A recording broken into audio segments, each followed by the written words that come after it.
It's just guarding on the two people that aren't Fine. guild tossing, and then guild toss. Done. Go, Aussie, Okay, go. time. Team Tonberry, go, go, go. Go, GG. Aussie. Good luck, Tonberry, and amazing runs, Wandig. Brilliant run. Ladies and gentlemen, that was officially not a failure. A PB. I mean, yeah, did you PB? That's 40 That's not a seconds. failure. 40-second very PB. nice, very nice. I mean, the man bet on himself in the call earlier on. We were hanging out in general, and he says, if I don't get a PB, it will be a failure. Man, stand up and delivered. He's got a PB in the marathon. What? There you go. That was awesome. That was so fun to watch. Perfect step in it. Yeah. Pyramid brilliant. tried, though. Pyramid really tried. Oh yeah.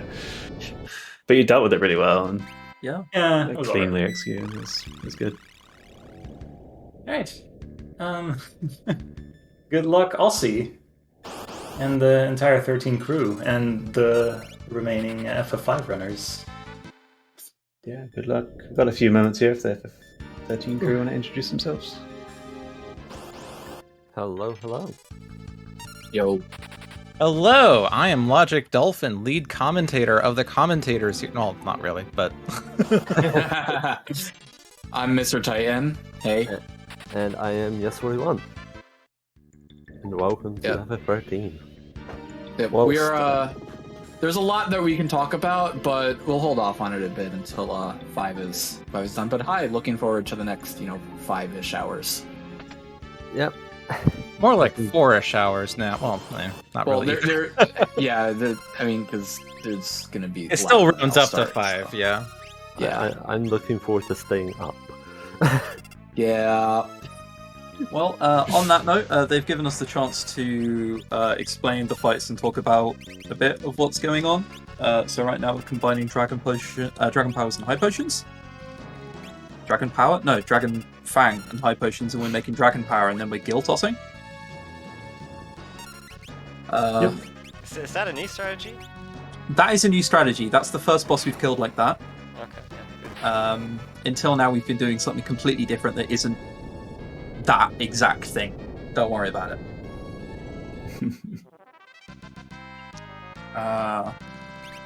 So we touched a little bit on the old route before, and like even in the old route, this is still the strategy with the even with the blue mages, we still use guild toss and level pumping here. The old route did have a bit more variety, but it turns out that this strategy is actually really fast. I used to kill like a lot of bosses differently, but that literally took longer. Even like bosses that were immediately susceptible to like a dark shock and level 5 doom take longer than like the guild toss setup for them, which is pretty awkward.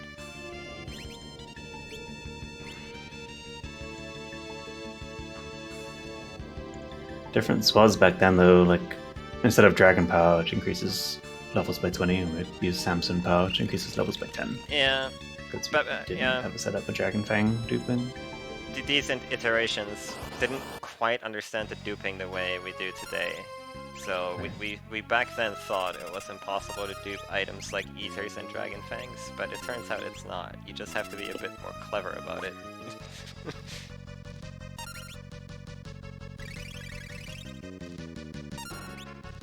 So speaking about clever strats, Halicon Asper now, we're going to be using Dragon Power on our other characters, so we can Guild Toss for a big amount of damage. I think that's the first time this run we're doing that. Yeah, I think you're right. Yeah. This is actually the first time that we use Dragon Power on 2 people instead of 1, so you are not technically right. Wait, hang on, what? And the only time, I Hang on. guess. It was the last word in that sentence that subverted my expectations. So now Exodus is coming up to Fontania, where we'll be not using Dragon Power and Guild Toss. And that's not even a bait. No, However, you did see I was wanting to do this but minutes ago. So One interesting thing is that like you don't actually technically have to take all 5. The last attack here, the last wind slash. You could in theory go for like hiding from all 5 attacks and then coming up as like afterwards Twintania starts doing the charge up. But sometimes the game, when you do that, decides that that Twintania doesn't actually charge up if you don't take this last wind slash. And that's the whole reason we actually come back early. Actually, I'm not sure if it's Death Potion or what, but the game just crashes if you do that. Yeah. In this route. Sometimes. I know with level 5 Death it would just miss and not work, but with Death Potion it just crashes, I don't know. It's really weird. I don't know. The game definitely has trouble with like this playing ineffective and then other stuff happening. Like, that's definitely not good. Yeah, it's quite strange. So that's why you come out of the turn early and heal through the Wind Slash. And you'll never die to Wind Slash because it's percentage damage. Yeah.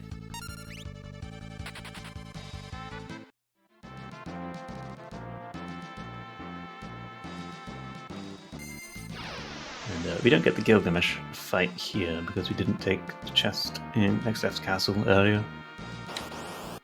There's like optional extra Gilgamesh fights in XF's castle, and then here, and then kind of Necrophobe as well. But those only appear if you take the first one in XF's castle. And that's a good thing as well, because the boss fight takes a while, and then Gilgamesh shows up to quote-unquote help. Then it takes a while on top of that. Yeah, it's a lot of dialogue.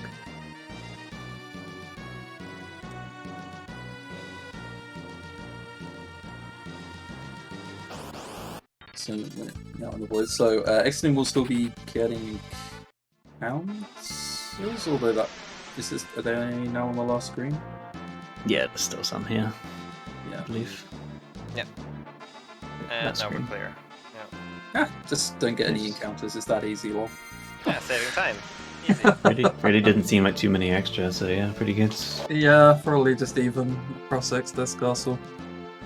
One more cutscene, one more menu, and one more boss. Yeah. And I think after exiting kills, XIII will let the 13 commentators talk for a bit about the beginning of their runs. Yeah, for sure. There's quite a bit for Mob to catch up, so... Yeah. So we'll let you guys Sure. get on with it a little bit. Aussie Sounds is currently fighting the Beta Behemoth. I keep forgetting which one. Beta Behemoth in Chapter 1. Which is funny, we see the beta one before the alpha, but that's neither here nor there. Yeah, Aussie's been doing pretty decently in this Chapter 1. Yeah, Haven't so seen any we should mistakes. talk probably a bit about, what's different with 13 from all of the other games. And I guess since we're in combat, we can start with combat. So like a lot of the other Final Fantasy games, it does have an ATB system. That's the blue bar that keeps on filling up. Unlike a lot of other Final Fantasy games, you can only control one character at a time, whoever your lead character is. If that character dies, it's a game over. So we do not ever want that character to die. Every different action that can be taken has a different number of ATB segments, that they use. So right there, Snow, which is the character that Aussie was controlling, is using attack, which costs 1. There are other ones like Hand Grenade or Blitz that cost 2. And whenever you can queue up a whole bunch of different attacks, and then as soon as your ATB bar is filled, it will, use it and execute the whole string. You can early execute, which is something that you can see Aussie doing here. This is because the fact that the battles are in this sort of 3D arena actually matters. Attacks can miss just because the models are not in the right spot. And in this instance here, it throughout the entire game, it never really works in our favor. So a lot of times we have to be really precise about when we fire attacks off so they don't miss. If we miss your lightning, we'll just slice in the air, and then that just wastes a lot of damage and stuff.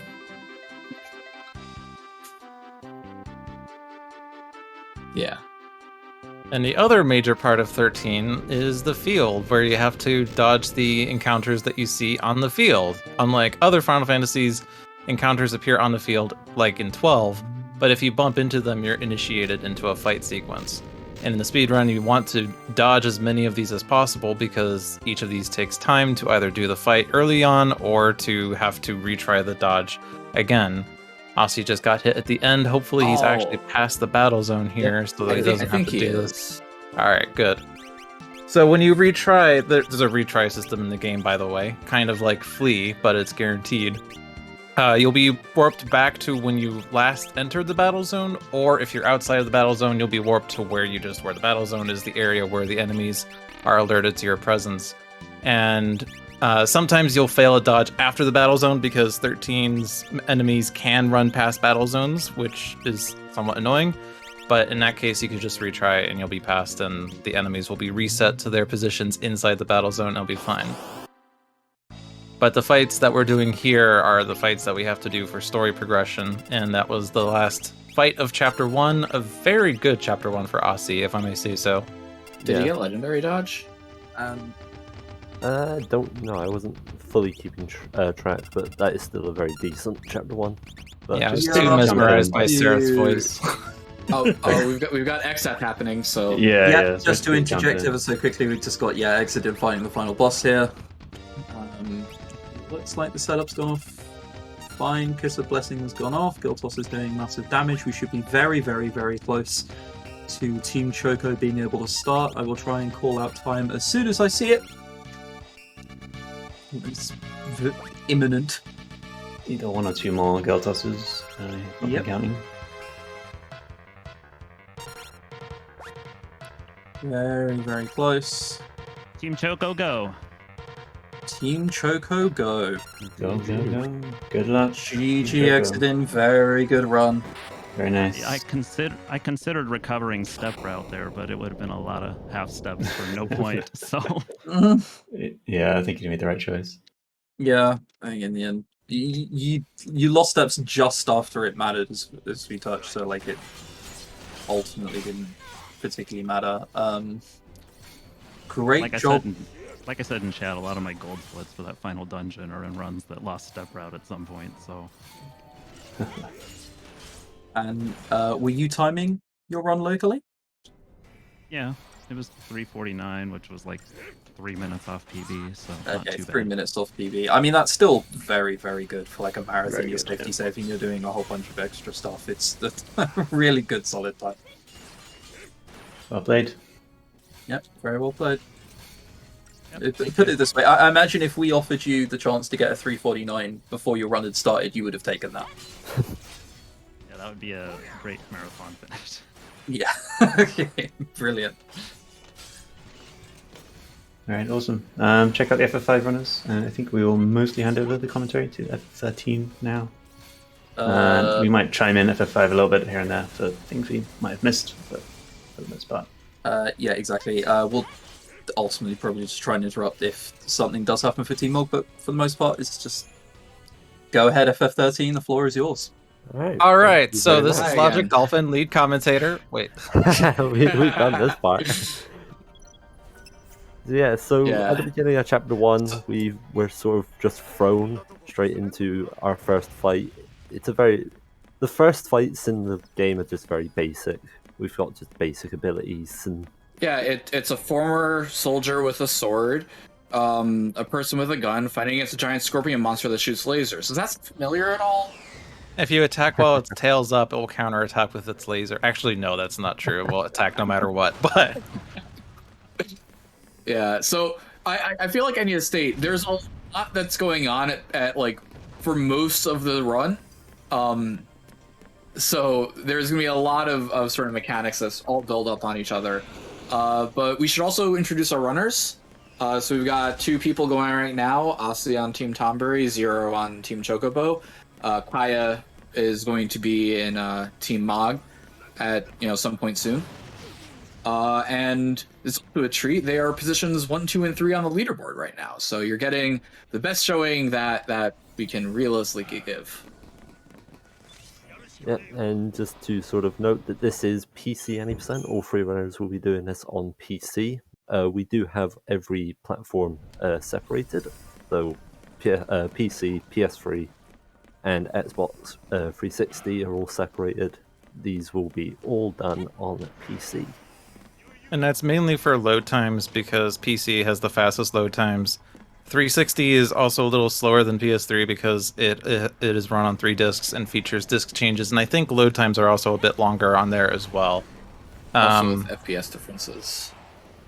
Yeah, there are a couple of fights where FPS is a bit weird, but it's not really major time difference, just slightly different things you have to adjust for. But the main content of the game is the same. The other major thing is that there's easy difficulty on the PC version, which was also in the Japanese international release on PS3, which there's interesting things to say about 13's version of easy mode. Just got 4%. Oh no. We can explain what that means soon. Yeah. Yeah. So just through the first sort of early section here with Lightning and Saz, that are the names of these 2 characters that we've got. Lightning's the one that we're controlling. Saz is our party member. Yeah. So there's a lot, like I said before, there's a lot that's going on sort of throughout. The speedrun is extremely difficult. There's basically no downtime, and it is possible on just about every single fight to die, because everything that can go wrong will, more or less. It's honestly a really fantastic speedrun that we're going to be getting into throughout. But Logic, you want to go over stagger and chain? Yeah, there's the big system in 13 is the chain gauge and subsequent stagger mechanic in the game. In the upper right corner, you see the chain gauge for the current target you are targeting, and it represents a percentage over a percentage, the second percentage being the stagger point of the enemy. Every action you take towards that enemy will build up the chain gauge, and when the percentage hits the stagger point, the enemy will be staggered, which adds 100 percentage points and also results in the target constantly getting interrupted.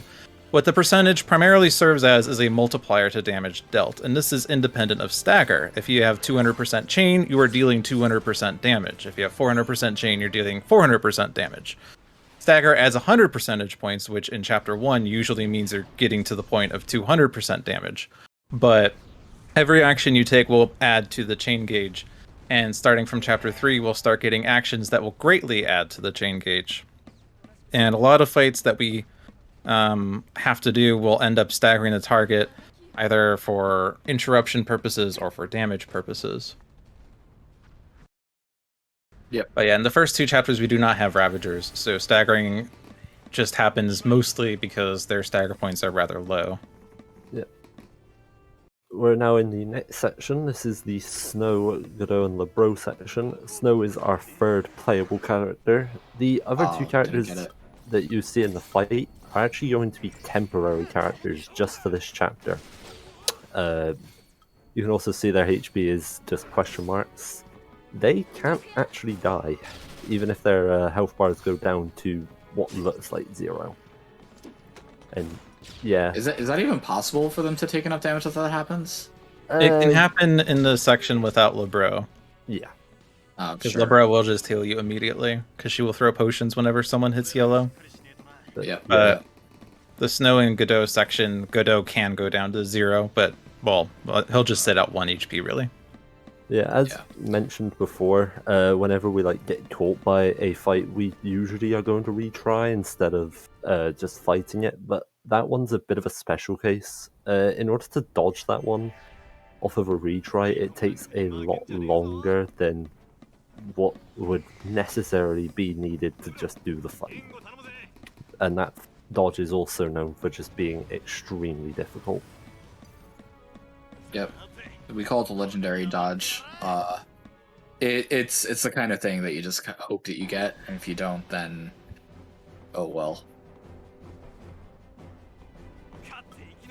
But yeah, so now we've got Zero doing that same fight as before with the Beta Behemoth.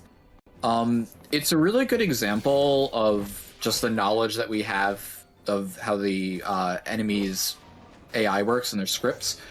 So instead of just like fully waiting for the attacks to go off when the ATB bar is full, Zero's actually, and Aussie was doing this before, executing the strings early in order to manipulate our character's positions and actions at that point, because we know when the Beta Behemoth is going to be swiping, and we want to either potion through it or just completely dodge it, because that way, like, our attacks don't interrupt it, and we get to, you know, do as many things as possible and deal out as much damage as we can.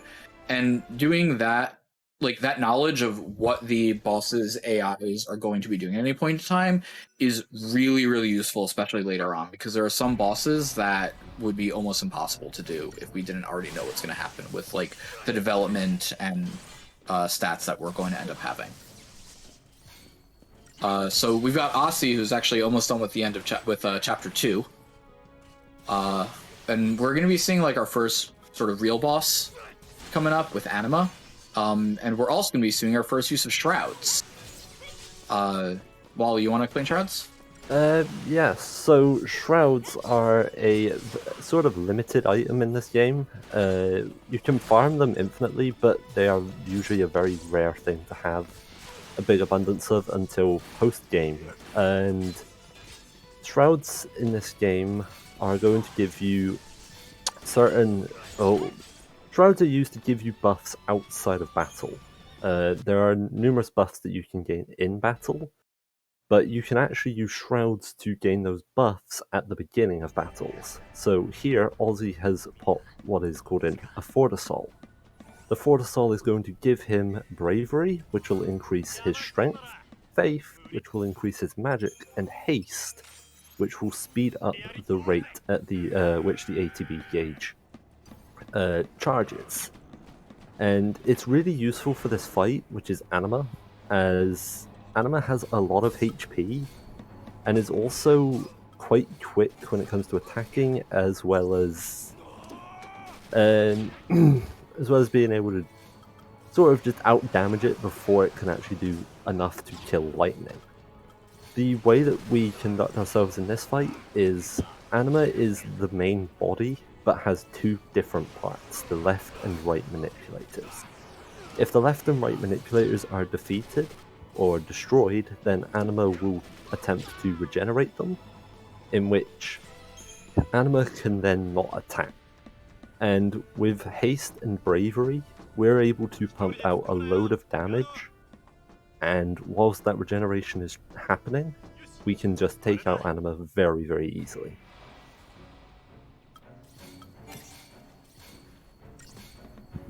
And by defeating Anima, we have successfully been cursed as a pulseless sea. Yay! Wait, no, that's no. That's a negative, but also a positive. Yep. So there's a lot that's kind of going on plot-wise that, you know, we're speedrunners. We're just gonna skip all the cutscenes. It doesn't particularly matter. But we have sort of started to unlock the primary combat mechanic of the game, which are paradigms and roles. Each character sort of has access to one of 6 different roles that determines what abilities and actions they can take. The 4 that we've got right now are Commando, which you can think of as, you know, primary offensive units. They deal a bunch of damage. Ravagers, which are like black mages. Medics, which are, you know, your white mages, healings, and sentinels, which are your tanks.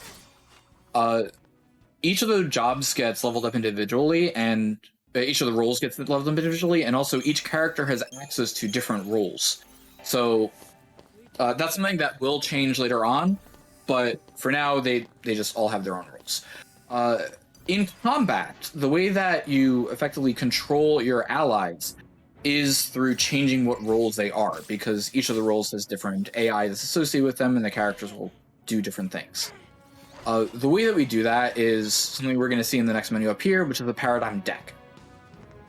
So in the Paradigm deck, you've got 6 slots that you can say, all right, in this slot, you know, Lightning's going to be a Commando, Snow's going to be a Ravager, and Vanille's going to be a Ravager.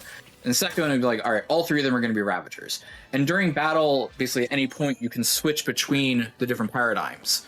So there's going to be a lot of setting up the paradigm decks for specific battles. And, throughout the battles, depending on what we need to get done, we're going to be switching between all the different paradigms so that we can actually, gain access to different abilities and modify our allies' AIs. So you see here, Aussie's setting up a couple of paradigms, is doing a bit of leveling on this game's version of the Sphere Grid, the Crystarium, and just doing a bit more equipment swaps. Yeah. But yeah, that's kind of where the meat of a lot of the combat's going to come from, is setting up the paradigms and doing a lot of swaps between them. Yeah. Meanwhile, whilst that's been happening, so when I mentioned about Shrouds and how to farm them, what you've just seen Zero do is he's actually done the bulk of the Shroud farming. And what Shrouds are, when it comes to how to get them, they're actually a special third drop that have a lower rate of dropping than the common and rare drops that enemies have. In that little section with Hope and Vanille, who are actually our 4th and 5th characters that we get to play as, those fights are actually the most common places where you can get the Shroud drop. Most fights in this game have Shroud drops. They're sort of just hidden away. But in that little area, they all have a 50% drop rate, and what we want to get there are actually 2 Deceptisouls. Compared to Fortisouls, Deceptisouls don't actually give us any of the sort of standard buffs, and instead actually just give us a strictly out of battle buff, which more or less makes us invisible, or actually it does make us invisible to all the enemies that you see out on the field.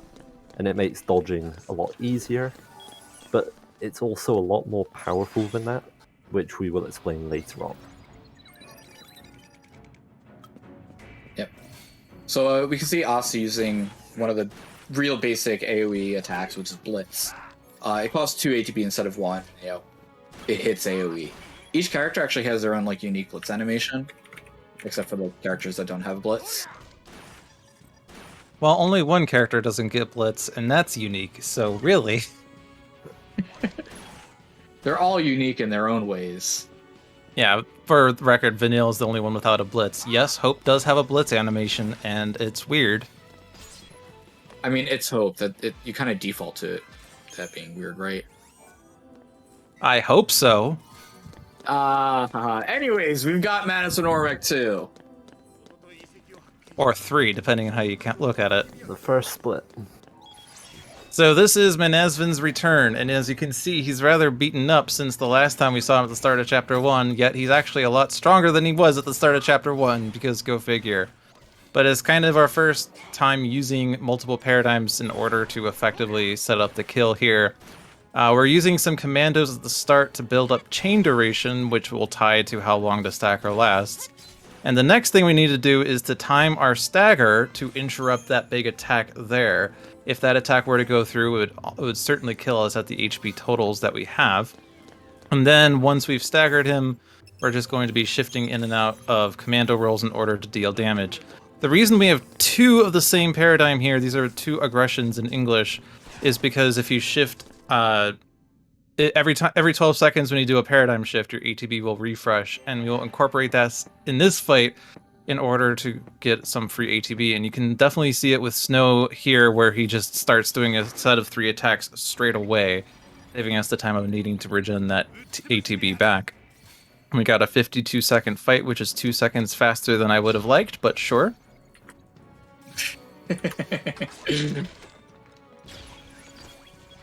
I say that for a reason that we'll see later. Yeah. So the game is split into 13 chapters. The chapters can... They're there mostly as plot devices. Their lengths are not uniform at all. But yeah, so Aussie's here in Chapter 3. We're kind of on the run from the government right now.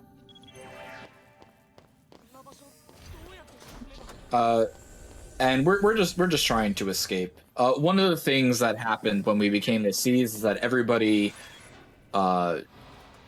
gets this focus, and if we don't do that focus, we turn into giant monsters. We don't really want to turn into giant monsters, but we also think that our, minor plot things. We think that our focus is to destroy Cocoon, and that's like where our homes are and our friends and family, and we don't really want to do that either. So we're kind of in a bit of a situation here. Kind of having an existential crisis. Yes. And if you don't follow your Lussie mission, you're going to turn into Seath, which is basically undead. So since their lives are drastically shortened, you could also say they're having a midlife crisis right now. Is this really a midlife? Wouldn't this be like a 90% life? True. They've hit retirement, basically. So yes. Now this dodge is called the Brog Fridge, because it's a fridge with brogs on it. Right? Yeah. Yeah. This Looks looks like a fridge, and those definitely look like brogs. It's definitely cool. Yeah, Aussie decided to decept that dodge. We'll see if the other two runners decide to decept it. It's a weird dodge because sometimes you can get it, sometimes you can't. Some runners decept it, some runners don't. And we keep changing our mind as to whether that should be a Deceptisol dodge or not. It comes down to how much you value high variance dodges. And now, finally, we have the Alpha Behemoth, brethren of the Beta Behemoth. This fight's going to incorporate a very interesting mechanic where we try to time a paradigm shift during stagger in order to avoid a stagger slowdown. Because, some parts of Final Fantasy XIII are flashy and all, but we don't really need to see the dramatic slowdown all the time, especially in a speedrun. You don't. Speak for yourself! But it's only like a 1 second thing, but trying to avoid it from happening either by doing a paradigm shift or by doing some other action that avoids you looking at this enemy saves a little bit of time throughout the run. Yep. There's a lot of like really small things that kind of just add up a lot throughout the entire run. So like, yeah, the run is 5 hours, but like I said before, you're always doing something. Like this is a very difficult run. It's a very high energy run. There's not really, the longest break is like a 27-second thing when you're almost done with the game. So yeah, there's not very many possible key breaks. Aussie got 4%ed and Zero got a bonus. Yeah, I was looking at Zero's Deceptisol count. He's currently on 4, so the normal route in terms of the Shrouds, at this point in the game you can only get the Deceptisols and the Fortisols. We usually aim to get 3 Deceptisols and 2 Fortisols. More recently, runners have been going out of sort of like the farming area with only 1 Fortisol and just opting to pick up a chest in Chapter 7. But yeah, for Zero to have 4 decept to this point means that he got a bonus 1. And basically, by bonus 1, it's just a very lucky drop.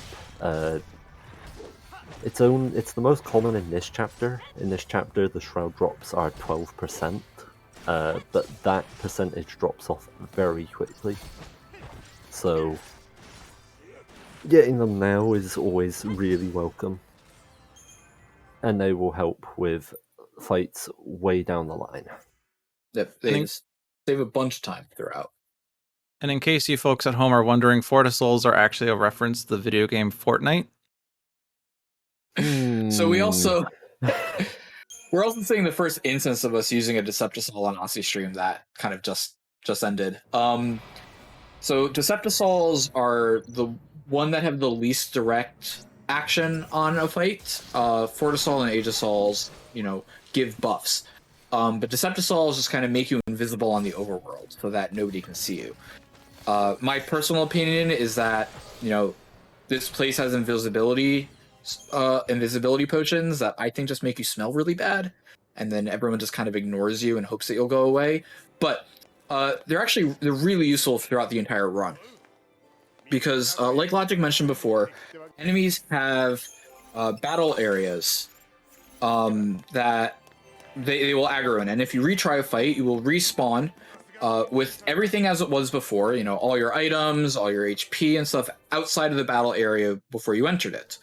So if we take the Deceptisol, we run through the battle area to pass where they are, run back into the enemies, retry the fight, we're going to end up respawning past the enemies with our Deceptisol still in our pockets.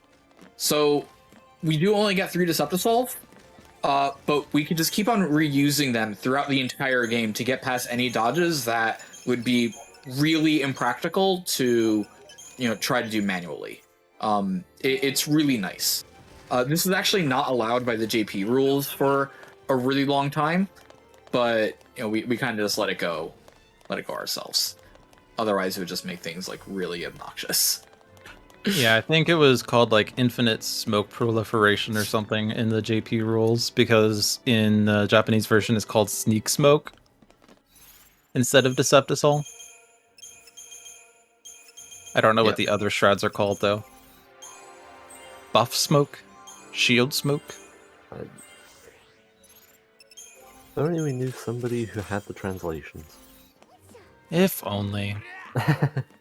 This dodge that Aussie's doing right now is a classic dodge from the community, because we drew up a very well-drawn paint diagram on how to do the dodge, and the one guy in the back is labeled the scary guy. Yeah, something that we kind of skipped over with dodging. Actually, we'll explain this after this fight. Yep. So this is the end boss of chapter, or kind of the end boss of chapter 3. This is the Garuda fight. This is another one of the 2-phase boss battles that we're going to be doing. Any information that we get from the first phase is going to move over to the second phase. One of the cool things that we do here, though, is the first time that you would do a paradigm shift, normally it does this like really long fancy animation, but that's really slow. We don't want that. So if lightning's in the air during that time, we'll actually delay that, and we just end up not seeing it, which is really nice. We're going to do that a bit more here. You see, we're doing the paradigm shifts while lightning's still in the air. Garuda here in the second phase is our introduction to barrier enemies. They're enemies that, in order to realistically do any damage to them, you have to stagger. This is not the case for all enemies. In fact, there's a ton of enemies that you can beat without ever staggering.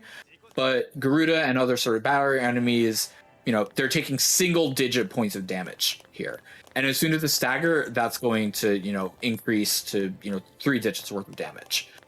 Past that, there's not really else that's going on with the fight. Once we stagger, we're just going to keep it as stun-locked as we can so that it doesn't do damage to us and, interrupt our attacks. But that's kind of the rest of the fight.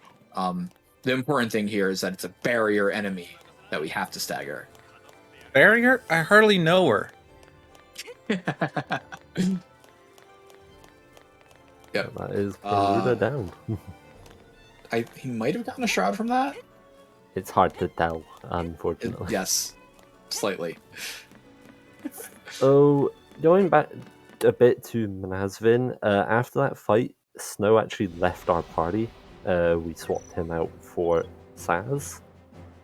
Snow actually got left behind here, and now he's being ambushed by a whole load of soldiers. After we defeat the soldiers, however, Snow's brand starts to have a reaction to being overwhelmed, and suddenly we are encountered by these 2 powerful beings. They are called Eidolons. This is the Shiva sisters. Zero just wiped. Ooh, Crystal Rain. He messed up the stagger cancel. Yeah. That's not great. But that also sort of goes with the point how of you can die anything. anywhere. Yeah, you can die to anything. Except this fight. Thankfully, because of the retry system, dying is not as big of a punishment, just time. Yeah. Going back to this fight against Styria and Nix, the Shiva sisters, this is actually a different type of fight. This is an Eidolon fight. In this fight, you're not actually aiming to defeat the enemies. Instead, you're aiming to charge up the Gestalt bar, or as it appears to be in the Japanese version, the drive bar. And the way to drive up this Gestalt bar is to do actions to the Eidolons or meet certain sort of requirements during the fight. For Shiva, it's the simplest way is to just build chain by switching up from Commando to Ravager. Commando to stabilize chain, Ravager to drive it up, or to tank the heavy attacks in Sentinel. And by just switching to the right role at the right time, we can get through the fight pretty easily.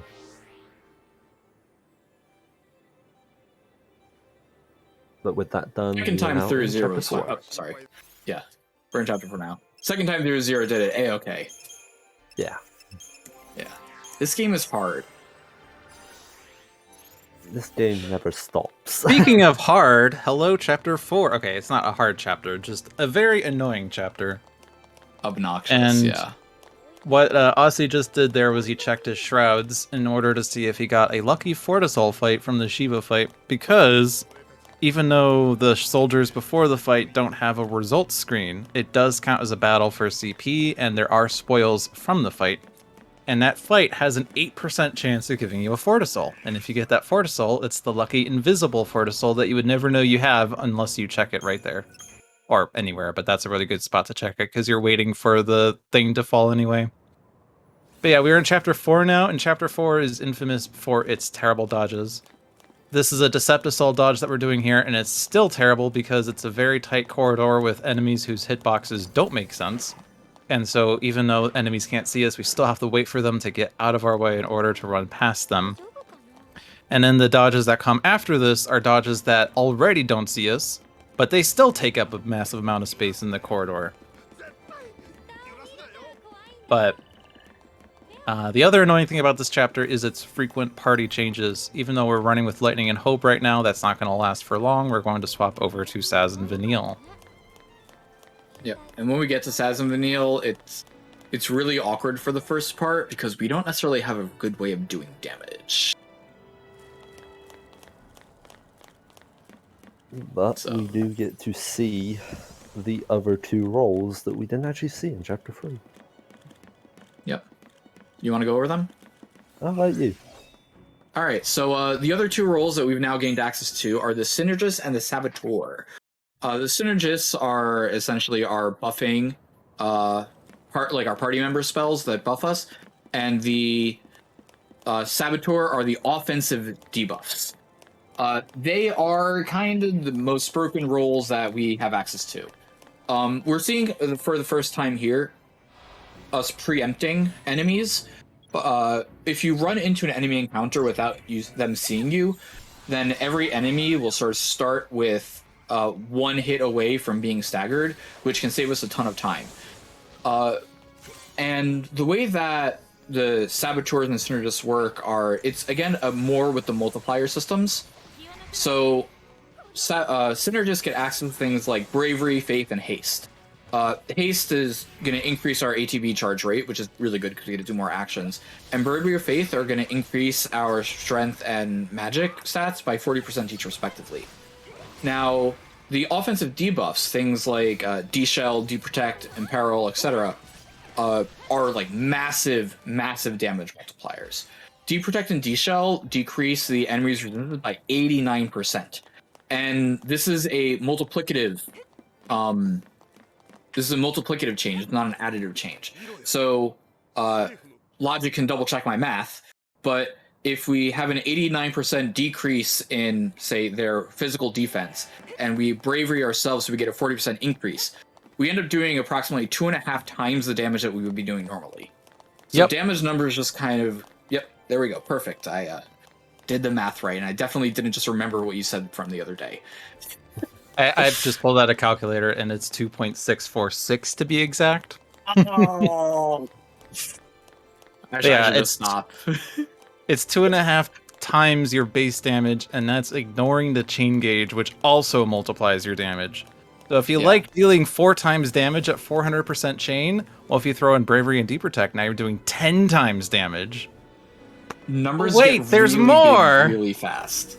If you call now, we'll throw in a free end spell. Well, those won't be around for a while. Yeah, So- we'll get to that a bit later. So I think that Matako's almost done. Yeah. Well, I don't know. Yeah, Is just it? in the last cutscene before the final boss now. Cool. So you want to take over to sign off? We'll take over when the fight starts, I think. All right, sounds good. So there's a lot of really big numbers in this game. So much so that unlike most Final Fantasy games where 4 nines is the limit, the default damage limit in this game is 5 nines. And we will be regularly hitting that as the game goes on. Numbers get real big real fast. Yeah.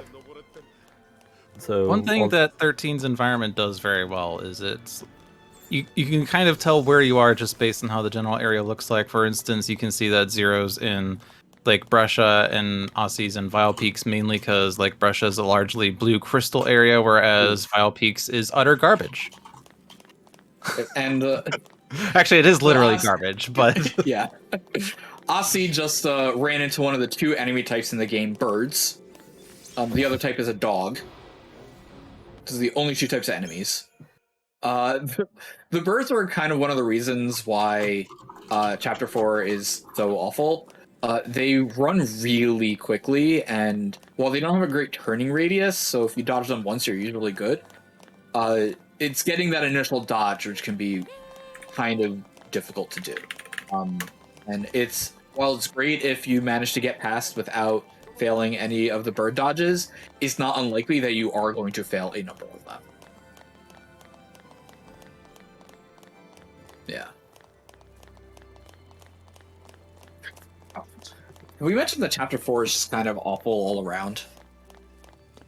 As a certain FF5 runner in this relay once put on his splits, this chapter is literally FF9. Got another bird dodge here. Oh, it failed. oh again. wait, Unfortunate. FF9 in Chapter 4, 9 plus 4 is 13. Wow. Now that's coincidence.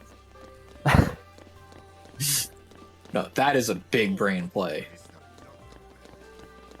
So there's a lot of running around going on right now, where you just progress each to the next boss for each character, basically. Yeah. But the plot of what's going on right now, at least from where we left off, we just became Lassie on Zero's side, or rather, we just beat Manasvin technically. But going into Chapter 4, this is after Saz's plane crashed and we landed in a heap yard of Pulse armament remains. And the characters end up splitting up. I will interrupt here. We're on X-Death, the very last boss. I think there was some potential spicy things that were discussed because there could be some gill issues, but I think it's okay. Some clever people did some brief number running. We're doing some quick arithmetic behind the scenes to make sure Matako had enough gil to do all the gil tosses. But I think we're coming up to the last potion. You'll be fine. You're hanging damage count. It's fit very close. Yeah, squeezing every single last resource. Literally ending the runner with next to nothing. It's fine. Time. Go, go, go. Okay, Team Mo. GG. Go, go, go. Very nice. Very nice. Yeah, GG's, dude. GG's. GG. GG. All right. I think we can now hand it over proper to our FF13 friendos. Was a joy commentating with you two. Thank you very much, Almagus and Seraph. Yeah, it was a lot of fun. Thanks so much. Yeah, thanks for having me. It was good fun, definitely. Right, Best of luck with FF13. Just get that changed over. Good luck with FF13. And see you later. Right. Thanks. Good runs. Good job, everyone. All right, so this is FF13. I'm the lead commentator, LogicDolphin. Wait, no. Oh, we've gone through that 3 times. Yes, yeah. GG to the FF5 guys, and especially Seraph, Chris, and oh no, I'm a bad person. I've forgotten the other guy. Oh no. Ilmagus. Elmagus for their very good commentary on that one. It's just a shame that Taco's run sort of went the way it did, but in the end, you get through it, and we're all squared up on FF13. Yep. And we're about to run into one of the first of the really difficult bosses for New Ronos or Liner, Dreadnought. But yeah, the thing to remember is to Dreadnought this fight. So. Yep. Actually, Rooster got it in chat first. Dang it. All right, I'm retiring. That's literally my split name. My split name is Dreadnought the Dreadnought. Yeah, we're gonna have to bring Rooster in here. He's gonna replace Logic for all of our puns. Yeah, we're gonna bring in the community here. Right, so Dreadnought is one of the longer fights, even though it's only 2.5 minutes. It actually is one of the longer fights of the run, and it's a 2-phased fight. Phase 2 is the scarier phase, believe it or not. We have some very particular timings as for when we're doing paradigm shifts and actions in order to make sure we interrupt the right attacks. In phase 1, we're going to be interrupting his steam clean attack, which is what, well, technically it's not an attack, but it gets rid of his last debuff. But we're going to be inflicting deprotect and deshell so that our attacks deal more damage. We put bravery and lightning on phase 1, mainly because we don't want to spend the time casting it on Saz and Vanille. Lightning as the commando is going to be dealing the most of the damage in the fight anyway. And we're going to stagger the Dreadnought to get rid of the steam clean action, and he will retaliate by doing this big pound of the ground in front of us to assert dominance, but it doesn't work because he'll die anyway. Except there's a phase 2. And this time it's personal. So this is the more important. We have to make sure our timings are correct here in order to stagger cancel Wrecking Ball.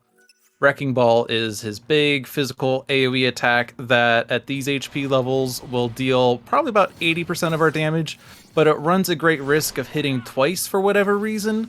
Not sure why, maybe it's a hitbox thing, but if it hits twice, that's lethal even at max development, so you don't want to see that happen, so you need to interrupt Dreadnought to avoid that from happening. So our actions here are specifically set up to make sure that we do stagger cancel the Wrecking Ball, because we know precisely when it will occur. It's going to be happening right here. 3, 2, 1, there it is. And we've staggered it, and we have the debuffs inflicted, and we're set up to deal the damage. He's going to be steam cleaning away the D-shells, so we're going to do a shift back into the Saboteur role to re-inflict the D-shell once that is off. But it's timed well so that while we're doing that, we're also getting an ATB refresh for some free ATB back on our characters.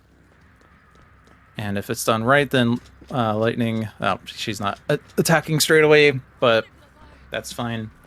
The fight's over at this point. We've won. Looks like it's going to be close. Not even close. I'm a liar. You underestimate the power of High Chain. Yeah, so I did underestimate it, yeah. Yeah, that fight had about the time. 218. Miley Cyrus not allowed. No Wrecking Balls here.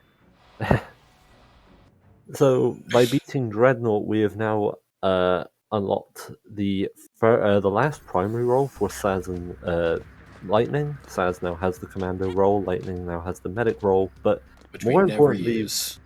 Yeah, but more importantly, we have unlocked the most overpowered mechanic that this game kind of has, which is the upgrade mechanic. It's not going to be used all that much right now, but it's going to be a very important factor to how we get our stats late game. But first, time for a hard battle. Okay, so it might have sounded like Wally was being sarcastic there, but legit, this battle's actually really scary.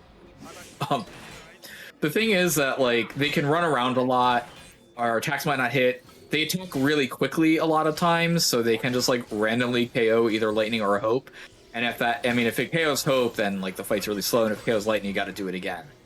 This was like a really nice fight though. They were all super bunched up, so Lightning's supposed to be able to hit everybody. But yeah, like fights like this can just go out of control really quickly.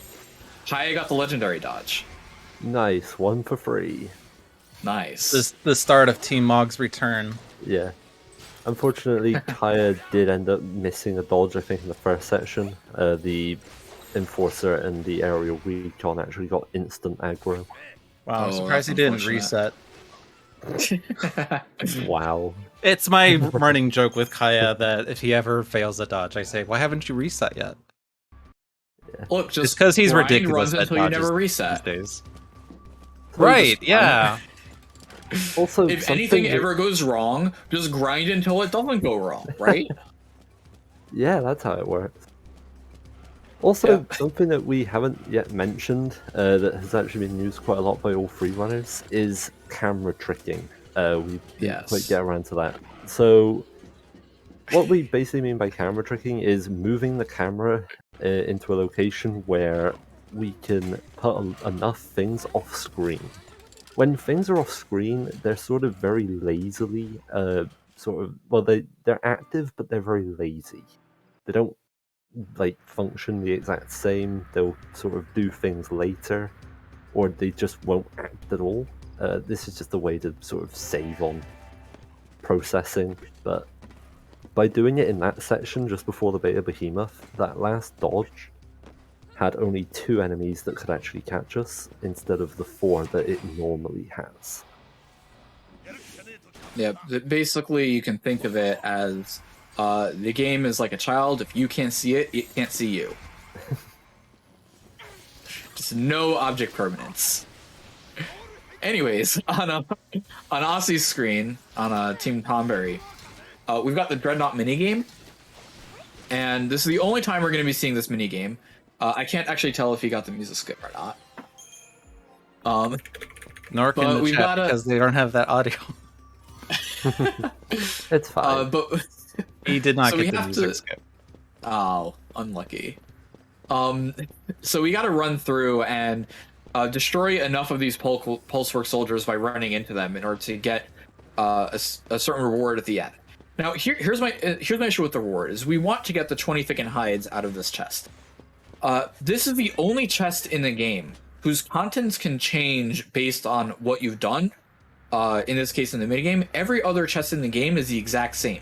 It's a really random chest at the beginning of the game that they don't give any indication that the contents have changed. If they don't tell you that, if you do this, you'll get this, and if you do that and again, the only way that somebody's going to notice is if they play the game once, they played a second time, they do a different thing in that mini game, and they also remember what the contents of this random chest afterwards was the first time that they played the game. I don't understand why they did this. Basically, they took a page out of FF12's book by having a chest with different contents based on your actions. But it's the Here's only looking time at you, that one chest in 12 that has item. I don't remember the name. But yeah, the 20 thickened hides is the best result that we can get there. That is the second tier of sort of just the general elimination. That is achieved by getting 25 enemy kills, or the kills on the soldiers. The first reward is 10 sturdy bones, and the third one is a spark ring. And those two just aren't as useful as the 20 thickened hides. There is also another chest there with different contents, but that is just Gil, and that is all to do with swiping kills, which is an ability that Dreadnought can do. But the rewards are so poor, as well as the time it takes to grab the higher rewards, it's just kind of pointless. Like, that other chest is either 100 Gil, 300 Gil, or 999 Gil. Yep. So coming up here, we've got the next of our Eidolon battles on Aussie's screen. This one is Lightning Eidolon, Odin. This one is going to be another example of us sort of manipulating the areas that the characters are in, such that his attacks can miss one of them.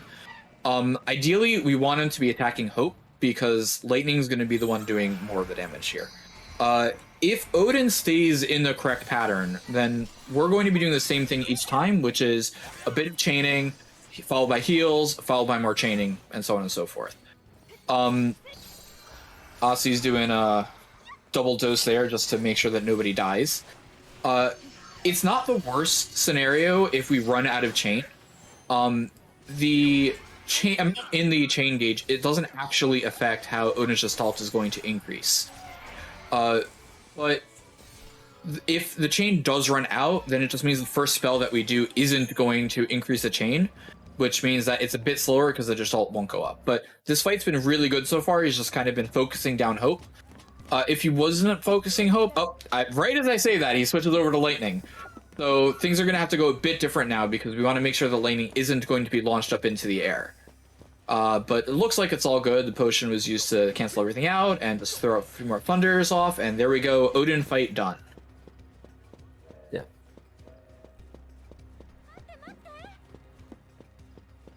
Kai, meanwhile, at the start of Chapter 2, doing the Shroud farm. Just a little thing to mention about the Shroud farm. We actually do these fights slower than what would actually be optimal.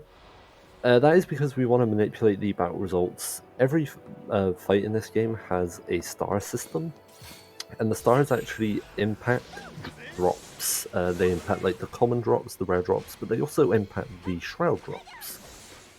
If you get 3 stars in a Shroud fight, no, not 3, 2. If you get 2 stars in a fight, then the Shroud chance will increase by 2. If you get 1 star, it will increase by 4, and if you get 0, it will increase by 8. These fights are 50%, so we only need to get 2 stars in order to confirm ourselves to set the soul drops. And in order to do that, we just have to make the battle last long enough that the battle score is low enough to get low amounts of stars. We've got Zero doing the Dreadnought fight again. Or not again, rather, I should say, for the first time here. So just like Aussie did it, we're aiming to get the stagger cancel on the Wrecking Ball, because otherwise it would be bad.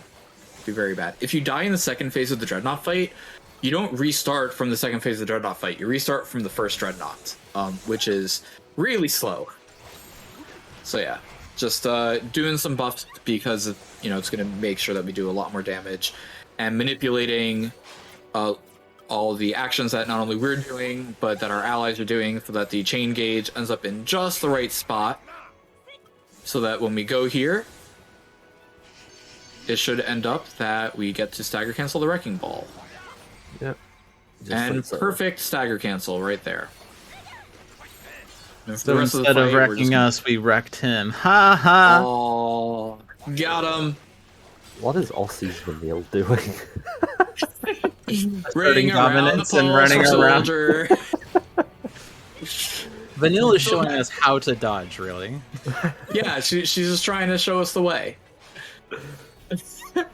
So it actually is really nice. The only character that can get into an encounter is the main character, which is going to be relevant later. So all your allies, they can run into whoever they please, and it doesn't particularly matter. But there we go. Very nice fight done by Zero there. And we're about to get into the first of the upgrade menu. So, like Logic said before, upgrading is Wally said it before. Yeah. Sorry. Upgrading is extraordinarily powerful, and it's kind of not really explained by the game very well. So every weapon and accessory have levels associated with it, which will increase the stats or the effects that the weapons have. That part's pretty typical. There are 2 different types of components that can be used in order to upgrade weapons. The first are organics, which don't give a lot of experience by themselves, but give a large boost to the multiplier that of using additional components. So it can go all the way up to 3 times. Then there are the mechanical components, which do the opposite. They give a lot of experience, but they do not give. But they decrease the experience multiplier.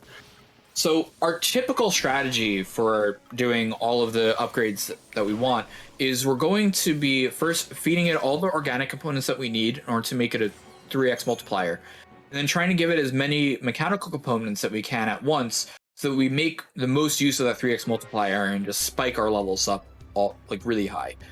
The equipment's we're roughly the correct level we're supposed to be at this point in the game, but as the game goes on and on, since there's only one optional fight that we do throughout, there's no experience grinding, we're going to start becoming really underleveled. And the way that we manage to not die to everything and actually manage to finish the run is through all the stats that the equipment give us. Yeah. Ozzy had a bomb explode. So there's also a couple of people mentioning this in chat. There is no difference what language you run this in. There's absolutely no time difference at all. So the only kind of difference is that in the French version, one of the what's it called, primer prompts has one fewer page to read through, but it's very minor. Yeah, if you want to save the 0.3 seconds, you can. Well, isn't that actually just on low resolution when playing on PS3? Yeah, also low resolution PS3s also have more data log pages too, so yeah. So optimal play on PS3 is to not play at 480i or whatever. Yeah. Oh, I thought you were just gonna finish with just not play.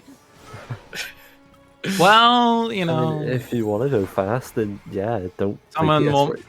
Someone will misinterpret that statement or take it out of context. So, long live FF13 is all I'll say. The only right way to play FF13 is Xbox. Yeah. All right, Zero is at the Dreadnought minigame, and he also did not get the music skip. Unlucky.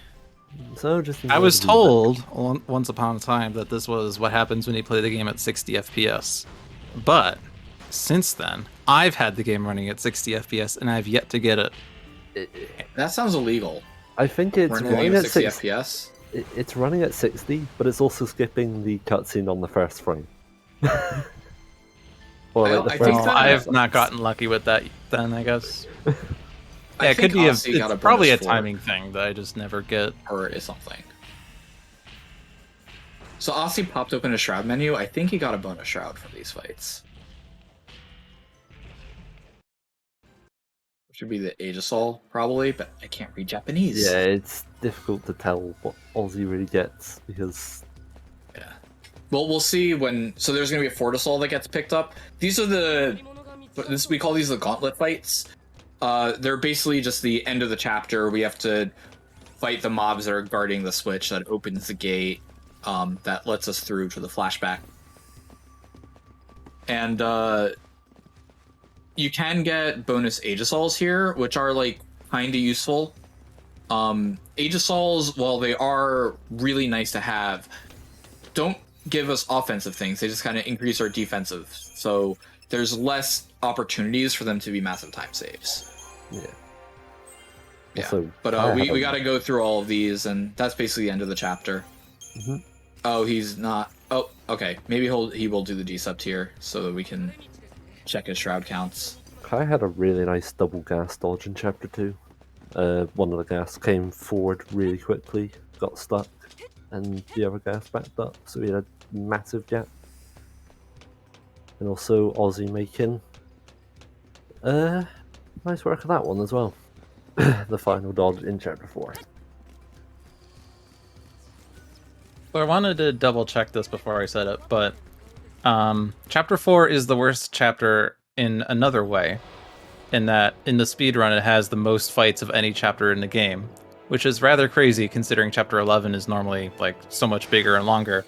But it has 13 fights versus 12 fights in Chapter 11, which is crazy. Jesus. We've got Zero doing the Odin fight right now. Yeah, he's got Odin targeting Hope. The distance between Lightning and Hope here. There is something you can opt to do in this fight, where you can actually let Hope die. If the ally goes down during a Eidolon fight, then the Gestalt bar will actually charge quicker. But some runners just opt not really to do it. They prefer to have their ally alive, just so it's a target that isn't the leader. It's a bit safer at times. So basically, Hope is a punching bag. That's what Wally's saying. Hope is the tank in the Odin fight. Yeah, because having a 14-year-old tank the giant mechanical horse is a good idea. You heard it here first, folks. So when you get an Eidolon, there are a couple of things that happen. One major thing is that character gets an extra ATB gauge segment. So in this fight, Lightning is going to start with 4 ATB instead of the standard 3. And secondly, we have a new technique in our list called Summon, which will bring Odin out. Now, we can't always do this because it requires 3 TP to do, and Odin's not always the best to use. But we use it here in this fight because we want to be able to use Zantetsuken to kill the Olins quickly. We killed the soldiers very quickly by using Blitz, but we brought Odin out. Now, beneath Lightning's HP is the Gestalt gauge, the same Gestalt gauge that we saw in the Odin fight, but now it's going to serve a different purpose here. We're not trying, well, we are trying to fill the Gestalt gauge, but the victory condition is not to fill the Gestalt gauge per se. It determines the strength of the finisher, and we have a level 3 finisher here, which is the highest level that it can be. Odin's finisher is Zantetsuken, which is the classic Final Fantasy ability that leads to instant death.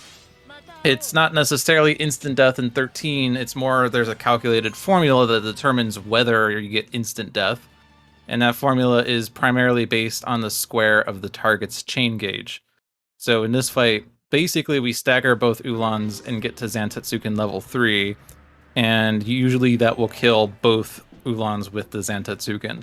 We'll also, I was going to say we use it against Proto, but we don't anymore, but we will use it in the fight before Proto-Florian, where we'll also need to stagger the target, and there's also a slight kind of percentage target that we're aiming to hit in order for Zantetsuken to work there. Yep. So now we are in Chapter 5. We've got Hope and Lightning for Lightning. We've got Hope and Lightning in this chapter here. The dodges are interesting for 2 reasons. Like, a lot of them are relatively simple. The enemies can move rather slowly, except for the dogs, but you can usually get out of the way of the dogs. The issue is that Hope just runs at 90% of the speed of anybody else. Why? Probably because he's a teenager and everyone else is an adult. So they're like, yeah, he's shorter, so obviously he runs at 10% the speed. But, yeah, who knows? It just means that basically whenever Hope is the party leader, we generally want to make him not the party leader as soon as possible. Yeah. Yeah. At some point, somebody did say that all the characters ran at the same speed. I don't know who that was. I wonder who that could have been. I mean, my sources say that it was former FF13 speedrunner LogicDolphin, but I haven't seen him since last summer, so... Yeah. Kai is approaching the first split of 13, the Madison Wormek 2. Yep. Almost there. But most of Chapter 5 is generally pretty chill. Generally pretty chill. There's a few fights that introduce some nice mechanics that we're going to be making use of.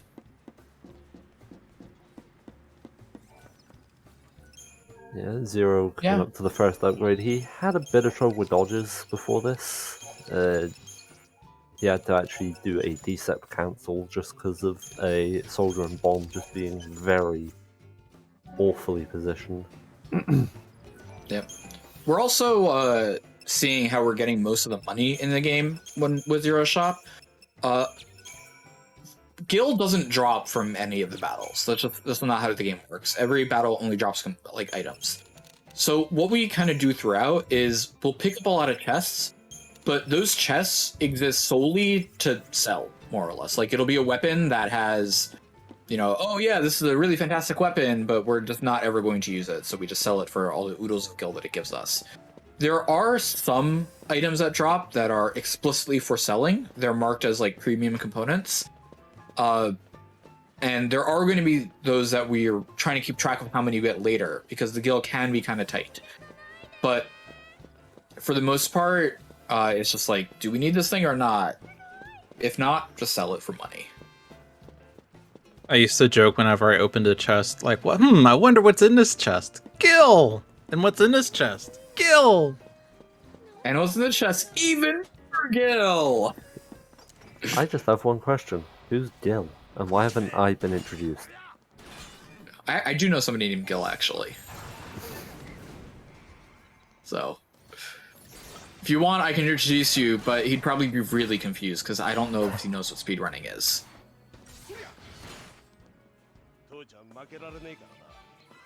Alright, looks like Kaya isn't it easily supposed to be took down the pronounced? Warmech.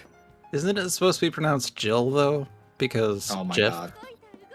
No, no. Let's not get the chat started on this. There's too many people in chat. This could get very hairy. Oh.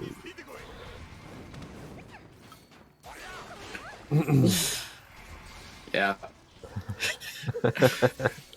God damn it. Alright, anyway, so one thing that we didn't remark on before is we've got the Pulsework soldiers now. Pulsework soldiers just take half damage until you stagger them.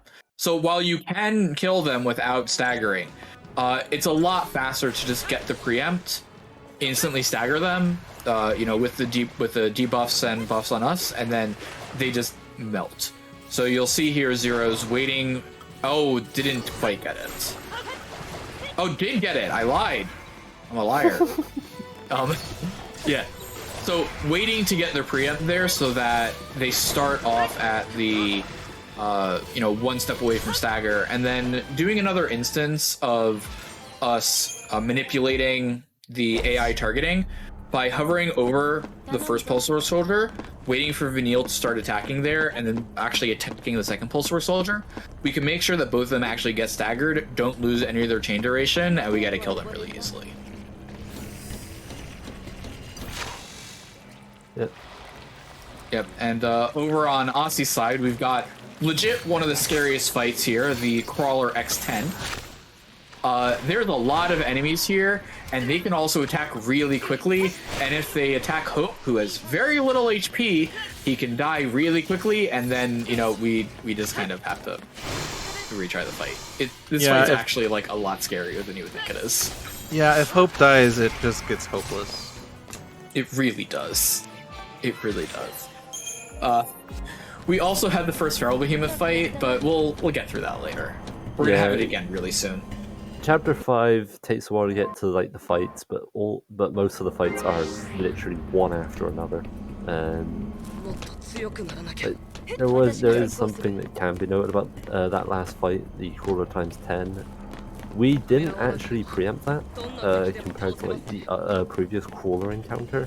The reason why we didn't preempt that is, whilst the chain boost from preempting is really nice, in the background all ATB gauges of not only your characters but also the enemies, they still charge.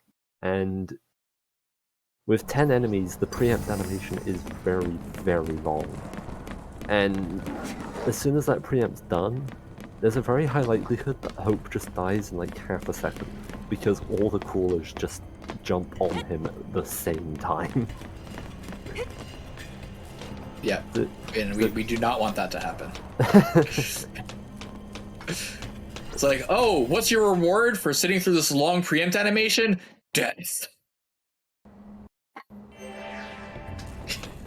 Zero also trying to go through the last dodge of Chapter 4 D+, failed it on his first attempt. Yeah, That second bomb, not being useful here. This Yeah, dodge is this weird is- because they're positioned weirdly on a retry. Oh. So if you normally do it with a Decepticol on your first attempt, it doesn't actually work on the second attempt. You need to lure them out. Looks like Zero's trying to do it without a Decept, but still. And struggling Yeah. pretty hard. This is Team Mog's time to catch up.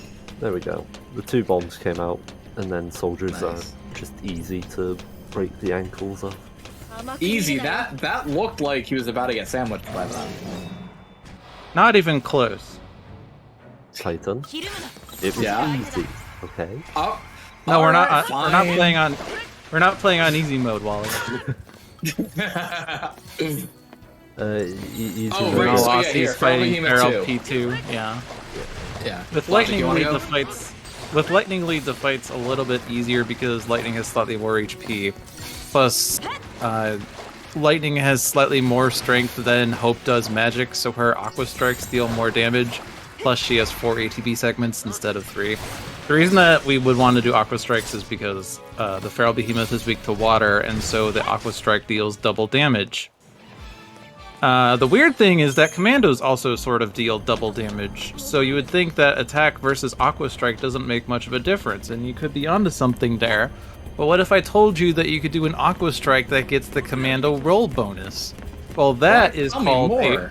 that is called a roll buffer, where you start an action in one roll, but paradigm shift into a different roll to get the bonus there. And we're past the fight now, so you can't really see it, but at some point, Aussie shifted into the Commando roll while Lightning was doing an Aqua Strike. So we had a Water Elemental ability that got the Commando roll bonus and effectively dealt 4 times damage. And that's kind of important because in this chapter we do not have access to offensive buffs from the Synergist roll, nor do we have access to the Saboteur roll for the debuffs. So we don't get those nice damage multipliers that we had in the previous chapter. It's also a really good showcase of. Oh, we're abandoning hope. Ozzy does have an Age of Salt. Nice. Oh, nice. Yeah, so the bonus Age of Saul that we talked in chapter 4, he got one, which is good. Oh, he has a bonus Aegis-Soul? Oh my god. So, anyways, the Aqua Strike, it's a good example of a misconception that a lot of people have about the game, which is that, Commando is only for the physical attacking, and Ravager is only for the magic attacking. The stats in this game are tied to the ability, not the roll. So, for Commando, you have both Attack and Ruin, which are both Commando abilities that deal damage, but Attack goes off of Strength and Ruin goes off of Magic. In Ravager, you have what you would think is traditional spells, Fire, Thunder, Water, Blizzard, which scale off of Magic. But then you've also got the Strike abilities, which scale off of your Strength. So you can build, either one the way that you want, and you're not limited to only doing Magic for Ravager and Physical for Commando. And it's something that isn't necessarily explained very well. That's kind of a common theme throughout a lot of the things in this game. That is not necessarily explained very well. But it's a really common misconception that just is not true. It also doesn't help that when you're setting up paradigms, Commando has a sword and Ravager has a mage icon, or a staff. Yes. And Bravery has a sword and Faith has a staff. The game They are in fact fighting a floating motorcycle, yes. Unfortunately, I think that the game developers also assumed that Commando was physical and Ravager was magic, even though they programmed it differently, but... So Kaya's coming up to Garuda now. Just a little note on the dodge before Garuda with that there's a big guy there with 3 soldiers. The big guy is a lot more hesitant to come at you if he's off screen. The 3 soldiers will chase you like crazy, but we do rather specific movement, and we use the camera in such a way where we don't want the big guy to actually move at all.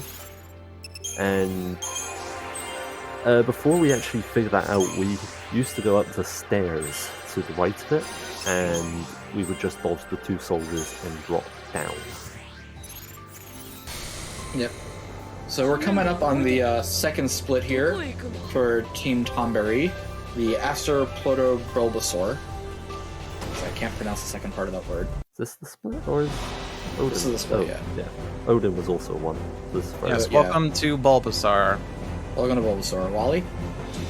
So, Astropodoflorian is a very unique enemy in how it changes in properties. At the beginning of the fight, we're going to be just picking up the chain duration, as well as doing the TP ability rework to get the basic information.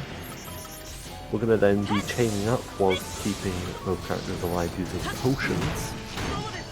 We're not going to be using medic all that much in the early game, just because potions are very powerful. But after a while, Proto is going to do a exo-proof thing. He can do 4 different exo-proof things: fire, ice, lightning, and water. In this case, fire? No, that's ice. Yeah, in this case, Proto has done exo-proof in ice, and basically this has made Proto immune, or actually absorbs ice element attacks, but has also made itself weak to fire. To the other elements, it just halves it, and during like the initial phase, it's also having all elemental damage.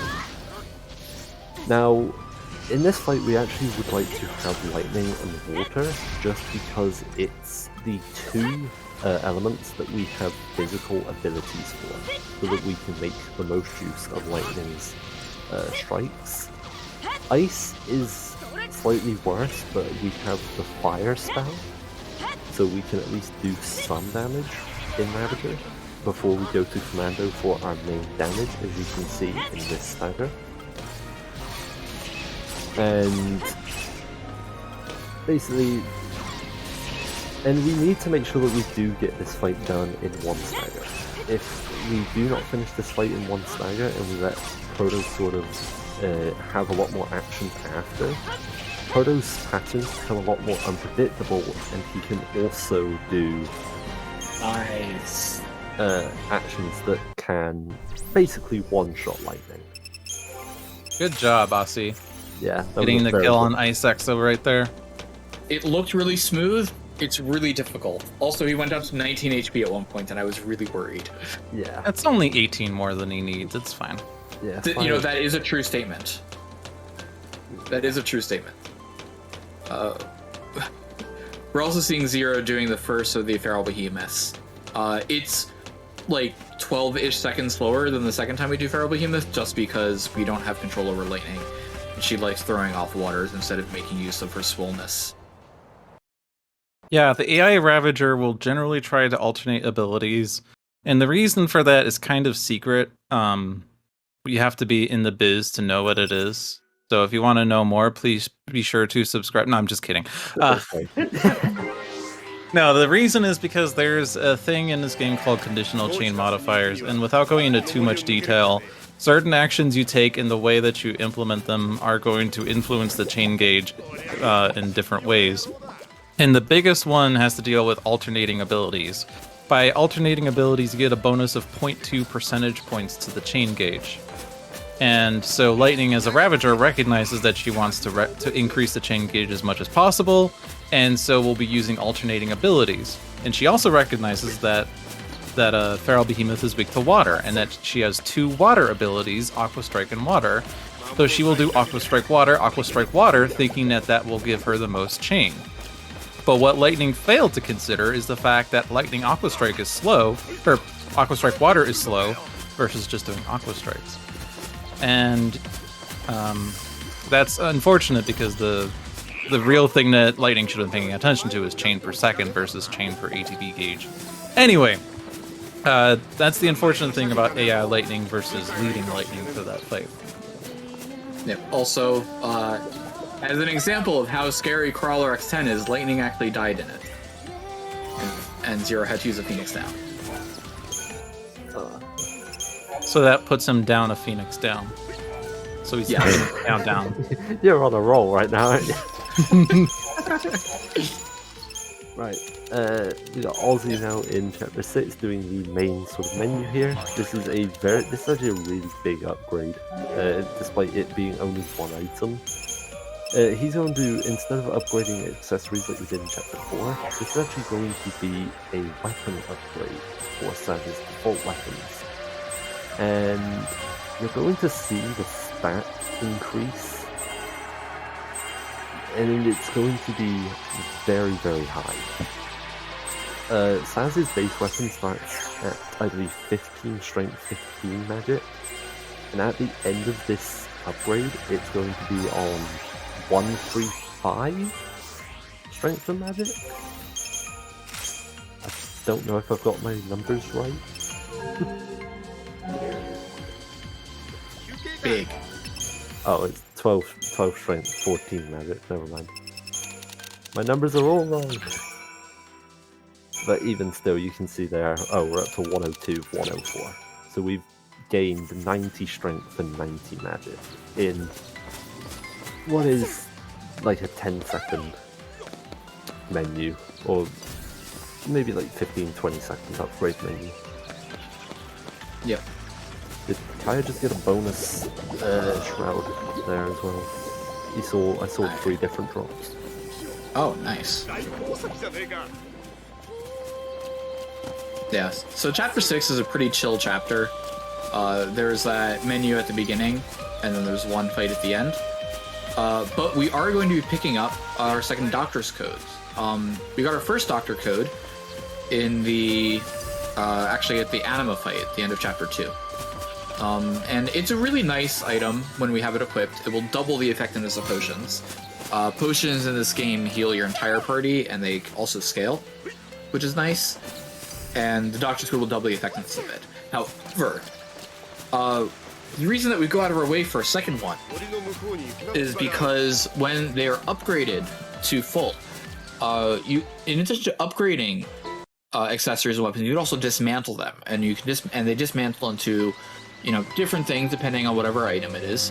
And when you upgrade the Doctor's Code to max and you disassemble it, you end up getting a Fortisol, Aegisol, Aethysol, and an Elixir.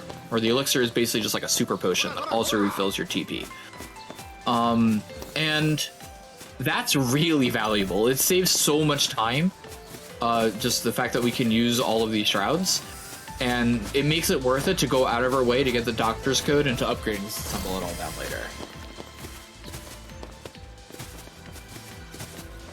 So yeah. Other than that, not really much else happening in this chapter. A few weird dodges, mechanics that could see some playing casual use, but we're speedrunners, so we say no to that because they're slow. But the music in this place is really nice, really calming, super calming. Zero's approaching the bikes before Proto. So we'll see if he gets a different pattern. The one exo that we don't want to see is fire, because there's nothing that we can do about fire. We don't have ways of dealing super effective damage to it, so we just kind of have to wait. And it costs like 25-30 seconds. And Kaya is doing birds in Chapter 4. Everybody loves dodging birds.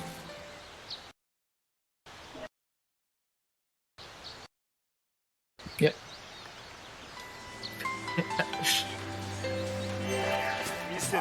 It is really good music, yes. Really good music. Relaxing. Very calm. Chapter 6 in general is such a relaxing chapter. Yeah, it's a shame that it's only like 10 minutes. I would like to listen to it more, but... Oh... Zero's Shrouds are in the wrong order because of the bonuses. I'm fully expecting him to mess that up later. You can just take the time, rearrange them. Yeah. I'm in my speed run. SMH. Hey, look, he rearranged them. Can you hear us? No, you can't Now, hear us. I was gonna say if he was reacting to us, this is now a tool-assisted speedrun. So. All right. Yep. So we got Proto the second time. Where the fight should go roughly the same. This fight's actually one of the most difficult ones to learn for new speedrunners. And I'm fully expecting all 3 of our amazing runners here to just kind of breeze through it, no problem. There's a lot that can go wrong. A lot of the timings are really precise because you got to heal at the right moments. You really have to do things like kill in the stagger, and getting the timings down for all those ATB refresh can be really difficult to do at first. There's also a lot of adjustments that you have to do depending on like where everyone's positioned, who we attacked with. But now we get to see the Exo Lightning. So for the first part of it, it's going to be going very different from Ice because we do actually have Aqua Strike like we use on the Feral Behemoths.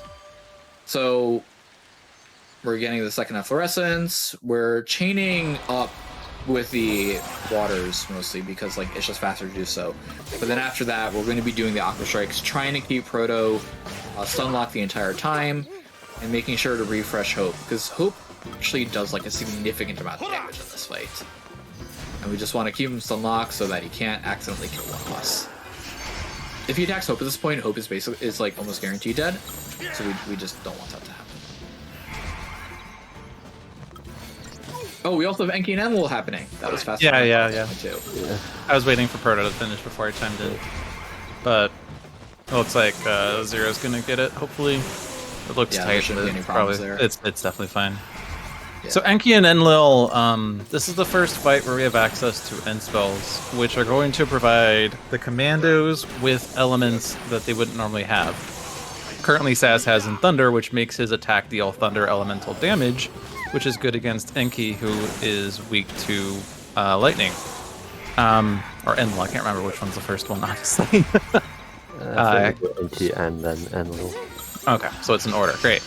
So now we're facing the Enlil, and so we shifted into the Synergist role so that Saz will change his buff to Water, which gives the attacks water element, and so now we deal double damage there.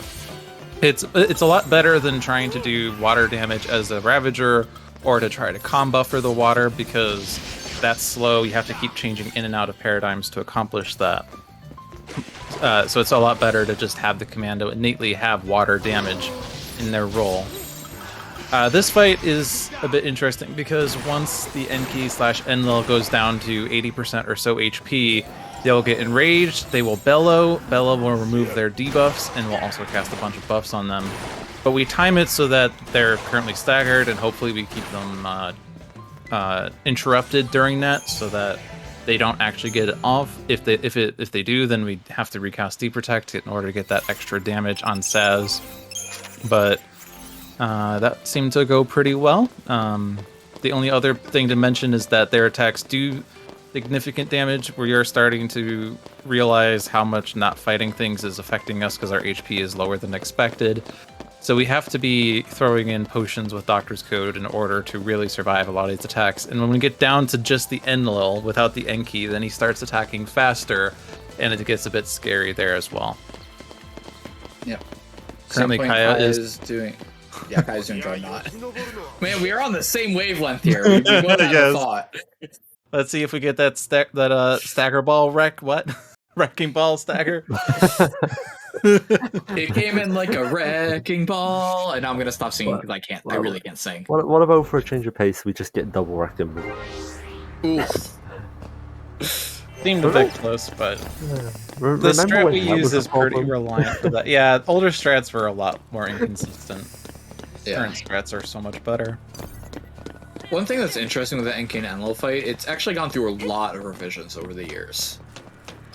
There's a lot of different ways that you can tackle that fight. And the way that we do is the fastest, because we're speedrunners, we want to go fast. But there's a lot of different ways that you can sort of tackle that fight and make it go the way you want it to. Yeah, the current strat is using a bit of a weird paradigm. It's the medic synergist paradigm. That's not really being used for the medic role as much. I mean, we kind of use it because we have nothing else to do. But we're manipulating the synergist AI to buff themselves first. Synergists do have a priority when it comes to buffing. They will buff based on the enemy intel, and they will also buff specific characters based on the role they're in. They will prioritize commandos first, ravagers second, and then some other order for the remainder. Synergist is fairly low. Medic, I think, is lowest, which is why we do medic synergist paradigm. I forget what that role is, that paradigm is called, but Symbiosis. Symbiosis. So by using medic synergist, then we ensure that Saz buffs himself first, and he will do vigilance, then faith, then bravery on himself. And we really just want the bravery, so we have to wait through vigilance and faith, which is stupid. But it's a lot better than him prioritizing Vanille first, which is what older strats did, because we originally were thinking, hey, while Saz is buffing, let's have Vanille do debuffing and use the Sab Sin paradigm. But by doing that, then Saz is going to do vigilance and then bravery and then faith on Vanille, for whatever reason. It's healer enhancer. Yeah, it's Aussies. We have to use the Japanese names. True. What's the Japanese name for the paradigm? I don't know for the paradigm, but it's the healer enhancer. To the witty. Yeah, there's a lot of really small nuances that you would never notice if you're just watching a speedrun by yourself, but a lot of intel that you can pick up on by listening to this commentary, just to be, bragging about it. But there's also a pretty nice speedrun guide for the game that's been written and developed by the community. I forget who first wrote it, but it's been maintained by the community ever since, and it's like a 200-page guide. Which is very long, but it's kind of like an encyclopedia for the speedrun at this point, really. Yeah. There's also like shorter versions that may or may not be up to date that I probably should make more up to date. Yeah, who wrote those? I forget. I'm not entirely sure. Some person that keeps on like starting projects and never finishing them. No idea who that could be. Yeah, so honestly, one of the things that I love about the Japanese version of the game is that the names for the roles are just like awesome. I love them. It's Blaster is the Ravager, and there's a paradigm when you do Try Disaster. It's just blah blah blah. It's perfect. I love it. Kaya, did he get the Dreadnought music skip? He did. You can't hear it. 3. You guys on chat can't hear it, but he did. I would tell tech to switch over so that you could not hear the thing, but that also doesn't necessarily make a lot of sense. Switch over to hear the silence. Do you want to hear just the clanging of Dreadnought and the just destruction of pulse rate soldiers? You have like 2 seconds to answer. I think it's too late. Yeah, if you want to know what the music skip sounds like, here's my best impersonation of it.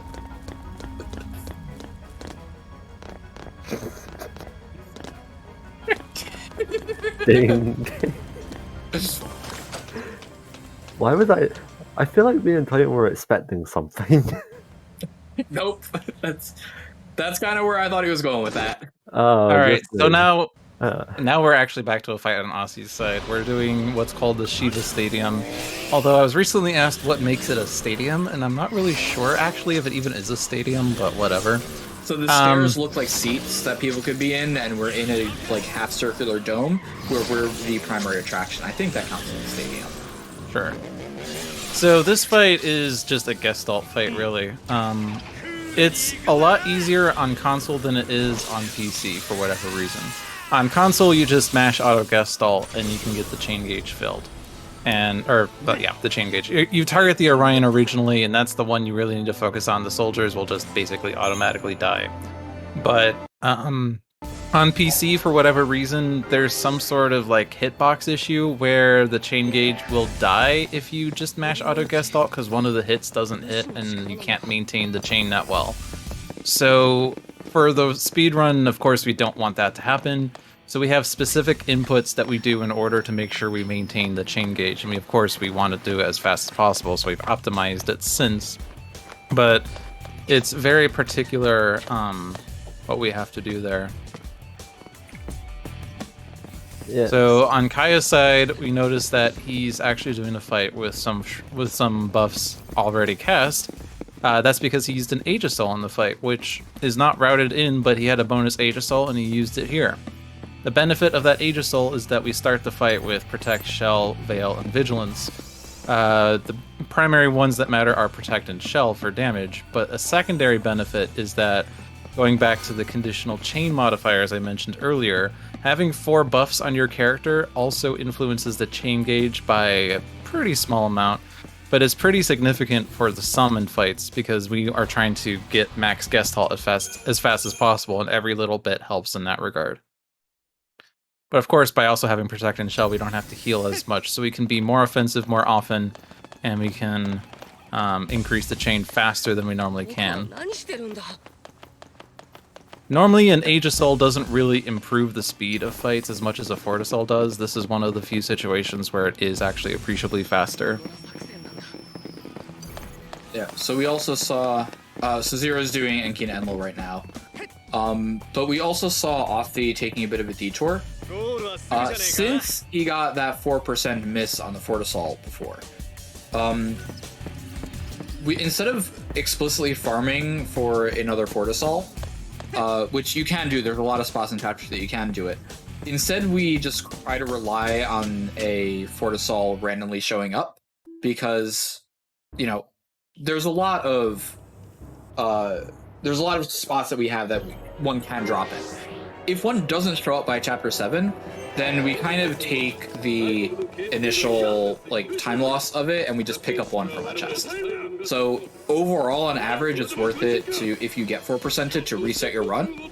But if you don't really want to do that because you're in a marathon, you just kind of hope that one's going to drop. Also, that was the Fang section of this run. Hi, bye. Zero actually died to E&E. Oh my god.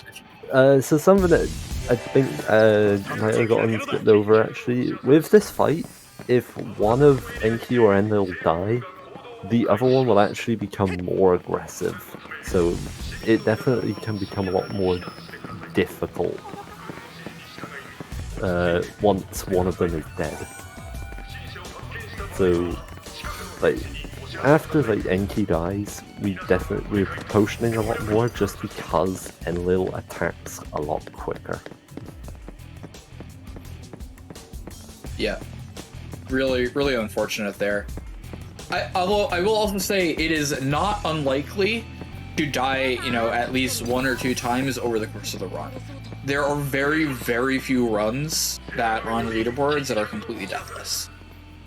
Is the world record right now deathless? Probably not.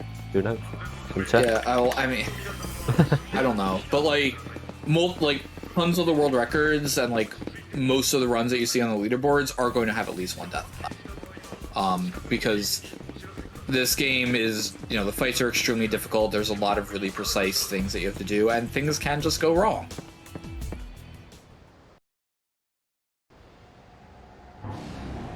Yeah. So, on Ozzy's side, well, I guess we'll keep on with zeros until it gets through this. World record is deathless. World record is deathless, okay. I know, but I know in the past it definitely has not been.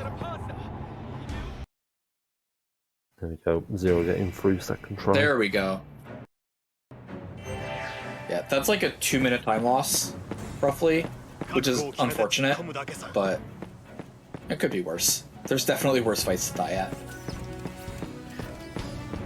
So, over in Aussie on Team Tonberry, so now we're in Chapter 7. We're back in a city, and, we have access to... Effectively, we're gonna have access to all of our characters now. One thing that, bugs me with this chapter is they've put the city in lockdown because they're trying to search for us because they think that we're, trying to destroy the city, which is not generally something that people want to happen. But all these military guys, whose sole purpose, by the way, is to track us down and capture us, are really, really bad at their jobs. As soon as we just run a bit far away from them, they're not our problem anymore. We're just not gonna see that he's there. There are 2 fly guys right to our right, just circling around. They're nope, see him, but yeah, he's a bit too far away. We're just not gonna bother. That's what happens when you hire these soldiers at minimum wage. Yeah, right? They are definitely at minimum wage. Yeah, it's kind of the side effect of this being a battle zone oriented game. Because sections like these are a bit weird because you would definitely imagine soldiers in real life would keep chasing you, of course, if they're after you. It makes more sense against, like, organic creatures. I guess humans are organic, technically, but against, you know... Hey, you take that back! Against, like, you know, regular animal-type creatures. Because you could think that they're just guarding their home from you. But here it doesn't make as much sense because, yeah. Yeah.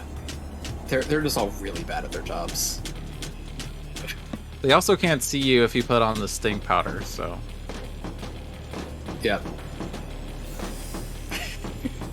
I'm pretty sure they're just willfully ignoring you at that point. A couple of decent cancels later, and we are going to be doing a very, very useful upgrade menu. This one's actually really interesting because of the way that we do the upgrades. Normally, you try to do all of the like organic components at once, but we actually split up the organic components here because it minimizes the number of pop-up boxes that we get.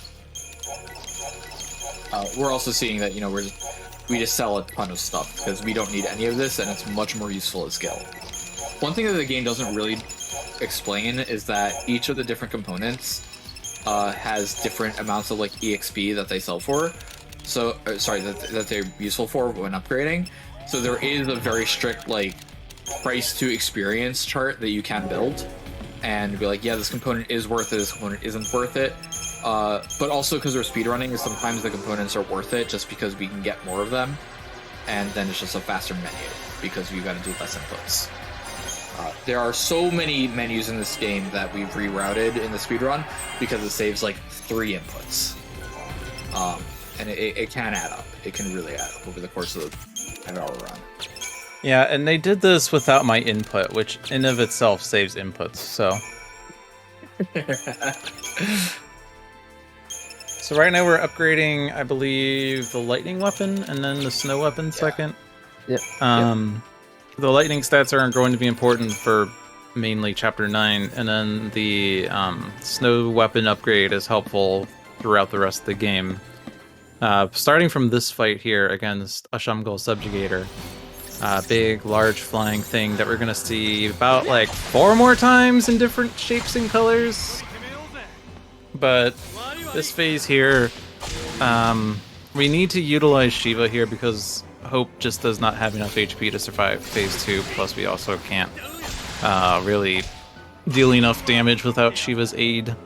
But the first part here is a bit calculated. We do some shifting back and forth to maintain our HP and to throw some attacks in, deal some damage, maintain chain.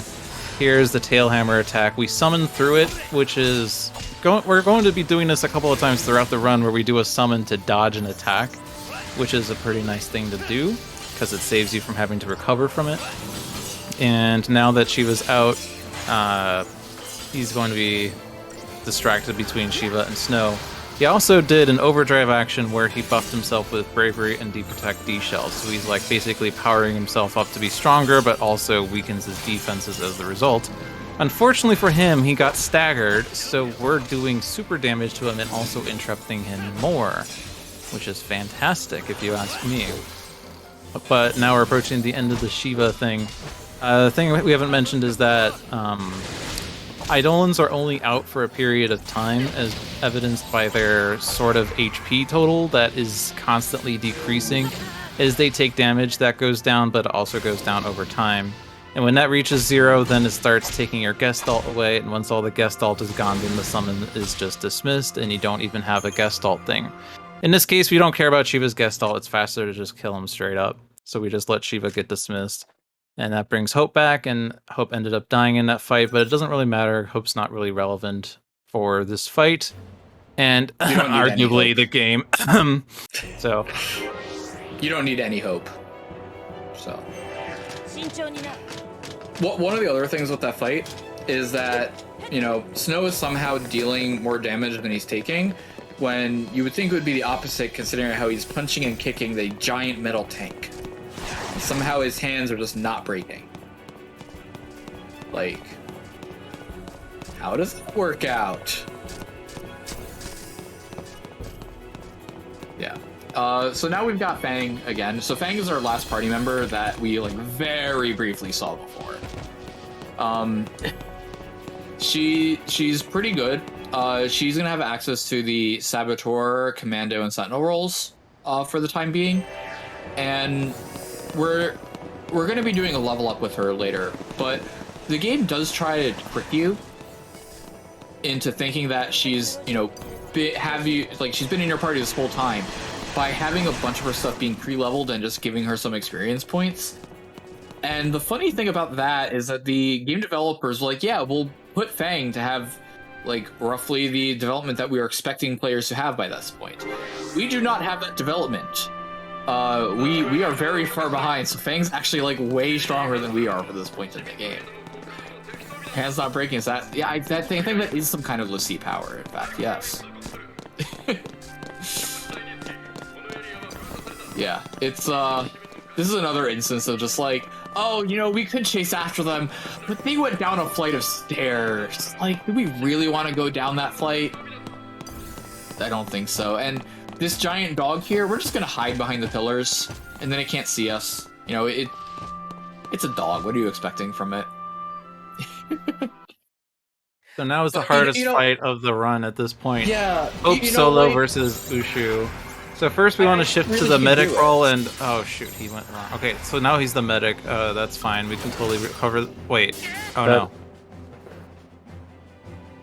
Hashtag scripted. He couldn't get his inputs in. Yeah, that's a scripted fight, and then retrying this just to get to a menu. Yep.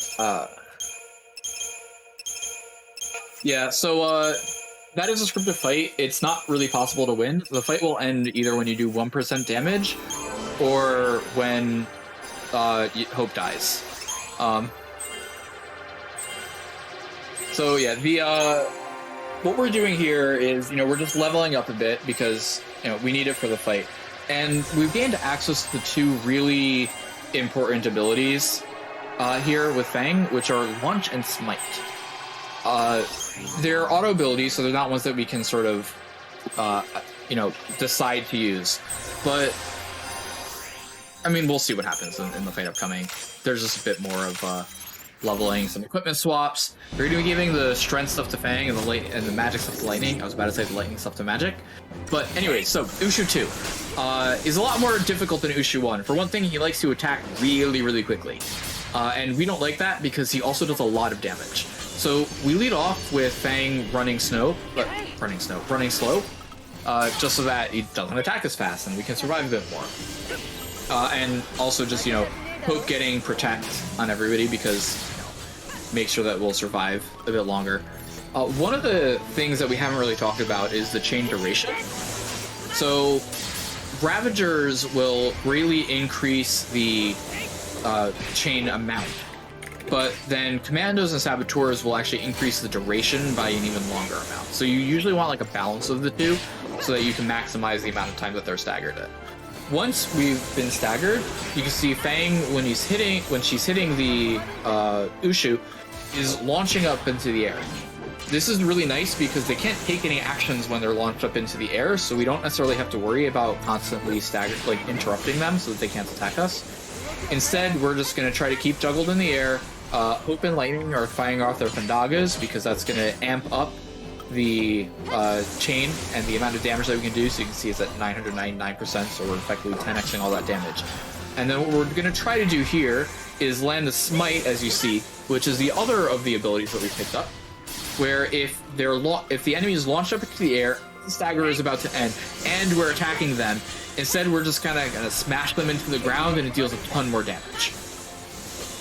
The second phase of the fight, the second stagger, is going to go much the same as the first one, except now he does even more damage and has even more abilities that are going to hurt a lot. So we actually spend some amount of time like making sure that doesn't happen and throwing all these potions. This is surprisingly one of the longest fights in the speedrun. I think it's the second longest. And it's one of the only fights in the run that we can't actually resolve within a single stagger, just because of how much HP he has and how low our development is and the access to everything that we do have.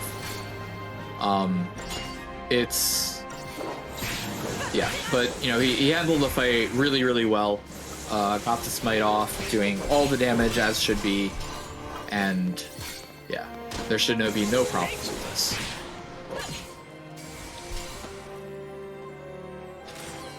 And perfect, done. Yeah, 226, one of the longer fights in the speedrun. The second longest. Yep.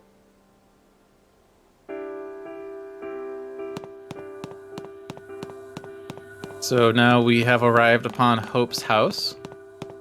A fantastic, peaceful house containing his father, known as Bartholomew. Bart. It's not a plot. That his name is Bartholomew. He's not related. But cutscenes here involving, I guess, our team's determination to save Cocoon in the end, and now we get into Hope's House 1. One of the most annoying fights in the speedrun due to the random nature of it. We summon Odin immediately and then try to build up chain on everything. The instant summon is hopefully so that Odin gets everything provoked onto him. And then we try to get chain duration on everything before we go into Gestalt mode. Primarily so that when we Gestalt, we can do this Thunderfall attack to add chain to everything.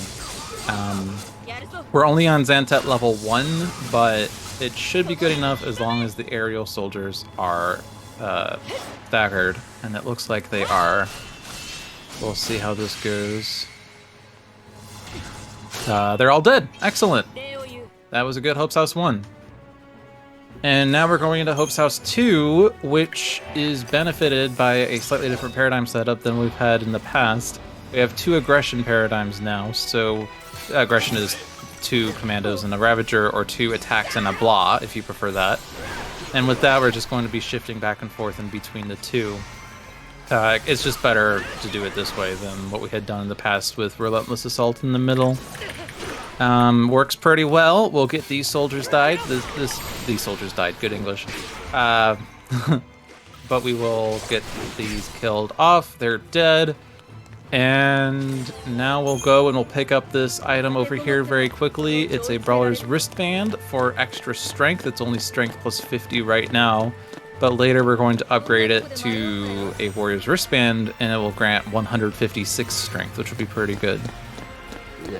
And now we'll do the menu for this fight, which is a very quick menu nowadays. We do this Crystarium on Lightning, just basically to get a little bit of extra stats as well as an accessory slot on her. And then we swap some accessories around, and blink or you'll miss it. We're done. We did the accessory swapping just like that. Pretty good menu. So yeah, it is now time for us to go into Sky Tank. We popped a Fort of Soul for this so that we can get Bravery, Faith, and Haste for this fight. Sky Tank is another boss with parts to it. The Sky Tank is the main body, and it has 4 parts, 2 hulls and 2 turrets. At the beginning of the fight, we're going to be doing 2 quick strings of lightning before summoning Odin. Now, Odin is really useful in this fight because when he hits enemies, he inflicts Provoke on them, which was also useful in Hope's House 1. So whilst Odin is out, none of these parts are actually going to be targeting lightning. This allows us to avoid attacks like Turret Fire and Plasma Blasters, which can interrupt lightning for quite a while. And so we can just get through all of these different parts, which when destroyed do a massive amount of damage to the main body. Once all 4 pieces are destroyed, we will then do a little bit more damage to the main body until it is broken. Once it is broken, it will back up and unleash the main cannon. As you can see there, the Sky Tank just took an explosion in the bridge, and the main cannon is now unfurling. When the main cannon is fully unfurled, the chain resistance and chain stagger point will significantly drop, meaning that we can now stagger the Sky Tank and actually build up a lot of chain very quickly, and then we will just deal damage to get the fight done very quickly, just like that. And that was a very good Sky Tank with 131. And that will conclude Chapter 7. So, a couple of things. One, yes, it is the only spot in 13 that you can actually use the gun part of Lightning's Gunblade. I wish you could use it more often, but nope, just for that one fight. Second thing is that Kaya did have a reset on the first row of Behemoth, unfortunately. Didn't quite get the interruption pattern down pat, and Lightning ended up dying and wasn't able to finish the fight with Hope. So had to redo that one. So currently, Aussie is the only one deathless. Yeah, it's been a pretty stable run for Aussie up until now. No crash this time. Yeah, Aussie's having a pretty chill run. He's even taking the time to stop at an amusement park for some concessions. I wish I could go to an amusement park. Just go now. Right now, I mean, it's like 7 p.m. I don't think they're open. Not with that attitude. I'm in. Are you...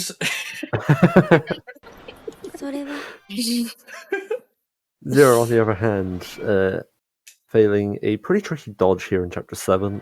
These are Orions, they're a tilted type enemy. They move very quickly, but we found a secret to it.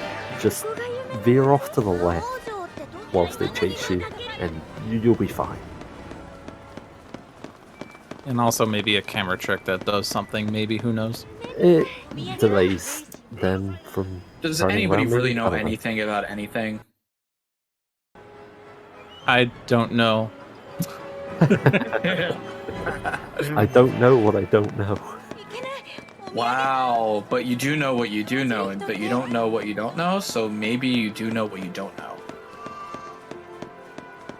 It's too late for this. Alright, so Zero is coming up to his Ushu 2. Titan, did you want to say anything about this? I mean, so like Zero's a really good run. Do you think that his Hope will be able to do it? I'm not sure. I hope so. Not sure. Can Hope actually win? Like, we had 1 out of 3 legendary dodges. We did, yeah. Maybe it'll be 1 out of 3 Hopes. Oh well, Or taking a different strategy, going to medic instead of synergist. But no, still wasn't able to quite do it. Yeah, I think it's a little bit too long there in medic. Yeah. So we're in chapter 8 now for Aussie. Chapter 8's like a really chill chapter. There's 3 fights. It's also, I believe, the shortest chapter in the speedrun. We're doing a lot of Crystarium leveling up, and we're getting we're getting Blitz on Saz, which we'll get to in a bit, but it's kind of one of the most broken things that we can't get on Saz. One of, not. But yeah, it's really chill. There's like another mini game here where we try to find the Chocobo chick that lives in Saz's hair that none of you have seen because we're skipping all the cutscenes, because, you know, we're speedrunners, we don't have time for things like cutscenes. That's a story? There is a story, yeah. Oh. Yeah. But this Choco chick, which we do keep on trying to find, like, I really have to wonder how exactly it's living in sanitary conditions there. Like, it is hair. But, you know, this Choco chick, you know, if you want to find out more, play the other 2 games. Kaya here is approaching the Aster Proto Bulbasaur. So we've so far had Ice and Lightning. Yep. I think I don't know if we've said the name properly yet. It's Aster Proto Florian. I cannot pronounce that. Oh. Titan just refuses to try it, so he just says Aster Proto Bulbasaur Pokemon Lightning Lethal Wally thing. He just throws in random words at a certain point. That is I'm going to change my split name to be exactly that. To be fair, I'd actually put my split name as Vernal Harvester, which is the same kind of enemy, just not Proto. But yeah, so Zero in his first evolution 2, Kaya Proto, and Aussie now in the action part of Chapter 8. Action part, it's all like mostly running. We have soldiers Chapter chasing 8's them, really and chill. they've gotten exhausted. And more soldiers have caught on to Saz's presence, and they've given up. I feel like my Aussie stream is like 5 seconds behind yours. Okay, Zero got a little bit unlucky He didn't get the smite? He got the smite, but the strike down actually got interrupted. So he actually lost out on about 10k worth of damage. Yeah, that's a lot. And we got Exo Water here. So we got 3 out of the 4. Now, if Kaya were to die here, we could potentially see 4 out of 4. I'm not saying he should. I'm just saying that it would let us, showcase more. Honestly, That's not gonna happen. it's better if we just don't acknowledge exo-proofing fire. Let's just forget about it. Yeah. The Exo Lightning is basically the exact same as the Exo Water, other way around, I guess, because we saw the other one first. You swap which abilities you're using. And over there on Aussie's side, we're about to be going into the Mid-Light Reaper, not the Midnight Reaper, which is what I thought it was for literal years. This is going to be sort of our first showcase of one of Saz's most broken abilities, which is the Blitz ability. So normally Saz's attack fires 2 bullets that each do 0.6 damage. So you end up with like 1.2 total damage. Saz's Blitz, however, does 7 bullets for the cost of 2 ATB. So in that same amount of time, you end up doing like it's 7 bullets of 0.7, right? So you end up doing 4.9 in 2 ATB as opposed to just 2.4. So you more than double the amount of damage that you do, and there's a lot of other really nice things that can happen with it. Like, it'll apply all the conditional probabilities on every single bullet, so you just end up with a lot of chain and a lot of duration. If you have the end spells we put on here, and Frost, because the Midnight Reaper is weak to, I call it Midnight again. Because the Midnight Reaper is weak to ice, it just deals a ton more damage there. And it ends up just being a giant force multiplier. One disadvantage to it, though, is that you can miss a lot, because it is this sort of strafing bullet attack. And, if the enemies are small, then a lot of the bullets are going to miss. Luckily for us, this is... Oh, I didn't split Kaya. Luckily for us, this is a... this is a Final Fantasy game. Most of the bosses tend to be really big, so we're not going to end up missing a lot of the... we're not going to end up missing a lot of the bullets, which is really nice.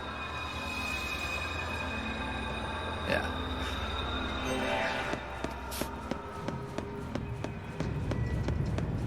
And so this we're about is to go to currently the next Eidolon. Have at Sorry. you. This is currently the Saz solo part of the game, believe it or not, and if you were to backtrack at that point, you could actually do fights in Chapter 8 with just Saz, which is, secret fights, I guess. It's the same fights, just with only one party member.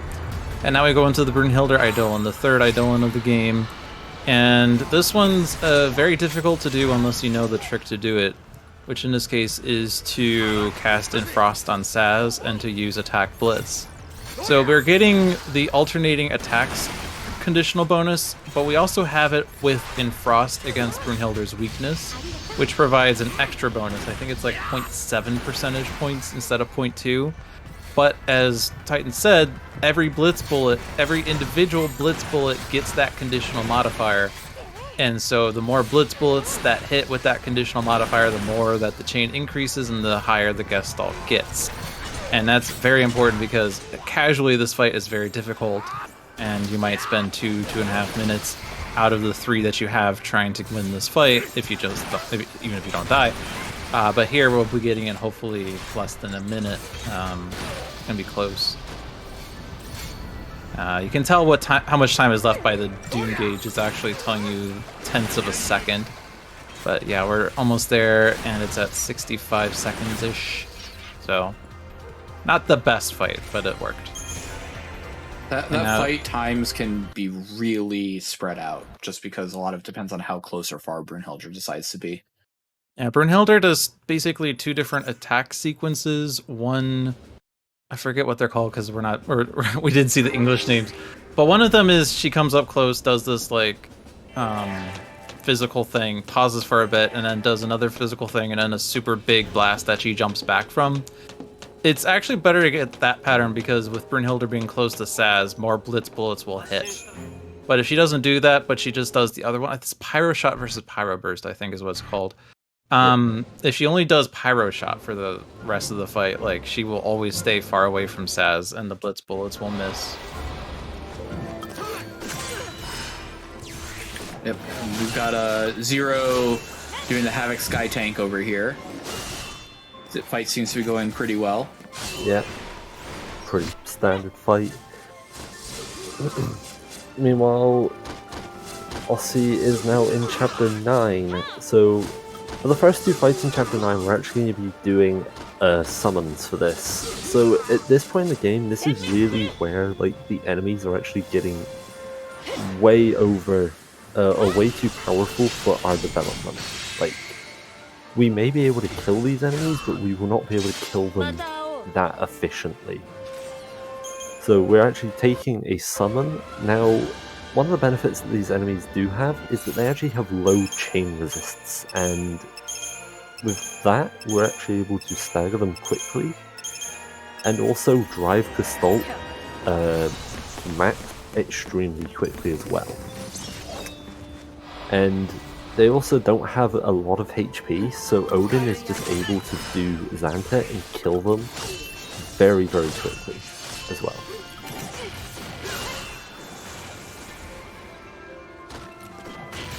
Yep, this is a rather recent routing change.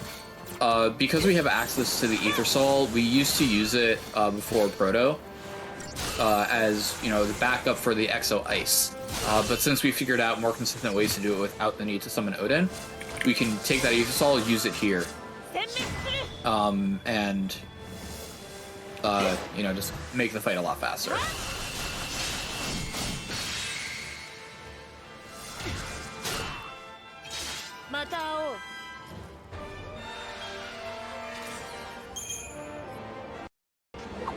Yep. There's been almost no time for us to stop talking because something's always happening on one of the streams. Because this game is very, very active. What plot have we missed so far? Last we were at was what? Like, we were in Chapter 4, so like... I don't know. Now we're on an airship. Basically, like, in between Chapters 5 and 6, like, Saz, Vanille, and Lightning and Hope have split up and gone different directions. Lightning hoping to take down Sanctum, and Saz and Vanille hoping to ignore their problems, go to a pub and hope that this all blows over. And in Chapter 7, Snow shows up again, but now with Fang, claiming that the cavalry are on their side, willing to help them out with their cause, because they want to think that the Pulse of the Sea aren't necessarily the bad guys. They're led by a guy named Sid Raines. Sid from, you know, classic Final Fantasy lore. And the fight ends with them getting onto an airship that takes them over to the place where Vanille has been taken hostage. And at the end of Chapter 8, after the Brunhilde Eidolon, there's a shot of Saz pointing a gun up and a bullet being shot and someone being taken away in a body bag, which is leading us to believe that something bad happened. Maybe we'll see what that is in 5 seconds. Well, we won't see what it is because we see the cutscenes, but spoilers, nothing bad happened. We're basically here to catch Saz and Vanille. Yeah, and so, you know, we're on this giant airship, and I swear the outside of this airship is not OSHA compliant at all. Like, there's barely any guardrails. You know, there's just platforms between them that you just gonna run across. We've got Lightning and Co. jumping between the platforms while who knows how many thousands of feet in the air. And there's like, no, nobody's got any problems with this. Like, how is this okay? Well, I have a hypothesis for you, Titan. Yeah? Nobody who will be on foot will ever step outside there. But like, even the fly guys, right? Like, what happens if they just run out of fuel while they're up there, huh? They'll just find a safe place to There's no land. safety tethers. Don't question the Sanctum, they have their methods. Question their set methods. Meanwhile, Zero is doing the minigame in Final Fantasy XIII. That's right, the minigame called Catch the Chocobo Check. Hey, that's the second mini game. Fair. It's this really weird segment where we just have to find the chocobo chicken. It's not really hard to find because generally wherever the camera's positioned, it's right in front of you, except for the very last time. Yeah. Except for this one. And you get rewarded with a star pendant. And unlike the Dreadnought minigame, the star pendant is always a star pendant, regardless of how much time it took you to get there. So. Yeah. You took over 3 minutes. You get 1 gil. that goes along with your 9.99 in chapter 4. Yeah. There's back in E&E. Yep.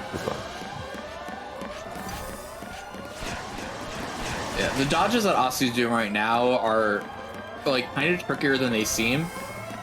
Some of these enemies can run really fast and they've got all like different aggro patterns. So he's taking like a really specific path for them to try to minimize the chance that they'll actually like, you know, run into him and do a battle. There's gonna I be usually just hug the left wall, but sometimes it doesn't work. Always work, yeah. You have to react. Kai seems to be handling this one pretty well. Yeah, the way the soldiers move can be unpredictable. Like, normally enemies will just charge at you, but sometimes they can decide to just not. They can run away, or they can run in front or behind, or... it is just... It can be tiring. Yep. But it looks like Kaya got that down no problem.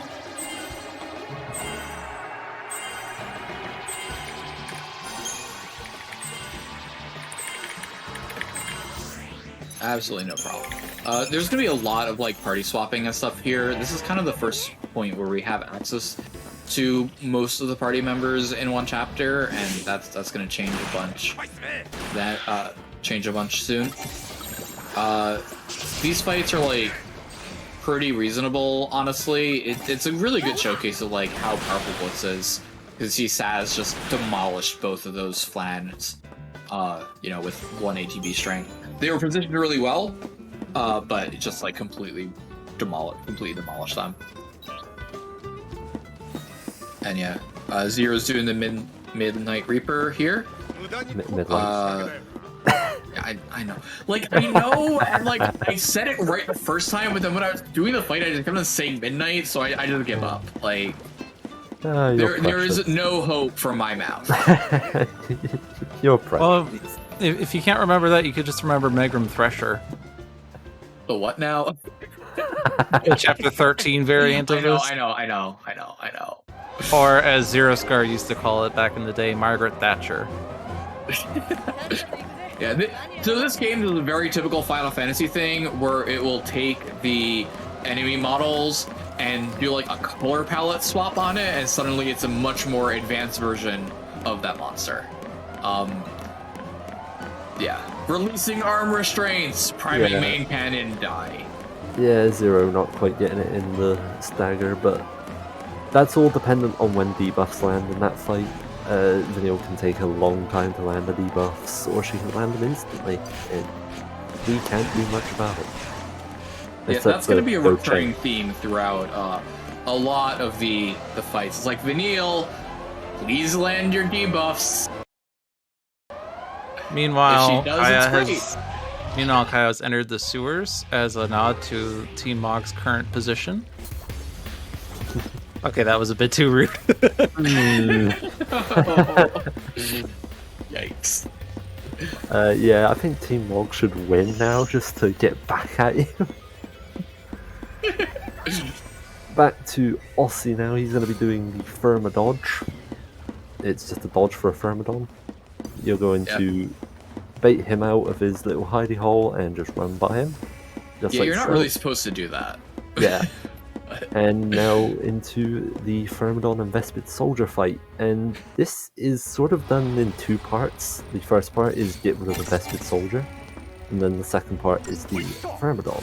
We're going to start off by getting Bravery and Thunder to target the Vespid soldier's weakness, and then just blitzing him down. If Vanille was nice to us, she would have given us Deep Step, and that would have been killed a little bit quicker. And then once the Vespid Soldier is dead, we then do Haste and Water. We learned Haste on Saz now, so he can actually give the party the thing that makes the ATB go really fast. ATB goes zoom! Yeah. And then from here we need to stagger the Thermodon. Whilst the Thermodon has its carapace, it will actually resist damage. But once that carapace is dead, it will lose that resistance and we will be able to do a lot of damage. I guess you could call it a barrier. I knew you were going to say it is that. a barrier. It's also thing- another instance of us like waiting so that we make sure all the builds are set, because now he's like right in our face. Yeah. Another thing that also happened in that fight was the Protecting D-Shell actually landed on Thermodon really early, so it was very possible that those debuffs could wear off. By default, those debuffs actually last 1 minute, and you can extend them by re-inflicting them, but also by having Saboteur roll levels or having higher chain.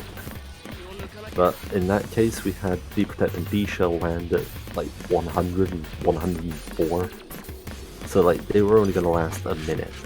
So it was very plausible that they would run off and we would lose a lot of damage out of it. Yeah. But also, Wally, you said something very interesting at the beginning of that fight. You said first we're going to take care of the Vespid Soldier, then the Thermodon.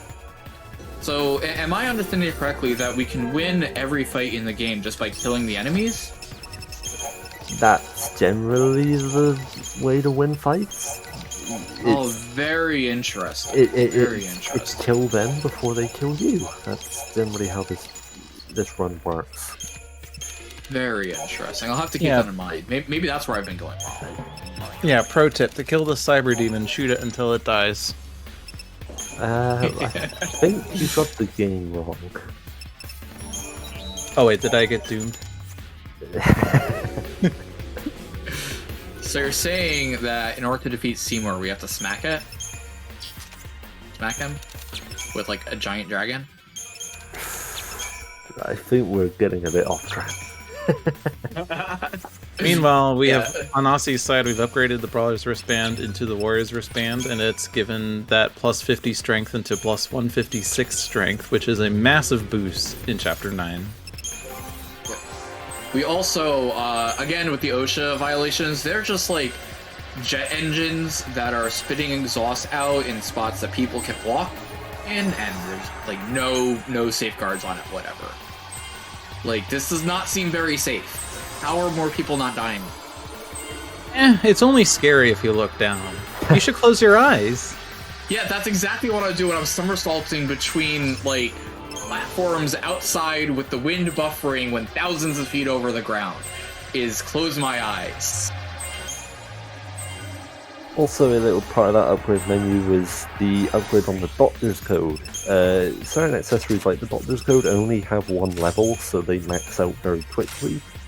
And they also generally dismantle, which is the other part of upgrading, into really useful items or components or anything really. And by dismantling the Doctor's Code, we picked up a extra Deceptisol, Fortisol, Aegisol, and an Elixir. In the game, there are only 4 available elixirs, 1 from a chest and 3 from Doctor's Codes. So I think you don't get a Deceptisol, you get an Ethersol, right? Yeah. But yeah, everything else is good. And to be clear, there's no benefit to upgrading the Doctor's Code. It doesn't make potions better, it just makes the dismantles better. So now on Aussie's side we're fighting Kalavinka Striker, also known as Paperclip Boss. It's another 2-stage fight. It's actually the last 2-stage fight of the game. Well, technically it's 2 separate fights, but what we are accomplishing in Phase 1 is just basically stagger it and then kill it dead. The first fight is not really that hard. We get slow on it just so that it attacks less frequently. Curse would also be nice to have, but not mandatory because we stagger it quickly. It doesn't have any elemental weaknesses, but it absorbs lightning because I guess it's, statically built up with lightning or something. I don't know. you know, paper clips rubbing against each other repeatedly builds up static discharge, all that jazz, all that physics. I don't know. I'm not a physics person. I'm a math person. Alright, so now we have Kalavinka Part 2, Kalavinka's Revenge. This is the harder of the two fights. And he always starts by doing 3 sets of lightning outputs, and who it targets is random, and in this case it targeted lightning. Who it targets will basically determine what the runner will respond with, whether it's more potions or let the damage go through. But it's very important that at this point when he started doing physicals, that Hope has the lowest HP. Because he's going to do a few of those, you know, blitz type physicals, and then he's going to jump up in the air and do a super big lightning burst of attack onto one single character for essentially lethal damage at this point. And if that targets lightning, it's game over. If it targets Fang, she'll probably survive. But if it should target Hope because Hope has the lowest. So always target whoever has the lowest, and that's something that we've discovered somewhat recently, a couple years or so ago. Previously, we used to need a Sentinel to tank it just to make sure that it wouldn't target lightning, but since then we've learned that it always hits the lowest HP character, and we always like to kill Hope because we just aren't very optimistic people. So, but that's okay because we have Phoenix Downs to bring Hope back, so the rest of the fight is not hopeless. Although he can die again, depending on attack patterns, and if he dies a second time, we don't care. It's just like, we get him staggered with Hope, and then after that, the damage comes from Lightning's Ruins and Fang's attacks.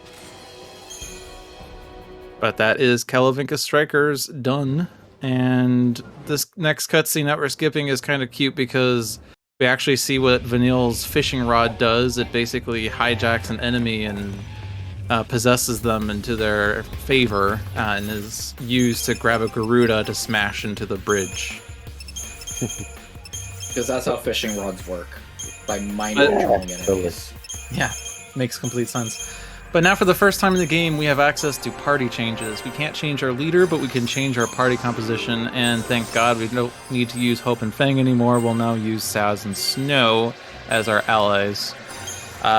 We used to do Saz and Vanille, and it's generally recommended for casual players still, in my opinion, that you should do Saz and Vanille because of the access to Bravery, Faith, Haste, and spells, and Deprotect, Deshell, and Peril.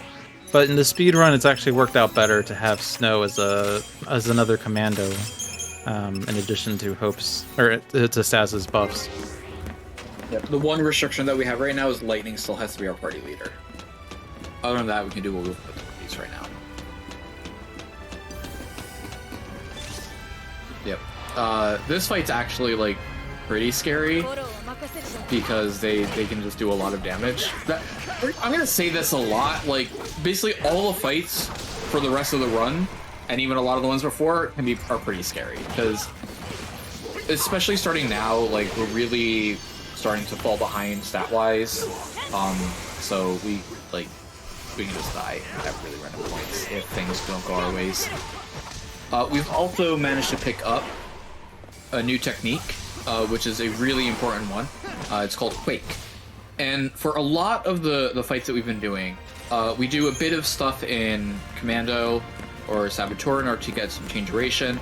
Then we move over to Ravagers so that we can increase the chain amount, right? But with Quake, we get to sort of cheat. By using a single point of TP, it will actually just add like 18 seconds of chain duration onto everybody.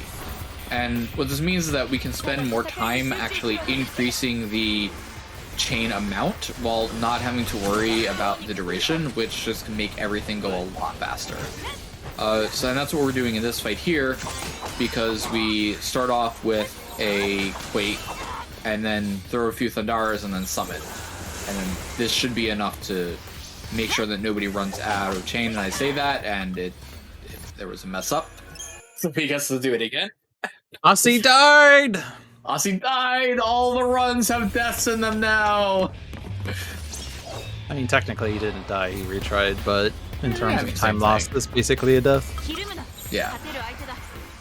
So, yeah, we're going to be saying the same thing again, where, you know, we use Quake just so that we can instantly start increasing the chain. And we don't have to worry about, like, anything else happening. And then now, assuming that everything goes correctly, we'll get a few staggers, the chain will get up high and stay high, and now when we've installed, this should be enough to just kill all the rest of the enemies here. Zero going for the Thermododge right now. It's kind of weird because you have to bait the Thermodon to move out, but not to move out like enough that it'll like actually hit you.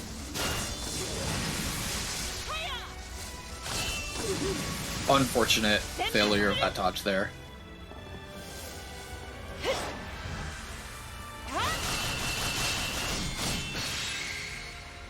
Yep, there's Zantat skin to do that. Kai is starting up Ushu 1. And now we get to see one of the few, what could be considered to be an actual glitch in the game. So, most of the, like, this is one of the only spots in the game that this can actually be used in, but there are actual, like, load lines and despawn, like, spawn lines and despawn lines, load lines and despawn lines for every enemy. So that way the game doesn't have to keep track of everything that's supposed to be on the map. Most of the time, it's not possible, like, they don't necessarily overlap very much. So if you cross over a load line or a deload line, it's not maybe possible to trigger one without, like, also effectively triggering the other. That's not the case here, though. So if you recall all the way back in Chapter 3 when I talked about Deceptisols, when you deset, it will respawn you outside of the battle zone and just kind of put you there. And in this spot here, the load lines and the battle zones and the load lines overlap. So we run down a bit, and that's going to respawn the first encounter that we fought. If we run all the way up, it's going to despawn the third encounter on the bridge that we would be doing. But then since we're going here and we're retrying the fight, it's going to respawn us outside of this battle zone, which happens to be past the load line, past the spawn line for that third bridge. So as a result, we've just kind of performed a magic trick, and the third bridge encounter is just not there at all. And we get to do this again even one more time. This time we're going to be despawning the fourth bridge by going to the second one. So as you can see, there's a couple of fly guys that are hopping around the fourth bridge. We're going to run down. This is going to respawn up the second bridge again. And again, we're doing these steps so that we can actually get far enough into the battle zone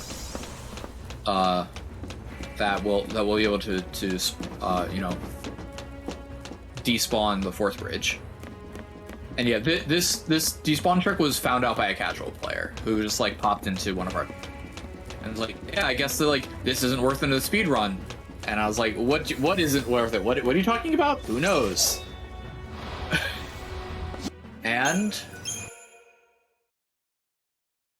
voila, you see there's nothing there on the fourth bridge.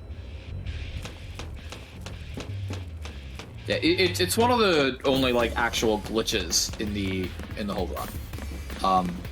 And it saved a few minutes and required extensive rerouting because now we had to like reconfigure some of our EXP things. But yeah, they're gone.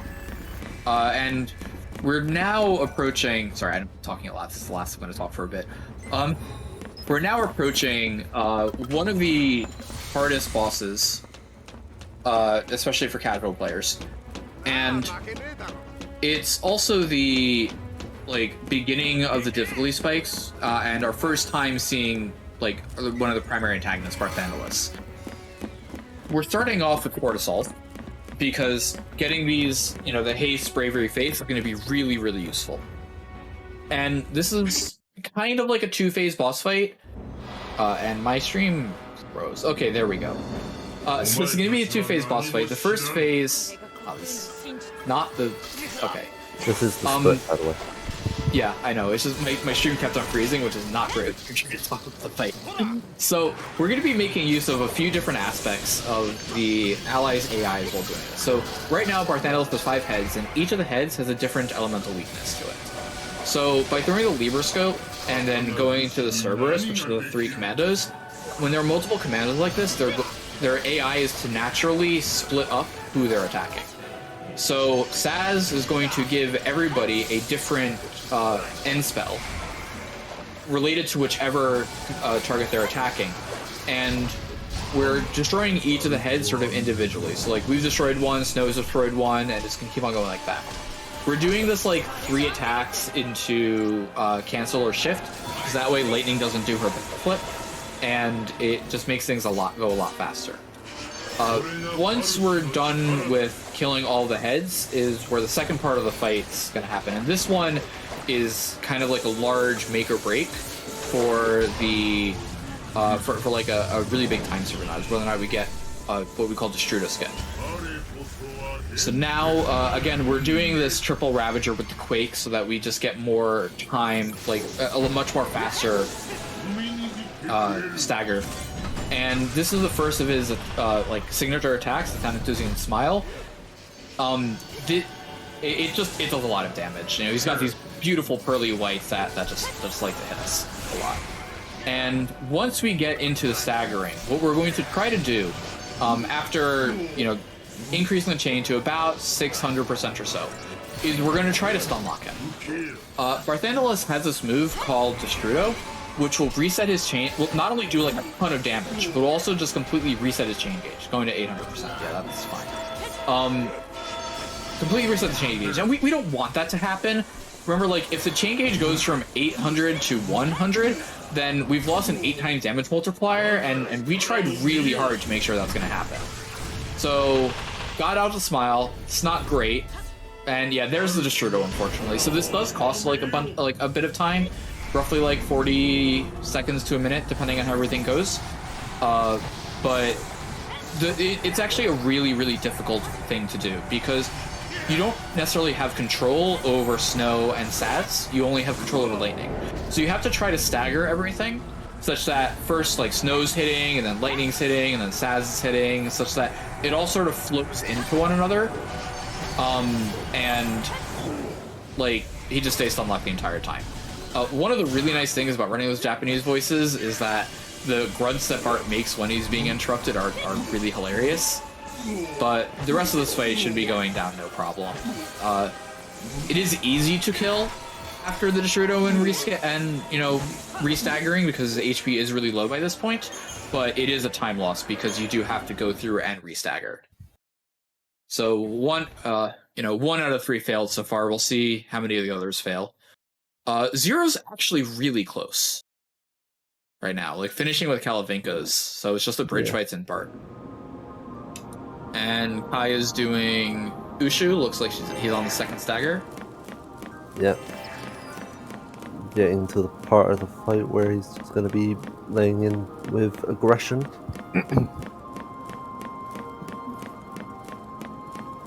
But yeah, with Bart dead, or Bart defeated, we're now in chapter 10 with Ossie now. This chapter is a bit of it's a change of pace from chapter 9. There's quite a lot of downtime.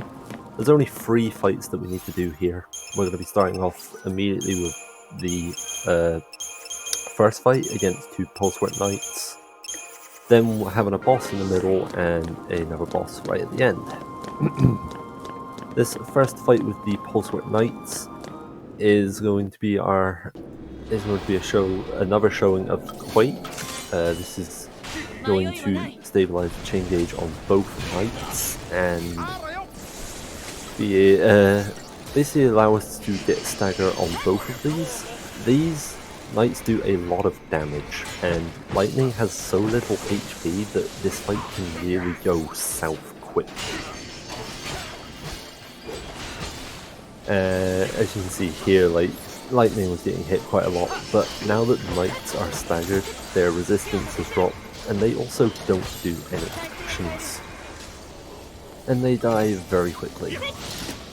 And it turns out that if you have machines exposed to their elements, they kind of can't do much. Yeah. Really easy to destroy if you just rip out their wires. Alright, I'm going to interrupt y'all because I have a very important announcement to make. It is currently 54. And I'm so happy.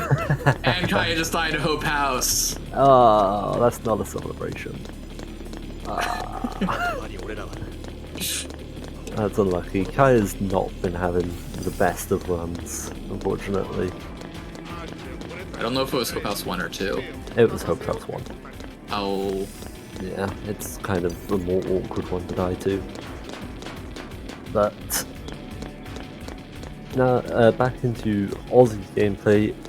After defeating the 2 Prospect Knights, we actually unlocked something. We unlocked the role development.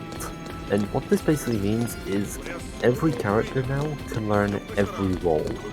So all 6 characters can learn all 6 roles, compared to before where they could only do development in their 3 primary roles. The secondary roles, which is what they are called, or what we will be calling them, are actually are very expensive to develop, so we aren't going to be seeing them used all too much, especially not around this part of the game. So it's still going to be a lot of us just using the primary roles as efficiently as we possibly can. Yeah. Secondary roles are really expensive. And we only get 2 of them throughout the rest of the run. And did you forget to split Kaya again? No, it's no, fine. Kaya hasn't split yet. Yeah. Oh, okay. Kaya splits on Sky Tank and died to Hope House 1. But yeah, no. And did you remember to not split Kaya? I did, in fact, remember to not split Kaya, yes. I was actually like, during the chapter 4, I was like, wait, hold on, did he get to Odin yet or not? Like, which running part is this? Yeah. Yeah, Kaya's coming up to Sky Tank now.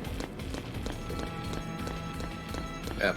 A death of Sky Tank's actually like really bad. Not only is the fight like decently long, but the Hope House 2 will actually respawn, so you have to do that fight before you can redo Sky Tank. So you really don't want to die to Sky Tank. It's really bad. Yep, Zero doing the bridge despawns right now, bridge skips. And Kaya starting the Sky Tanks. A large amount of Chapter 10, which Aussie's doing right now, is going to be pretty chill until we get to the fights. But yeah, it's kind of the beginning of, like, us being able to do stuff. We also could technically take Lightning out of our party now, but her stats are still, like, pretty good for this point in the game, and it's not worth it to remove her. Also, the 3 people in our party right now are the 3 people that have 4 ATB segments. So this is also true, yeah. That might sort of play a role. Might just be that, you know, the setup for Bart works for Sid and it's slower to swap accessories around. It's a little bit of this, a little bit of that. Sid. I've tried doing Vanille Sid. It's so hard to maintain interruption. Yeah, having access to 3 commandos instead of just 2 is nice. Although we don't really use the 3rd commando in this chapter, but it's still nice to have. It definitely allows for more strats to be made.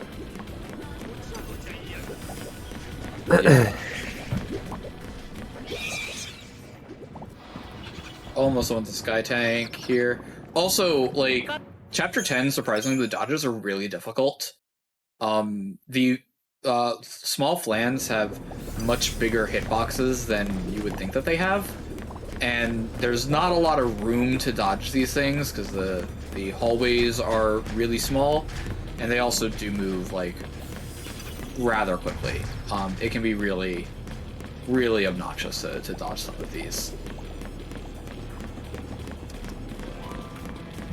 Wait, so I was supposed to split for like everyone except for Kimon there, right? Yeah. Alright, I got it. Right, yeah, because the Kaya just had Sky Tank, we're now coming up to Bart on 0.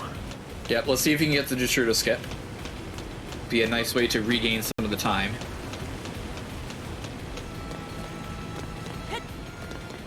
Yeah, we're gonna see more of what we were before. The that like brief, you know, go into the blitz and then immediately leave is just to, again, manipulate the AI to like target different things. This fight's a really good example of just AI manipulation. Making sure that Snow's attacking something else, making sure that Savs puts on the right end spells that we want, and just kind of dealing a ton of damage the entire time. Although, to be fair, Savs can be stupid sometimes. He can get the debuffs very wrong. Oh, not the debuffs, the buffs very wrong. Yep. There have been cases where Lightning's ended up with like water and Savs has ended up with fire, and it just all falls apart. But coming into Ozzy now, he's coming into Sid. So this is the Sid Reigns fight. And this is a really good example of, or a really good reaffirmation of the ATB refreshing that you get from the first paradigm shift and every shift 12 seconds after. This fight is going to be just a lot of chaining, and then once we're in stagger, it's just going to be piling all the damage on. Sid has very high chain resist as well as a pretty high stagger point. So a lot of this fight is just going to come down to making sure that we're keeping everybody healed, we're doing enough defense, whilst just building chain gradually. Sid has different modes that he can shift into. The first one is offensive shift, which effectively acts as a commando. The second one is a defensive shift, which basically acts as a sentinel, and then he's also got a healing shift, or recovery shift, which basically acts as a medic. We want Sid really to go to medic, just because then he can't do guard that he would do in defensive stance. But now that we're in stagger, it's just going to be a case of getting Sid launched and keeping him launched until the end of the fight. At this point, when Sid is below 50% HP, he can do a Metamorphose. And if he does Metamorphose, that really sort of makes the fight very difficult. And one, he will now have physical and magical. And also he will immediately go into the move Seraphic Ray, and that will basically kill everyone. The way that we can recover that situation is by actually summoning Odin. Sid actually has a very low amount of HP, given what he is. For a little bit of trivia, Sid actually has about 150,000 less HP than Ushu 2, which appeared in Chapter 7. But can Sid see why kids love the sweet sugary taste of Cinnamon Toast Crunch? No, he can no longer see. So there's two things that I want to mention here. One is this elevator dodge. I love it. You just play ring around the bombs the entire time, and they're not fast enough with a sharp enough turning radius to actually catch you. The second is Zero played the Barthandelus fight extremely well, got the Deshudo skip, which saves so much time, and it's so much safer. So it was really great by him. Really, really smooth there. And Kaya is starting Chapter 8. So, you know, is going pretty well. Yep. There's also, you know, in Aussie's thing right here, there's a lot of dodges that look like, oh yeah, they're just fighting each other, they're gonna ignore you, and instead, nope, as soon as you run in, they're like, I must have your fight. And these dodges can be really obnoxious. There's like no space to actually do things in, so you've got to lure them out, manipulate them, hop up and down. The worst part is like you can hop off of that ledge and then immediately hop back on if your direction's like your stick's in the wrong direction.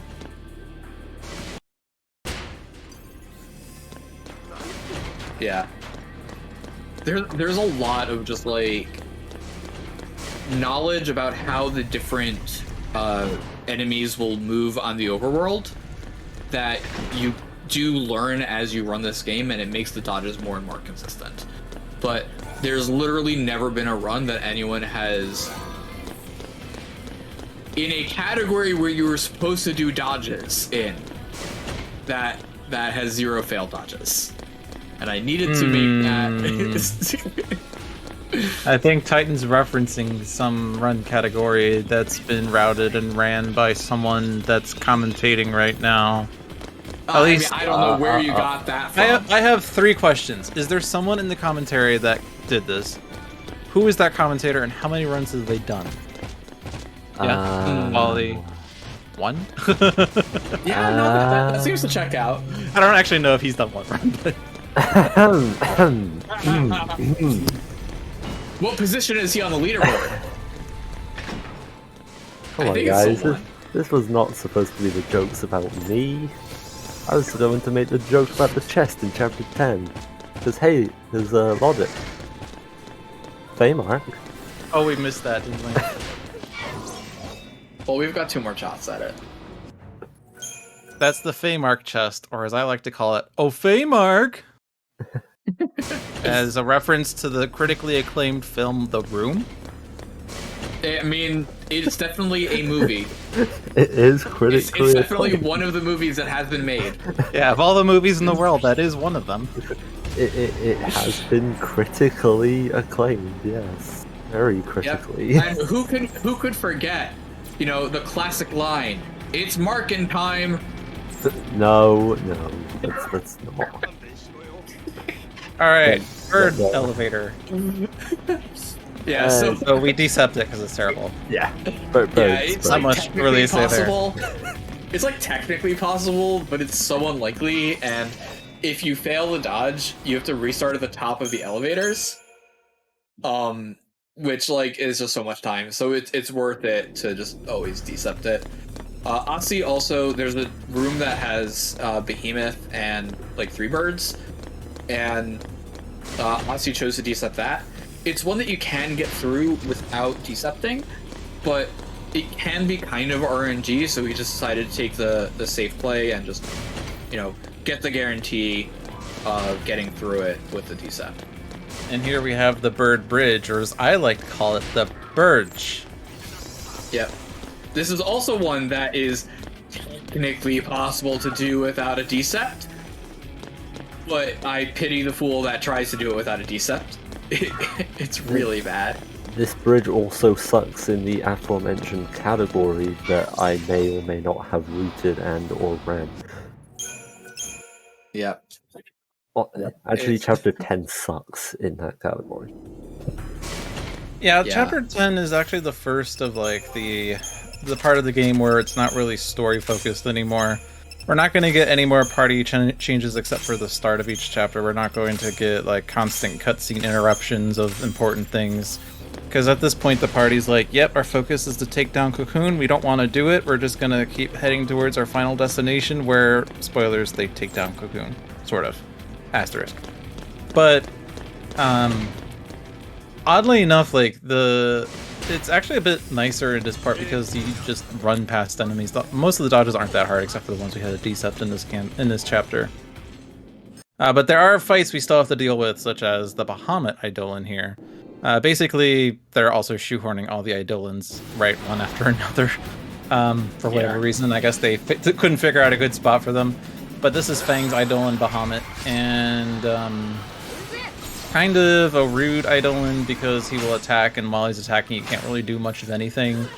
If you get Curse on, then you might be able to attack while it's doing things, but you'll take too much damage to really survive it. So we get slow, we try to get Curse, we throw potions to stay alive. We got the Curse, so he's also attacking Lightning, so if he's attacking Lightning, you can actually just sacrifice Lightning, and that's fine, because you have a Phoenix down to revive her. Then we can utilize the Relentless Assault paradigm for Lightning and Vanille's Ravager to increase the Gestalt gauge. Fang doesn't really contribute that much outside of doing attack, ruin, attack, in the Shiva fight for that little bit of chain increase, but it's a pretty short Eidolon, just kind of annoying more so than anything because you lose time for factors outside of your control.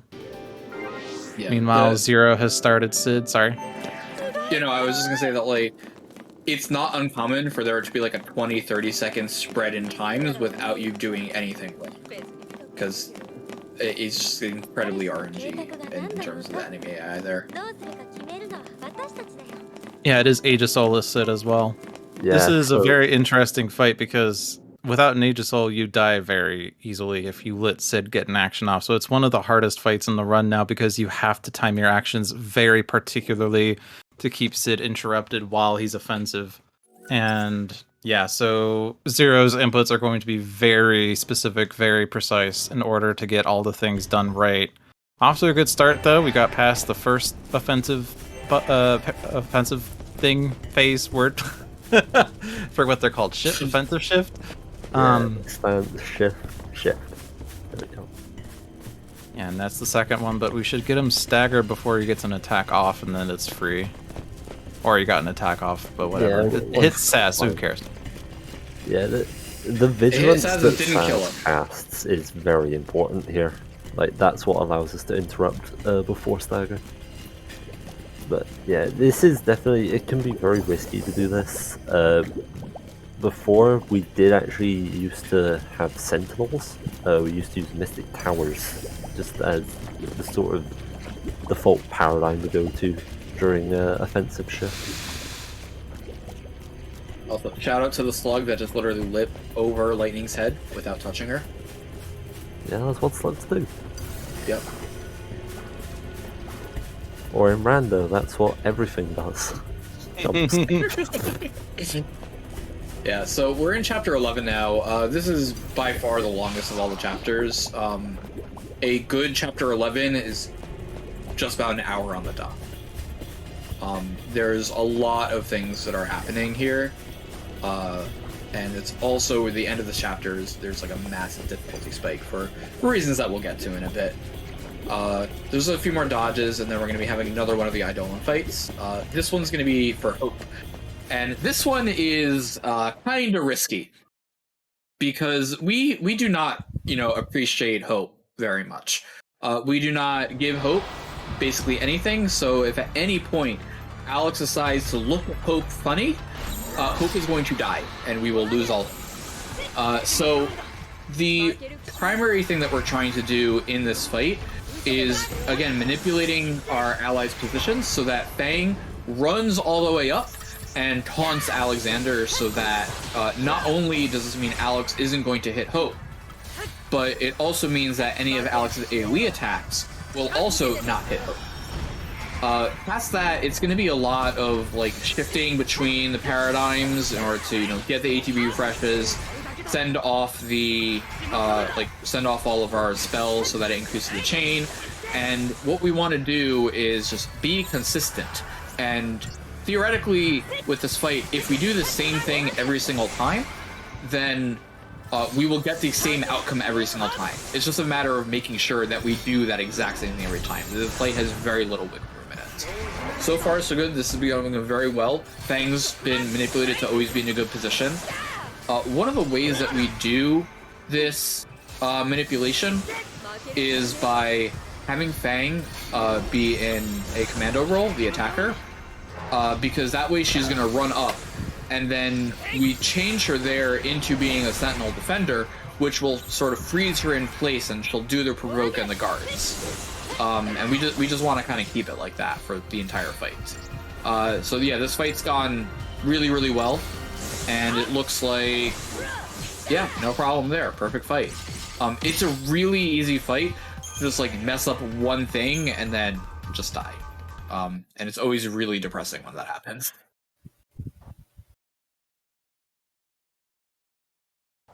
Yep. So we are about more than halfway through, at least on Aussie's side. I just want to give a name reminder to everyone. We have Aussie in the upper right corner. We have Zero on the bottom left, Kayarune in the upper left. These are the 3 best runners of 13 at the moment on the leaderboards. And the commentary is led by LogicDolphin. I'm the leader. I don't know why I said that again. But also we have Wally and Titan joining us here if you've been wondering who's been blabbing. I know it appears in the bottom right, but always good to give a reminder. And yeah, Aussie switched leader to Saz because someone realized at some point that Hope runs slower than everyone else, despite some acclaimed 13 analyzer, encyclopedian, historian doing tests once upon a time that thought that Hope was equal speed. Whoever thought that should have been fired. Yeah, I mean, it doesn't seem very logical of them to just make that assumption. At least it wasn't the same person who grabbed Hope's Quake in any percent. Yeah, so this is the start of Grand Pulse. This is more or less the Comlands of 13. There's a lot of different spots that you can go, a lot of different side quests, and just a lot of just running. We're speedrunners though, so we're gonna ignore basically all of it. This is also where the developers thought that, yeah, you know, they'll do side quests, they'll get a bunch more stuff, they'll be a lot stronger, so we can just start amping the difficulty up, right? And, well, they were wrong for us, so things are going to become really hairy. Because we are... This is the point that we start just being super underleveled. Super underleveled. Yeah, if in Chapter 9 we were only slightly underleveled, in Chapter 11 we are ants. Yeah. What is this? A place for ants? This is also the first instance. I shouldn't say the first instance. The only instance of us doing a fight purely for experience. Every other fight that we do in the run is there because we either like need an item that's hidden behind it, or because we're forced to kill it in order to progress the story or like to get to the next area. This is the one spot that we don't do it just because it's a really fast, easy way to get the experience that's just going to put us right over the edge of some really nice level, like abilities that we're going to need to get. Yeah.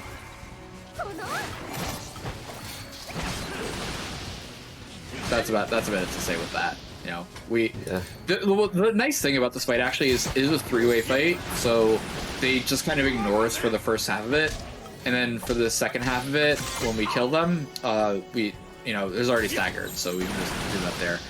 We are throwing a Libra here because we are going to be fighting that enemy again later, and throwing the Libra here now kind of just makes that fight easier because we don't have to throw the Libra then, and it's basically free to do it now. Yeah, we can't exactly throw the Libra later. We need that TP at that point. Yep. Yep. Aya is coming up on Thermodon and Vespid Soldier and Zeros in Bahamut right now. And both fights feature Vanille doing things. I was gonna say debuff, but no, she doesn't do that in Bahamut. Vanille started off nice to Kaya there, got the deep protect on the Vespid Soldier, and the Vespid Soldier just got deleted. Yep.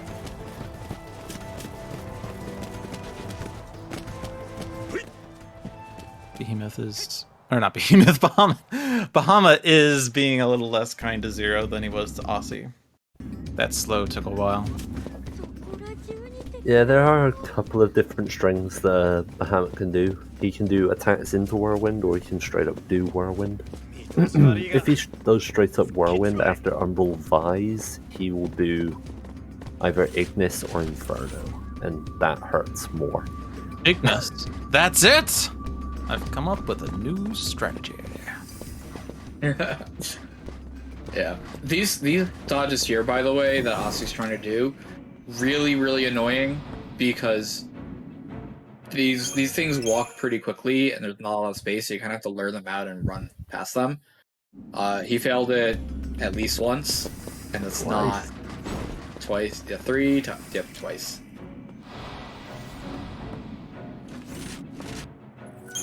Yeah, it's a really, really annoying, obnoxious dodge. Oof. Wow, that's an unlucky catch. It's also an annoying one because because okay.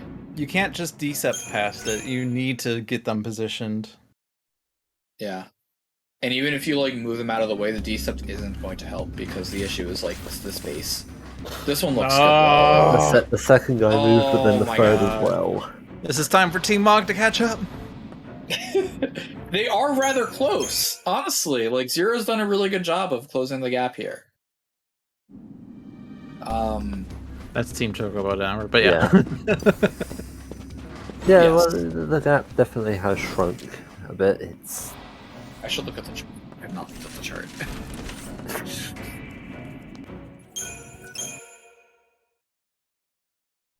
alright. What attempt is this? Apparently Zero failed the bomb elevator dodge. Okay, Zero. We're gonna need to have a talk after the run. So I've been added at that, so I guess I'm taking the fall for Titan's misspeak, so that's great. But then again, I am the lead commentator, so I guess I'm the manager. You're responsible for us.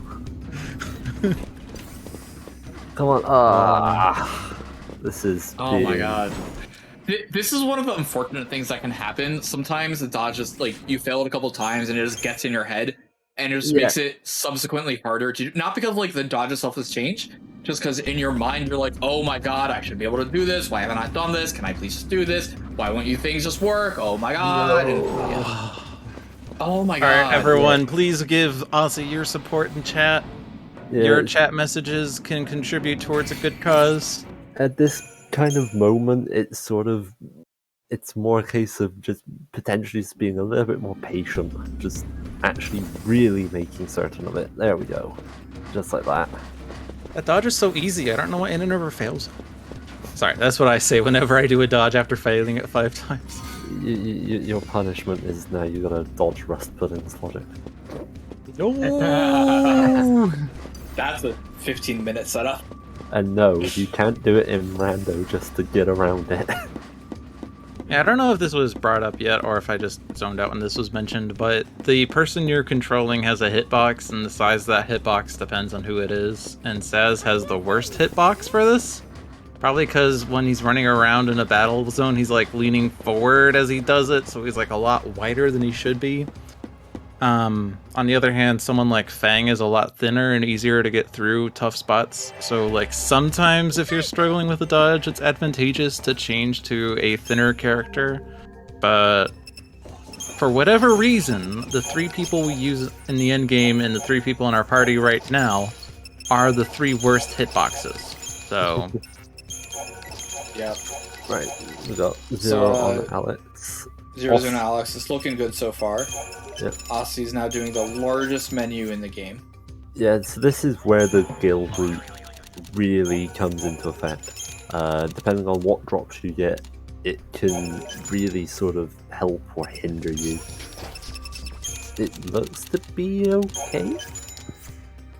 I don't actually know the numbers. One of the interesting things with this shop here, this menu, is that if you are short on guild, you can do like a partial menu for it, and it does cost some time, but you can always catch up on it later. It can make some of the fights a bit more awkward, but it's never really a game over.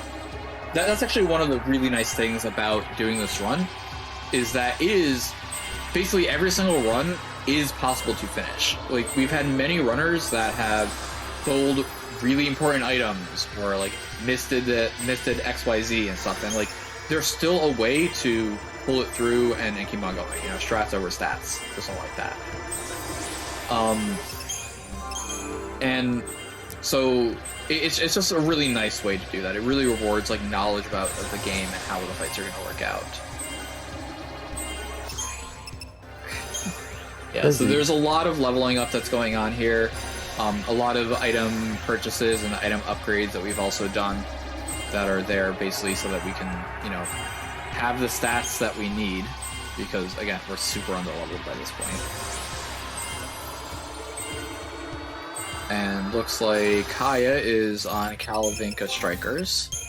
That's all going okay. Oh, and Zero is running on the Comlabs. Yeah, I think Kaya actually got the skip on the really heavy attack. Oh, he cancelled it? I think he staggered before it. Oh, nice. Yeah. So one thing that we did remark upon briefly I'm just going to re-say it here. So once a piece of equipment gets up to its max level, there's a different type of component that you can use, which will further increase the tier of the weapon. So like our power wristband turns into a warrior's wristband, which turns into a power glove. Right? Yeah. Yeah. Go on, 5 more points if you can tell me what it turns into after. Paizo knuckle. I know that. And well, it's just because like it's power wristband, it's a power glove, and like it's changing a word each time, but it's not changing the correct ones for the first 3. Right? It's like power wristband, then warrior wristband, then power glove. It's power, brawler, warrior, glove, and then knuckle. Yeah. Yeah. And those are like, they're really powerful.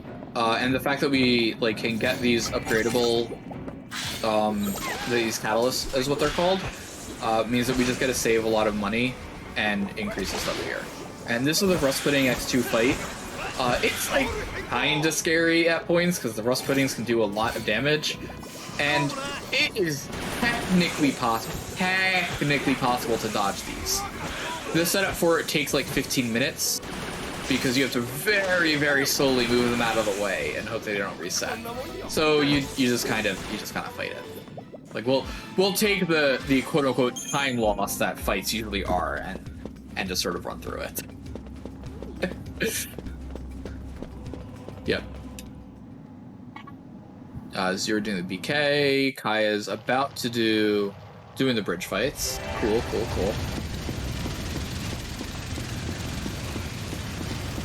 You can jump this, by the way. You can. But there's no circle! How am I supposed to know that you can jump up that if there's no circle telling me I can do it?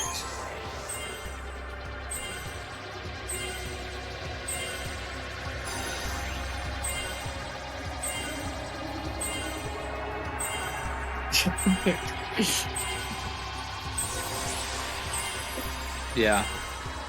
This is a rather sort of like recent optimization that we've done.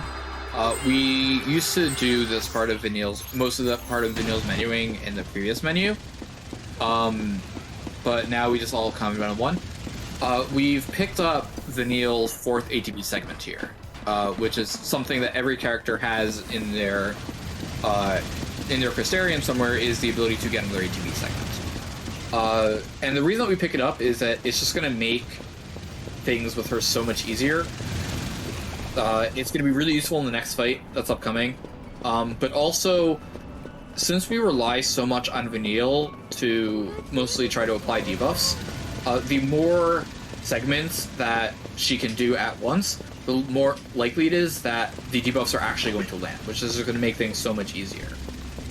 We don't necessarily need it for Saz, because Saz's primary abilities are all going to be 2-cost ATB abilities. All of the synergist ones are 2-cost, and Blitz is also 2-cost. So we don't really need to go past 4. It doesn't really change anything.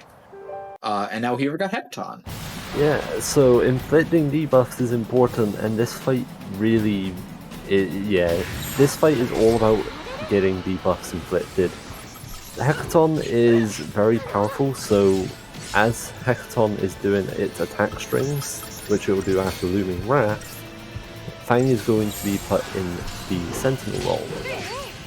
In this fight, you've only got Vanille and Fang. This is the only part in the game post Chapter 9 where you have a 2-person party. And you can see here we're shifting between Stumbling Block and Divide and Conquer. And all we are hoping to do is get debuffs landed with Vanille. We have potions to our advantage for healing when we need to, outside of when Fang is in a Sentinel. We also have the TP where we can actually use Renew, just as sort of emergency healing. It also helps to mitigate the damage that is actually caused by that attack, which was quite. All of the different strings for Hekaton are actually discovered. They were all sort of found I don't know them off the top of my head, but there are some that are really, really good, really, really quick. And if you get those, that's really helpful because you can go back into Divide and Conquer. But then there are also others like Quake Counter, which just do loads of damage, and they can really make the fight difficult. But this has been a kind of average hackathon for Aussie. Sort of neither here nor there, debuff inflictions. But he didn't die, and that's generally faster than dying. Wait, what? Run that button by me again? Not dying is faster than dying. Wow, You could say that again. So much. I'm learning so much about speedrunning here. So we have not dying is faster than dying. The best way to end fights is to kill all the enemies. I'm trying to think of a third one, but I'm blanking right now. Well, that just goes to show how much you don't learn about speedrunning, Titan. Yeah.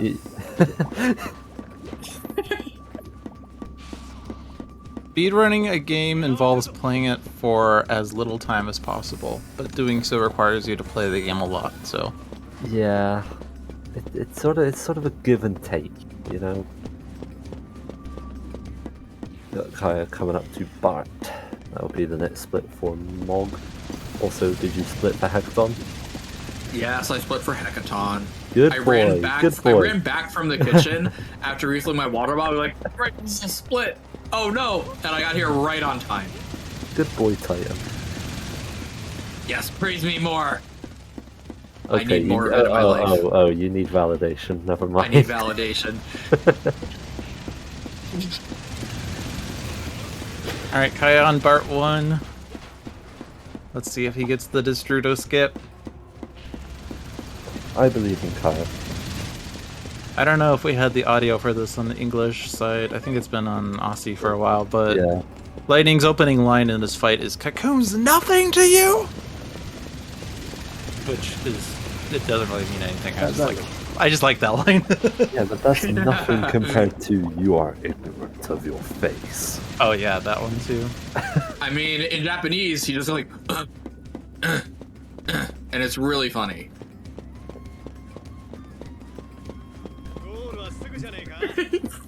100,000 grunts and groans. It's really funny. It's so much better. Like, the lines I think are better in English, but the interrupt grunt is like fantastic in Japanese. Okay, we'll see how this is going. First phase is going pretty well. No issues there. All the four heads are down. And we'll see about the neutral skip this time. Something that you could look out for here is we're going to shift from Tri-Disaster to Tri-Disaster, and we do that. We have two Tri-Disasters for that purpose as well. We do this to get extra ATB for free.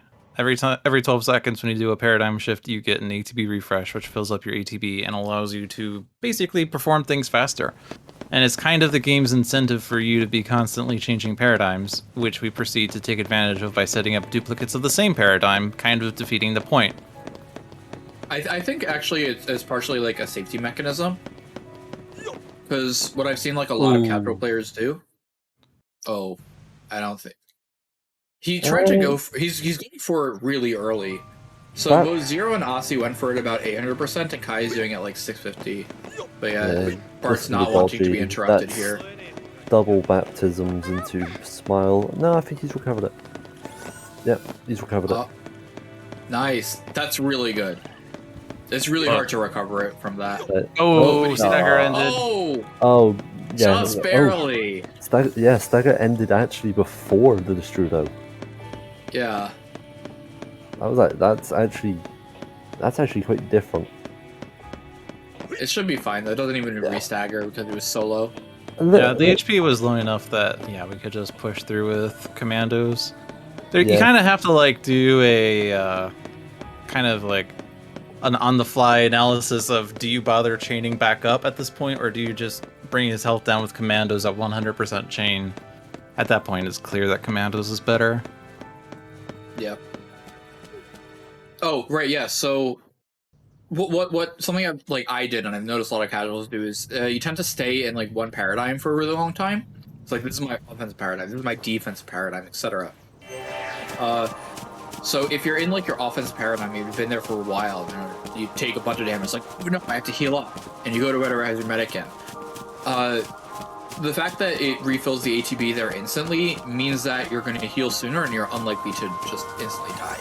And so a lot of things like that, I think, are sort of behind the scenes ways that the developers have tweaked the battle system to make it, better for a lot of players.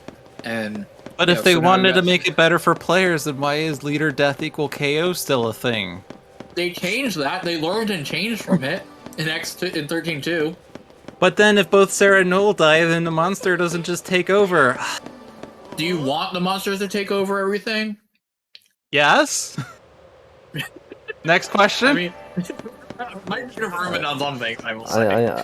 I'm waiting for the humans go extinct reference here.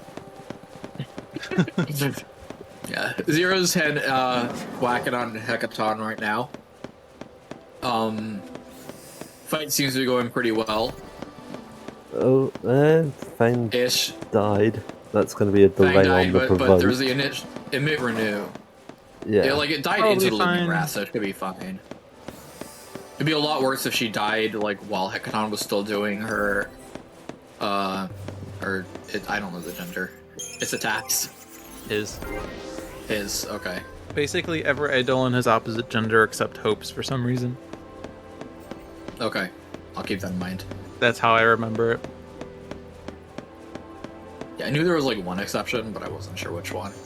Hecaton's counter is the scariest attack to see because it does big AoE damage, but it's actually secretly good because it means he backs up and makes it easier for Vanille and Fang to have separation.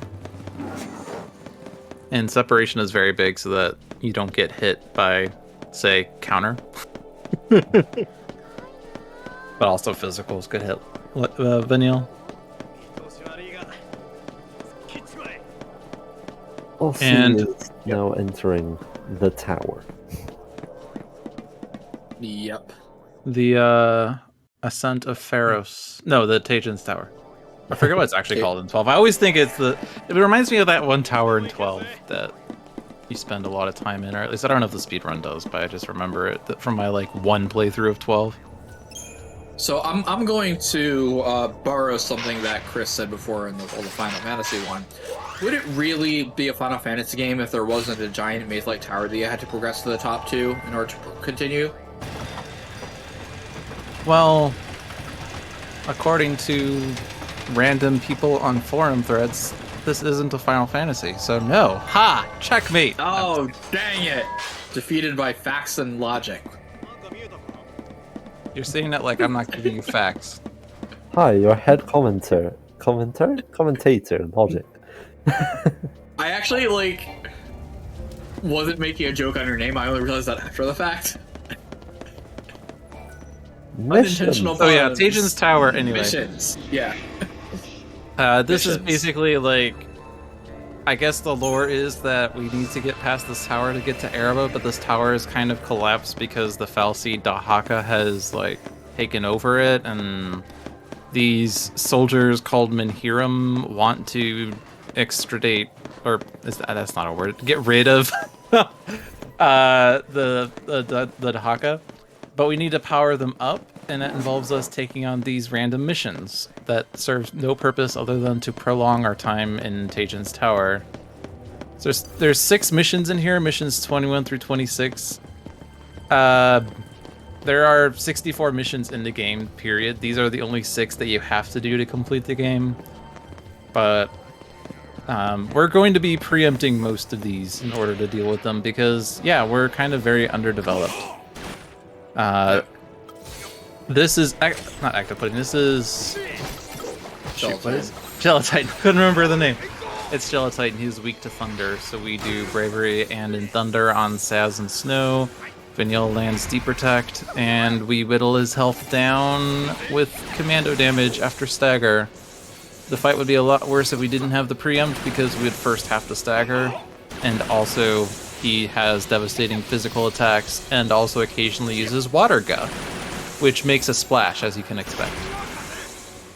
Yeah, these things, like, basically every enemy that we're fighting now, if they look at us weirdly, we will die. So a large amount of all of this is making sure that they don't look at us weirdly, and things starting with preempts that we can instantly stagger and then just like launch them into the air with snow or kill in some other way makes it so much easier to get through them all. And if you're wondering why the missions that are required start with 21, it's again because when we were back in Grand Pulse, there's a lot of missions that you can't do there. That starts from 1.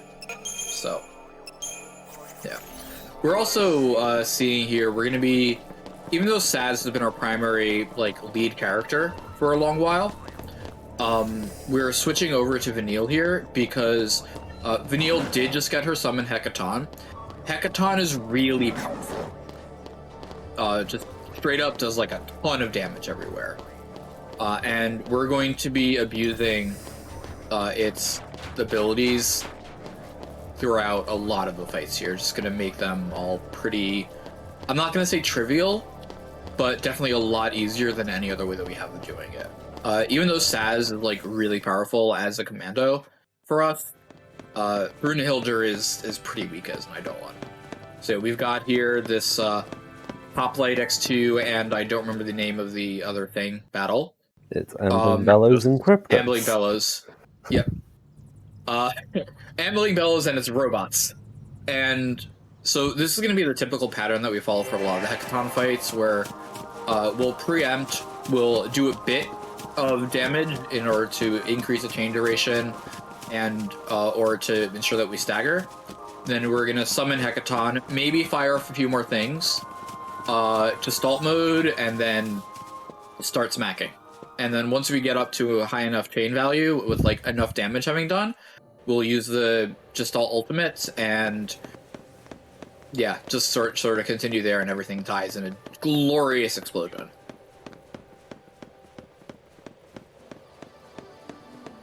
Yeah, you may have seen that Hecaton's finisher actually did 173,000 there. If you remember all the way back, we actually said that the damage cap was 5 9s.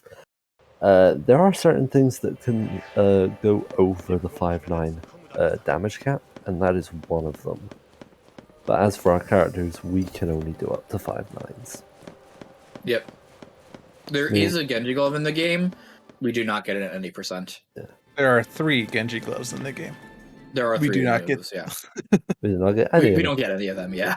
Kaya is now coming up to Sid, and Zero, as a bit of an aside, is now dodging a Amphisbaena, which is called Seraph. This is Seraph. Seraph didn't want to be in Tadian's, so he got put outside of Tadian's. Yep, this is also one of the instances of the party swap trick.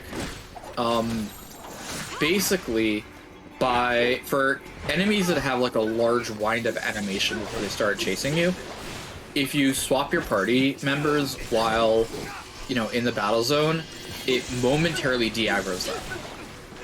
So as a result, we're running through, we swap the party members, de-aggro them, and since it takes such a long time for the giant flying chickens to start going after us again, we can just keep on running, and it means we don't have to use this up to Saul.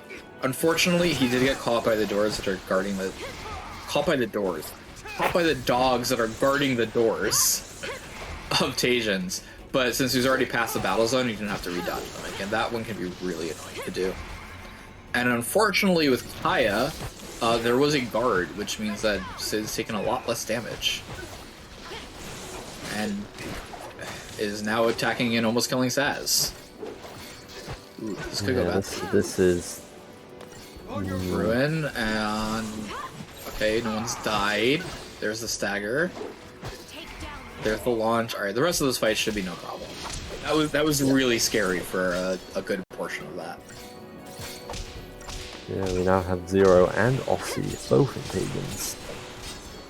Right, those two teams are actually quite a lot closer than it actually seems. Yep. It's actually conceivable that Aussie and Zero will high-five at some point in Tagents, because there will be a lot of backtracking in one direction or another. Yep, this is also true. This place can be a bit of a maze if you don't, know where you're going, because there's a lot of backtracking and a lot of the levels look very similar. It's very green and gray, everything. Yeah, we're heading up to the 4th tier, and this is really where the maze of Tajins truly lies. The 4th, 5th, and 6th kind of just... Like, there are 7 different tiers, and then the apex of what's left of Tajin's Tower. The 2nd and 3rd tier are kind of connected, and then the 4th, 5th, and 6th are all kind of connected in this or that way. So you can definitely get a little bit lost. Yeah, as we do more and more of the missions, it's going to unlock different floors of the tower, which lets us just, continue on. Kai is doing the bomb elevator. No problem. Perfect. It would be quite surprising for any of these runners to have failed the bomb elevator.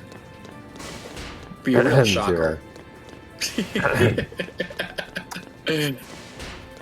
I mean, if they were to fail the bomb elevator, that would just blow. Alright, so here we got Mushusu. Free preempt. When you want to describe the dodge, I can barely do it manually myself, so I'm the best person for it. Not the dodge, the preempt. Well, I love it. Or I can just do it. Alright, so, Mushusu is, Alright, is were a very... you saying for me? I'm sorry. Oh, yeah, no, do you want to explain this preempt? I failed we're it. past that. Yeah, sorry. No, he failed. Okay, perfect. Okay. Yeah. Sorry, I was zoned out. So we lure him past the battle zone, which is kind of difficult to accomplish. As we said, like, enemies will only aggro you while you're in the battle zone. So if you exit the battle zone, they're no longer aggroed. But they will sometimes overshoot the battle zone, and that's kind of what we're hoping for here. But it's kind of difficult to accomplish because, well, these things run fast. But now that we have something on the edge of the battle zone, now we run back up the elevator because that manipulates the turnaround and back up away from us, but that puts them more outside of the battle zone. And then we can run in and from behind inside the battle zone. Preempts are wonky. You have to preempt them inside their battle zone. You can't preempt outside of the battle zone for whatever reason. Now for the fight here, what we have to do is to do a quake for duration on all 3 things. The birds, the the Yakshinis are weak to water, so we'll throw in water on snow. Mushusu, which is the thing with the tail, I have no idea what to call it. Well, whatever. It absorbs all elements, so when water is bad, so we don't bother that on Sass. But it has deep protect. It will die quickly now. Yeah. This fight is one that you really don't want. Basically, all the fights that we're doing here in Tajins are not ones that you ever want to do without a preempt. If you have a bonus Deceptisol, that's not a bad spot to use it in. Because it, Aussie failed it like 3 times, and if you just use the bonus Decept, then you don't have to worry about failing it. But it is faster to not need to use the Decept and just do the dodge naturally, because then you could do that Decept, or do the preempt naturally, because you could do the Decept somewhere else. But yeah, it was a good fight. It's just kind of awkward there, and we've got Zero doing the Ambling Bellows fight right here. And yeah, you can just see how much damage Hecaton's doing.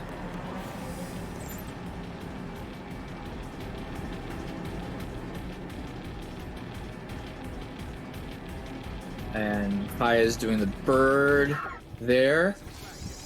So actually, I would not be surprised if Zero overtook Aussie by Dahaka. I don't think there will be a reason for that to happen. I mean, I could see it if he gets first try Mushusu. It's gonna be close. It's gonna be close, I think. Depends if Aussie has troubles with Vitala. Yeah. Like, Penanggalan doesn't really give much problems because we summon for it. Yeah. This could be coming really close. But yeah, we're on the 6th tier now. The 6th tier is very sort of all over the place. You have to go pretty much from end to end to get to your destination.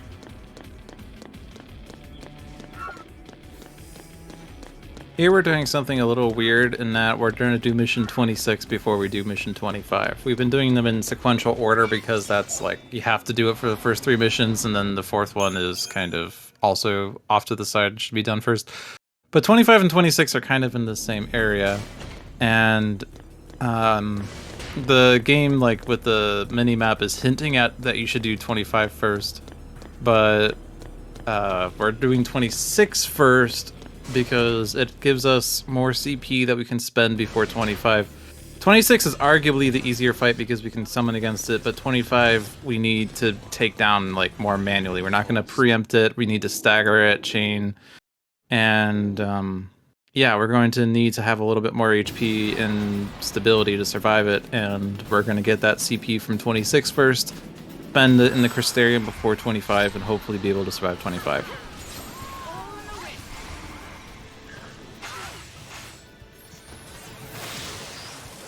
So Kaya undergoing his Bahamut.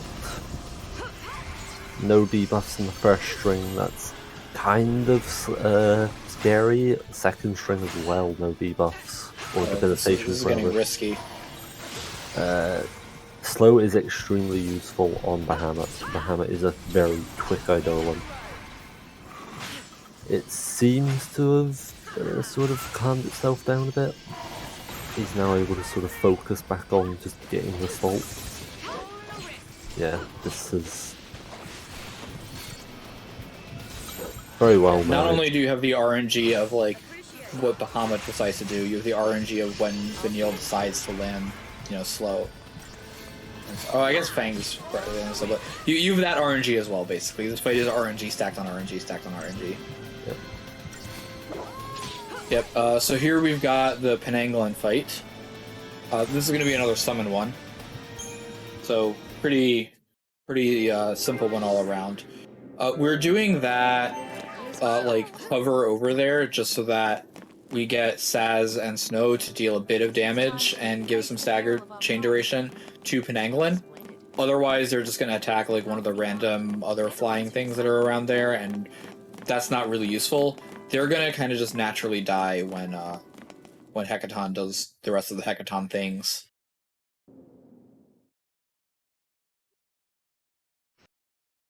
And then I'll be quiet so that everybody can hear the Hecaton. I think it's on Aussie. So. Nope, audio is on Kaya right now. So okay, fine. We'll be quiet so that we can hear Kayarune entering chapter 11. So, hey, all 3 runners are now in the same chapter. Yay! Let's go!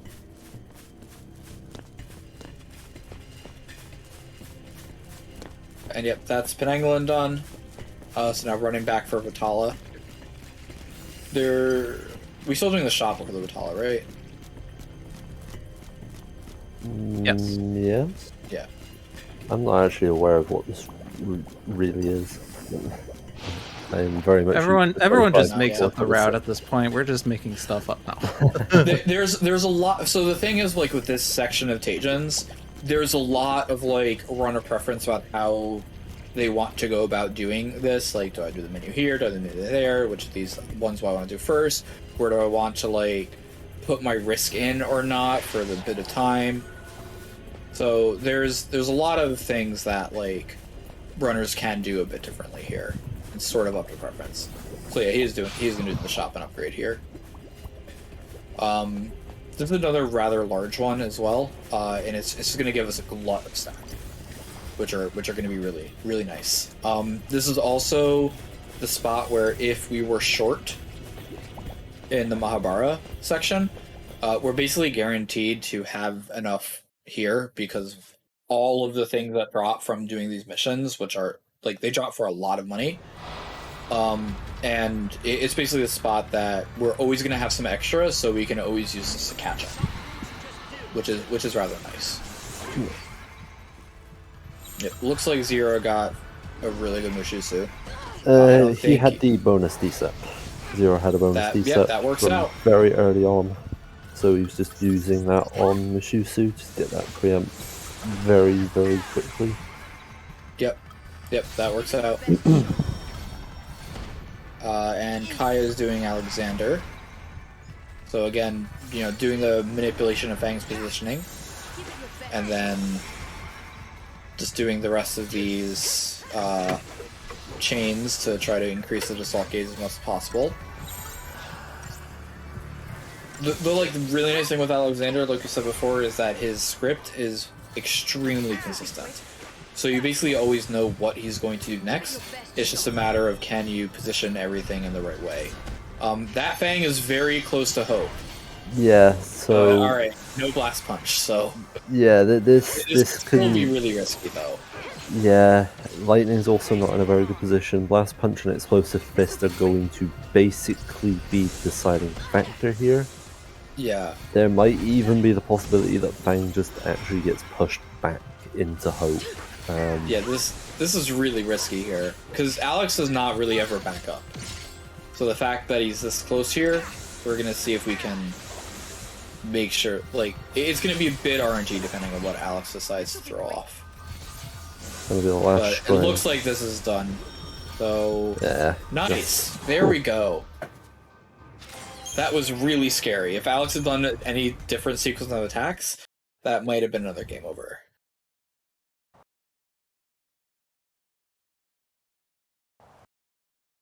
Looks like Aussie finished the giant menu, and now is fighting Vitala. Vitala is really scary, as it turns out. So Vitala is another barrier enemy. We have to stagger him in order to damage, but Vitala has these multicast abilities that he can use, both with debilitating stuff, so he can pain and og our characters, as well as just dealing a ton of damage with multi Thundara or stuff like that. Luckily, once we stagger, it's generally pretty easy. Once we get the Imperil and Deprotect, Vitala should go down rather fast. But it is entirely possible that he just randomly KOs somebody, especially if they're not at full HP. But that was a really smooth fight.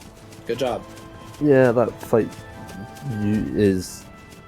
If Vitala really just focuses Saz, you lose that fight. That fight will kill you. But if Vitala does spread out damage, then you're generally safe, especially with the Renew. Yep. I mean, we put the shell on Saz so that if he does focus Saz, he should be fine. Yeah. It's always funny when Vitala lands Deep Protect. Yeah. All of So Vitala's Vitala actions are magic, so Deep Yeah. Protect does nothing. You have no power here!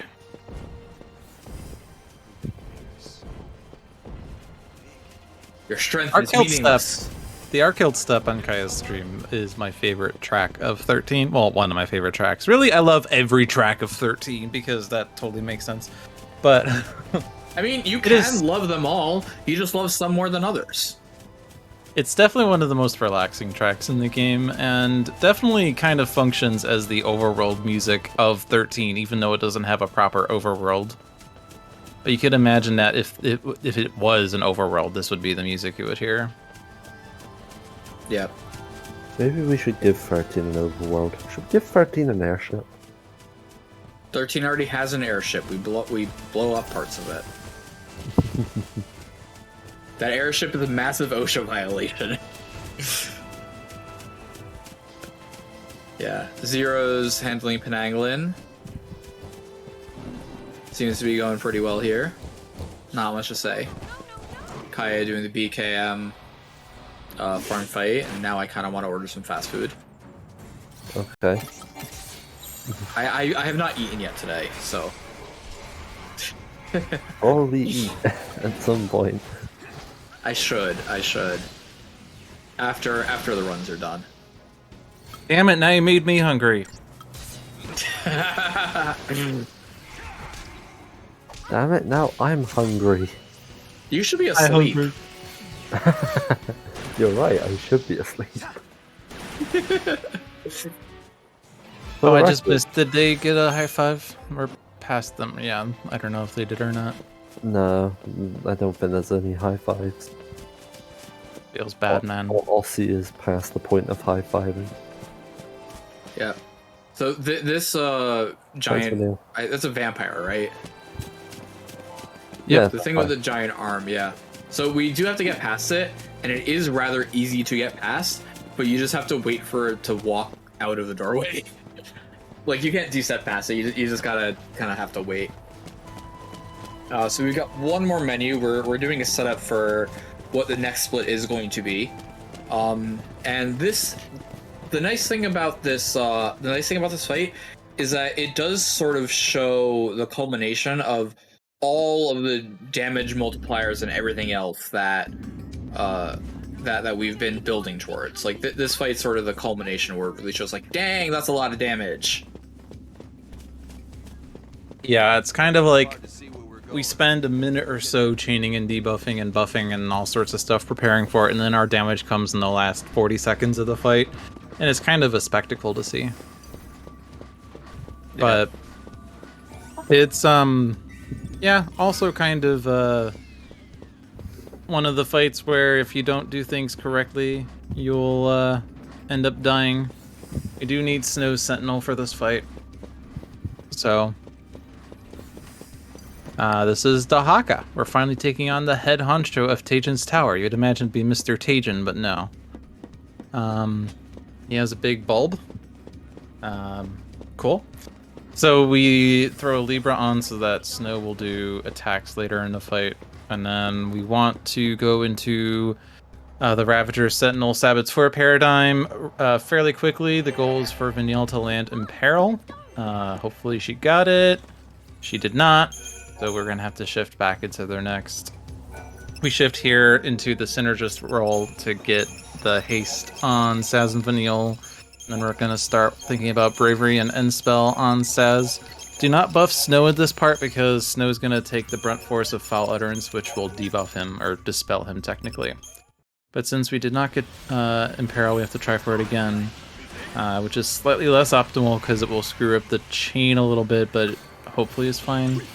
We'll see. That was a pretty big Fyra hit on Snow. I haven't seen the Foul Utterance yet, so we probably won't do it before Stagger, hopefully. It's about this time that the Haka might start thinking about doing Fulminous Firestorm or whatever, which deals a lot of damage and takes him to a different phase, but instead we staggered him. And now we're doing this weird thing where we're waiting a little bit and then shifting back to this paradigm in order to land Deep Protect. It's a bit weird that we're doing it this way, but that's because Deep Protect resistance changes when the Haka has fully collapsed. It goes from like being 70 or something to 0, and it being at 0 means we land at first cast instead of needing to wait for it to land. And so it's a lot better to wait until he's fully landed on the ground to do it. And now the HP is getting depleted thanks to all of our efforts. We're at max chain. We have Bravery, we have End Spell, we have Deep Protect, we have Imperil, so he just dies. Nice fight. We'd fight again.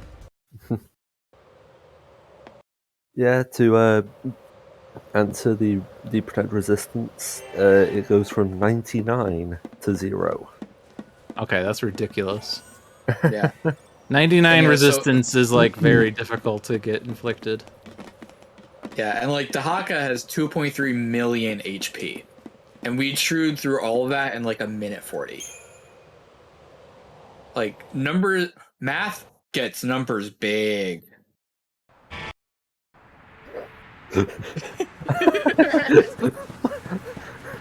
I don't know why, but something seems so off by that statement. I'm a mathematician and I support this message.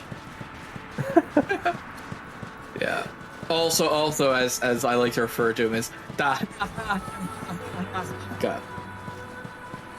Did you remember the split, by the way, Titan? I did, yes. I missed it one time though. The rest of the run, it's like, did you split Titan? Did you forget to split Titan? Did you remember to forget to split Titan? It's like, yeah. It's not that I don't trust you, but it's that I don't trust you. I don't know how many don'ts you put there, so I'm just gonna don't count the don't.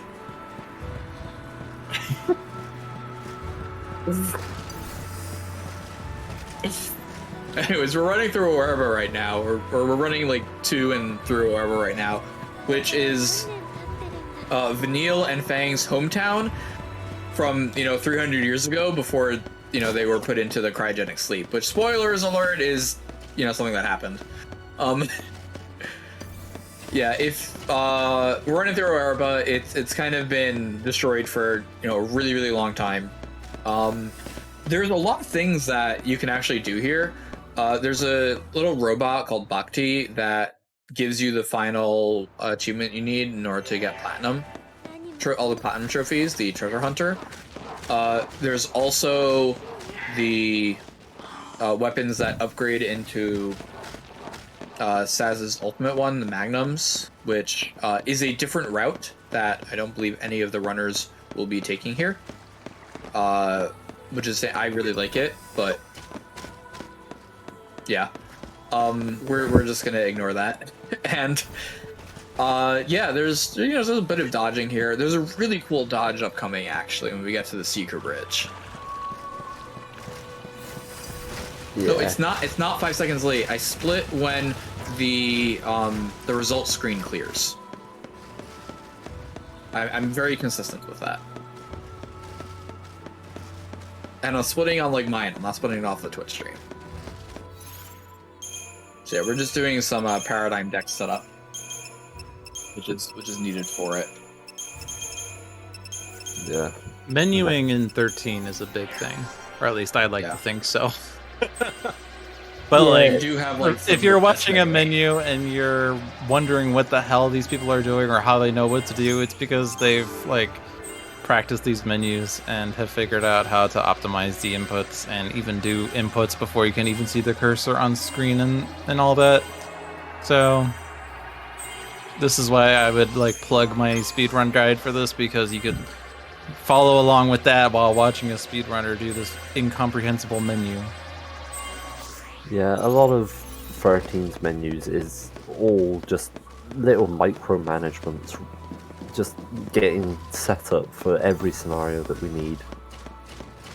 It's certainly something that a lot of, I think, casuals sort of don't pick up on, is there's a lot of freedom to just simply change your strats up. Just, you can make any difference, or any changes you can. Like, so if something isn't working, then change it up.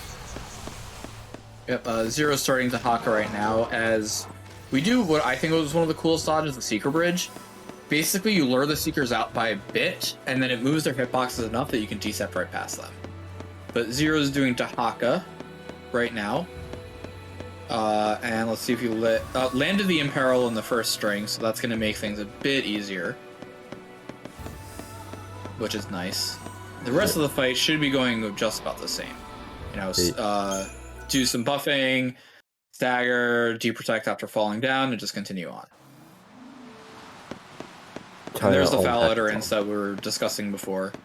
Since Snow is in the Sentinel role, the foul utterance is guaranteed to hit him, which is why we don't want to, like Logic said, we don't want to put any buffs on him beforehand, because otherwise it would just all be dispelled. And that's a waste of time, and we don't like wasting time. Okay, there's the stagger, there's the fall. Switch over to the Matador. And instantly land the deprotect. Yeah, both Kaya and Zero on splits, by the way. Yep. Yeah, Kaya is almost done with Hecaton. And we're about to get to one of the actual, like, hardest / most RNG fights of the entire run. And this is Barthandelus 2. So the reason that this fight is... So this fight is really the one that is like... oh, we thought you were going to be a lot higher level than you were when you were doing this. So we're going to throw off this, giant wall that's going to make things really difficult. It's one of the reasons why we start with an Eidolon, because if we didn't have the Eidolon here, we would basically instantly die.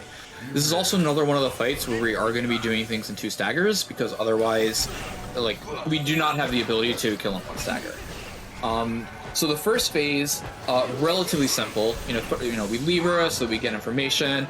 We don't really care about D-Shell too much. We're primarily looking for Vanille to land Deprotect and Imperil, because that's good and really does our damage amps. And after we stagger, we're just going to be blitzing and trying to put his HP down. It doesn't look like that is really low HP, because all those lasers are focus firing Thaz, which is one of the reasons why this fight can be so risky. Because, and there's the daze. So, yeah, like, Bart can debuff your party, focus fire down any of them with the lasers, and he attacks really quickly. He's got Stopka, which will, you know, put stop and make you take double damage, which also does double healing. And it's really bad all around. Like, there's so many things that go around. But we've done with the first phase, and he's opened up his heads. At this point, he throws off this attack called Apoptosis, which would remove all of our buffs, and we don't really like that at all, because those buffs, not only do we spend a lot of time putting them on in the first place, but also without the Eidolon buffs, we are going to die. Luckily, if we summon and we just ult through it, the attack actually misses, so we just kind of continue on, and we don't have to worry about it for a really long time. At this point here, the thing to keep in mind is that there's an HP throw, at which point he'll use Thanatosian Laughter. And Thanatosian Laughter will kill us from full HP. We do not have the HP to survive it. So what we do in order to get through it is first make sure that we're at high enough HP, and then second is we're actually going to be renewing through it, and the renew animation is going to happen like while the laughter is going off and heal us so that we don't actually die, which is really useful. But yeah, Bart is constantly, you know, removing our buffs from us, dealing a lot of damage. We landed all the debuffs that we need here, so the rest of this fight is going to be us like making sure that we do enough damage, making sure that we're high enough HP, and just like trying to kill before the stagger ends. It'd be really interesting if we never actually used laughter. Huh. Cool. Laughter list is a thing. Laughter, yeah, it's really uncommon, but sometimes it does happen. Oh, there's the laughter. Oh, he could have gotten it. Yeah, he could have gotten it if he had done for the blitz, but at the same time, it's not worth the risk. It's really not worth the risk. For the marathon and general safety. That is really low. Okay. Second renew. Alright. Yeah, so here's Apoptosis again. It doesn't really matter. A bit unfortunate that stagger ended during that was the problem. Yeah. Like, the Apoptosis is there, but like that doesn't matter at that point because it was so low at that point. Yeah. Definitely could have gotten it. Completely understandable they didn't go for it there. So yeah, that was a really well executed fight, and it's the kind of fight that you know, if on an average day you're like, I want a Bart fight, something like that. Because things can go really badly. We saw Saz almost died at multiple points during that fight there. The Daezga can just put stop on your entire party at the same time, and then nobody can do anything. Vanille can decide to not land any of her debuffs, and it just all ends really badly. It's an extremely difficult fight that takes a long time to learn how to do. And speaking of learning how to do it, something that we haven't plugged, we do have a 13 Discord that has channels for both 13, 13.2, and Lightning Returns. If you are interested in doing, you know, any of the speedrunning, or just want to like hang out or talk about 13 or figure out like how to plat it or stuff like that, highly recommend that you join it. Everyone in the community is like really nice, always willing to help new runners kind of learn how to do everything. Everyone here, like if you want to watch a lot of runs, you know, everybody here streams, and just highly recommend, you know, if you want, you know, like one of the hardest Final Fantasy speedruns that there is, this is a really good run to do. It's a lot of fun. Yep. Yeah, Ozzy's in chapter 12 now. There's a bit of things going on.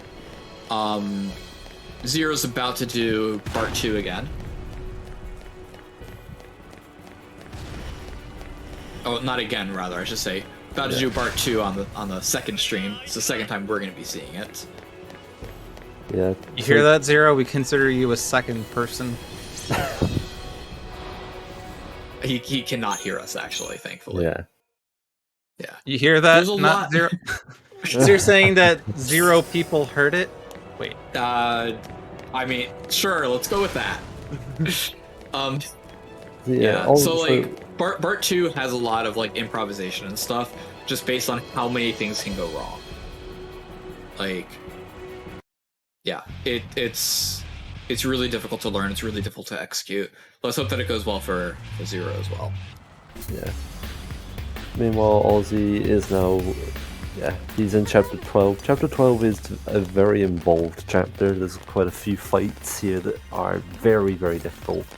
This is definitely a very huge step up compared to a lot of the game, really. The last 3 chapters are definitely where a lot of runners sort of get stuck when it comes to learning, and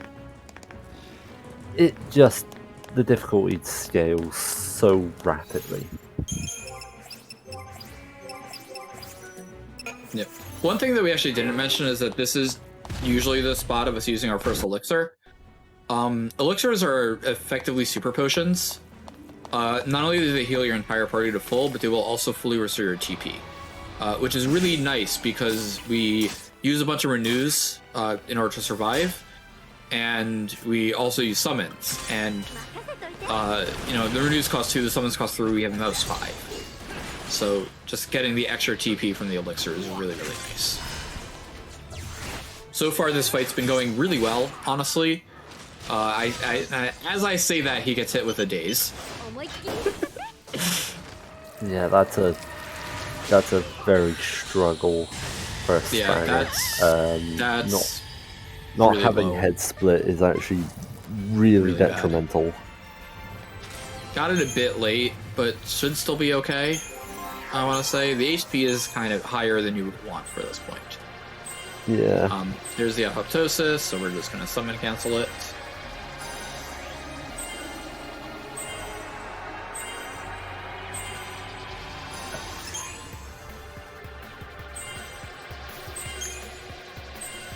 And let's hope the second phase goes well.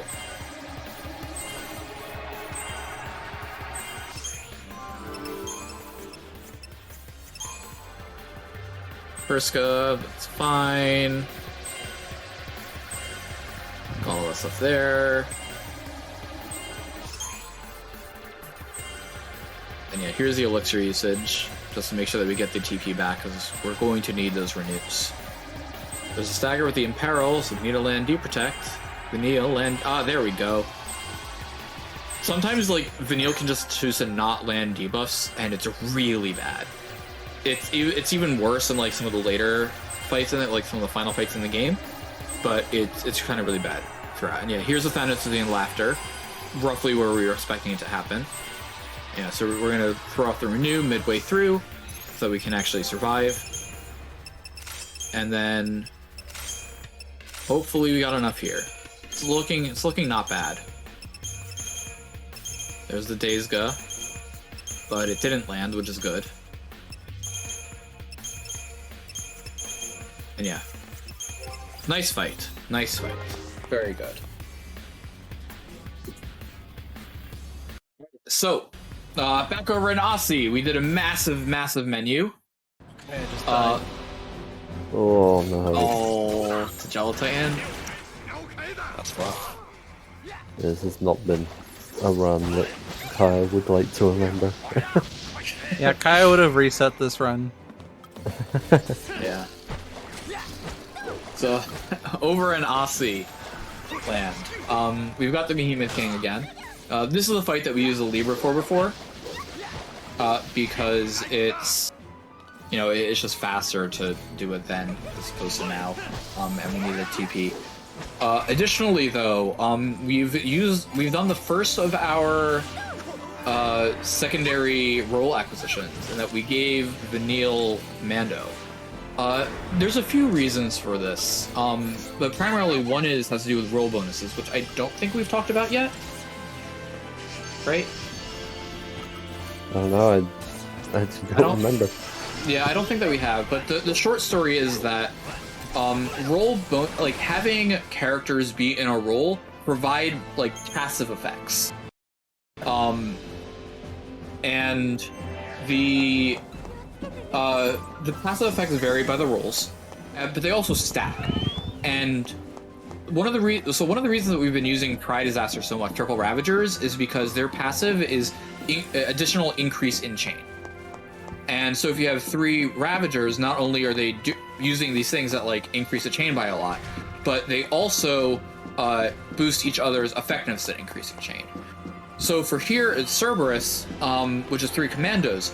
The Commandos passive is increase of damage. So if you have 3 Cerberuses, sorry, not 3 Cerberuses, that would be 9 heads.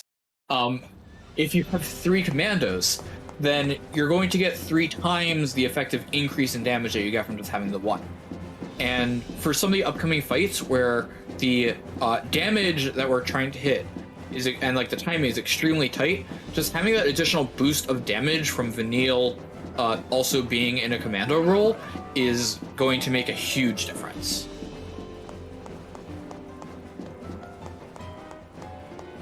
Yep. Other than that, we're just kind of running. We're just kind of running and going through this. Kaya did unfortunately die to the Gel Titan, but doing pretty good now. Doing the Amblin Bellows.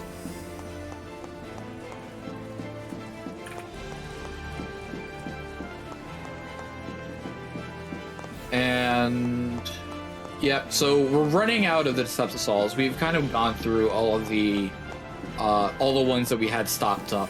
It's not really worth the time, because the rest of the dodges in the chapter can be a bit annoying, but they're easy enough to do without them that we don't need it. But now we've got one of the most technically challenging fights of the run, PC1, after we do a bit more menuing.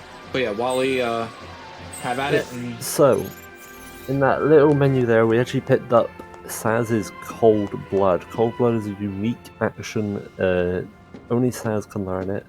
It's a Ravager ability that will increase, or will do 17 hits.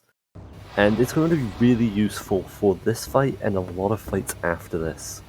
For PC1, it's going to be a lot of balancing, getting chain duration, as well as working our way towards the stagger point, whilst also getting buffs on, and maintaining that we're in good HP. At this point, being in high HP is a lot more useful because we have to really start to take the effects of adrenaline and also really sort of allow ourselves the freedom to be a lot more aggressive. Because since these enemies now have such high amounts of HP, and we don't have a lot of time to really get it down. So we're in a pretty decent situation here. Yellow HP on Saz and Vanille, but Vanille can heal it up pretty easily whilst we do Cold Blood.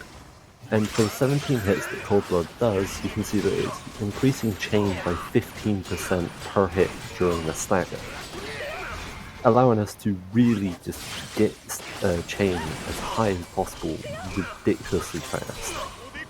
At this point, it's then down to just doing damage. And it's important that we kill in this one stagger, because after this stagger is over, PC1 is going to do limiters deactivated, and this is going to heal PC1, as well as give him buffs, and that will make him hit harder and faster, and more or less will make the fight impossible for us.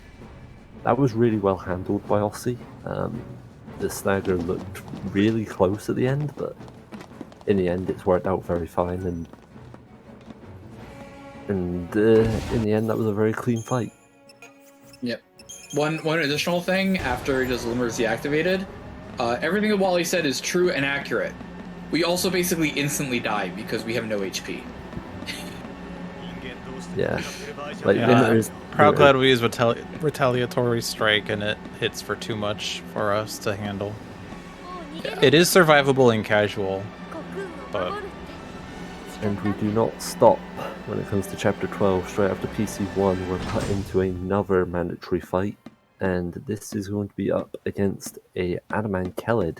This is one of the turtles, the Poljan turtles. And we're going to be leading Snow for this one. We're actually going to be using the fact that Snow can use both strikes and spells to avoid the turtle stomps, but we're also going to be using Shiva. The turtle itself actually has a weakness to ice, I believe. And also Shiva does a lot of damage at this point in the game. So we're going to stagger the turtle and build up a little bit more chain before we go into Gestalt. And then from Gestalt, it's going to be a little bit of a delay just so the turtle lowers his chin. And then we're going to drive in and do a whole bunch of ice spins until the turtle gets to about half HP, where we do Diamond Dust. And that will kill the Adamankelid. You know what they say, not by the ice on your chin chin chin. Hey. Yeah, the Adamankellids and other turtles are very, very tough enemies, and we definitely can't beat this by sort of normal means. Not with that attitude. But we'll also Challenge see if he can get a... Does he get a drop? He does not get a drop. Nice preempt by Kaya there. Yep. So, there is another... I don't think any of the runners are going to do it. It is possible to do that fight by using lightning as a lead. It is technically like a couple of seconds faster. We also haven't upgraded lightning at all since Chapter 9. So it's even riskier because she's really weak. And she dies in like 2 stomps. One of the advantages we have to using Snow is that he's a real chunky boy. Got a lot of HP. So we don't he can survive a bit longer, lightning can't. But just the fact that we can use lightning in that when she's even more under level than anybody else is really sick.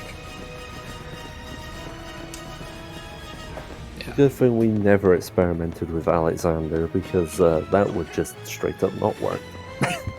Yeah, I hope not. Yeah. For the record, one of the reasons that lightning works is because she has the gun. She's the sword, not the gun. So she jumps into the air, which lets us dodge the turtle's attacks.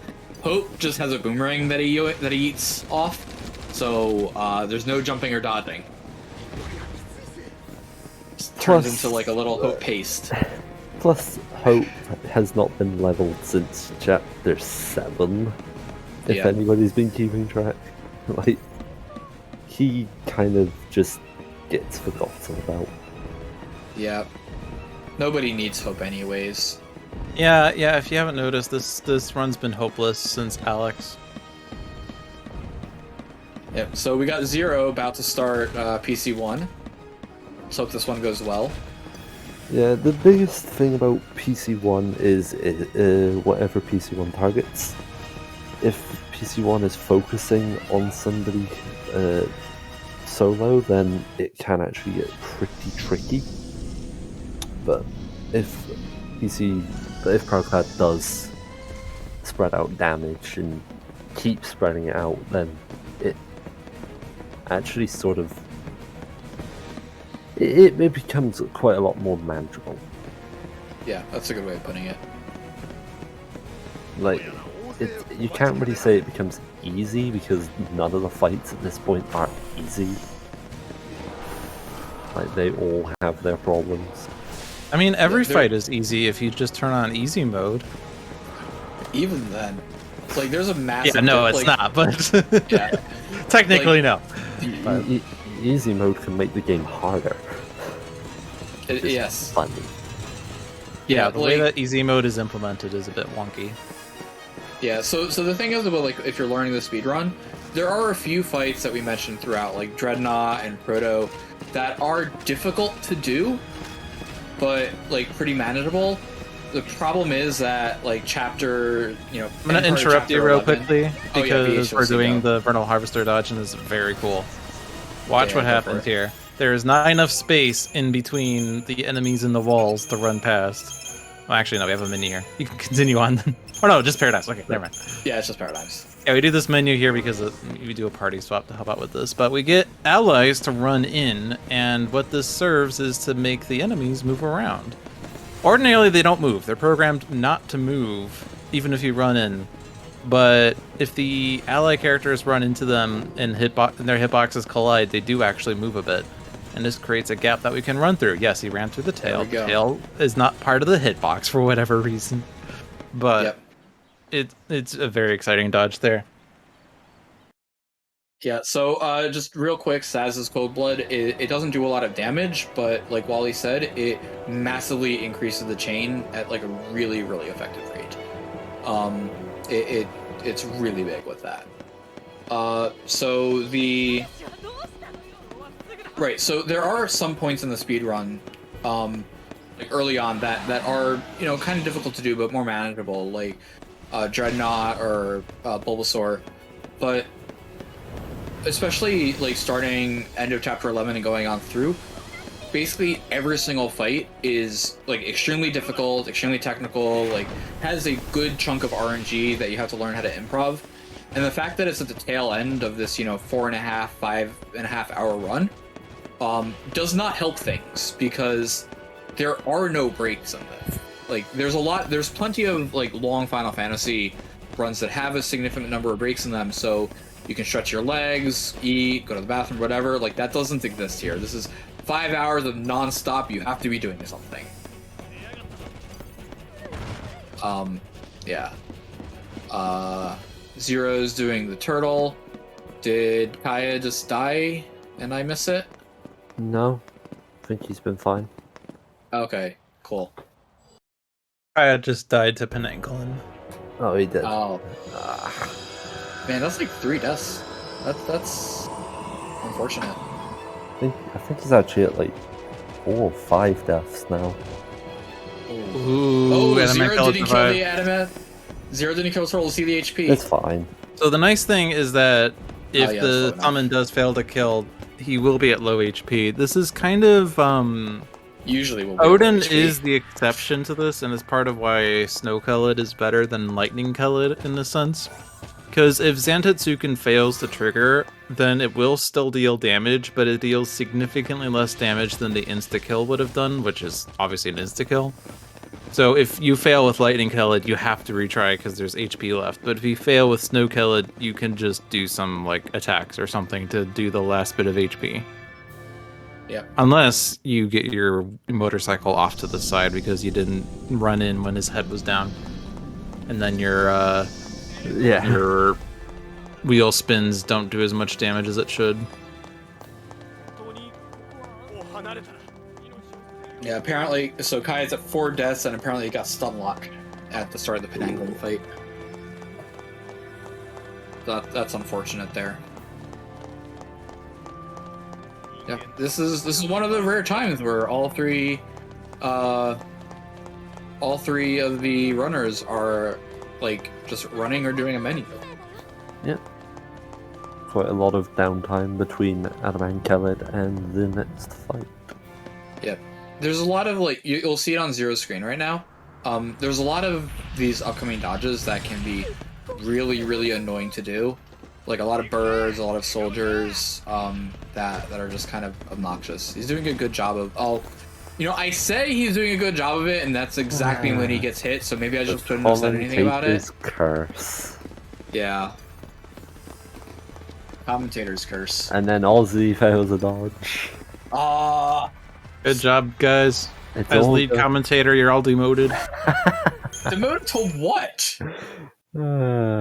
Apprentice commentator. What were you before? Just commentator?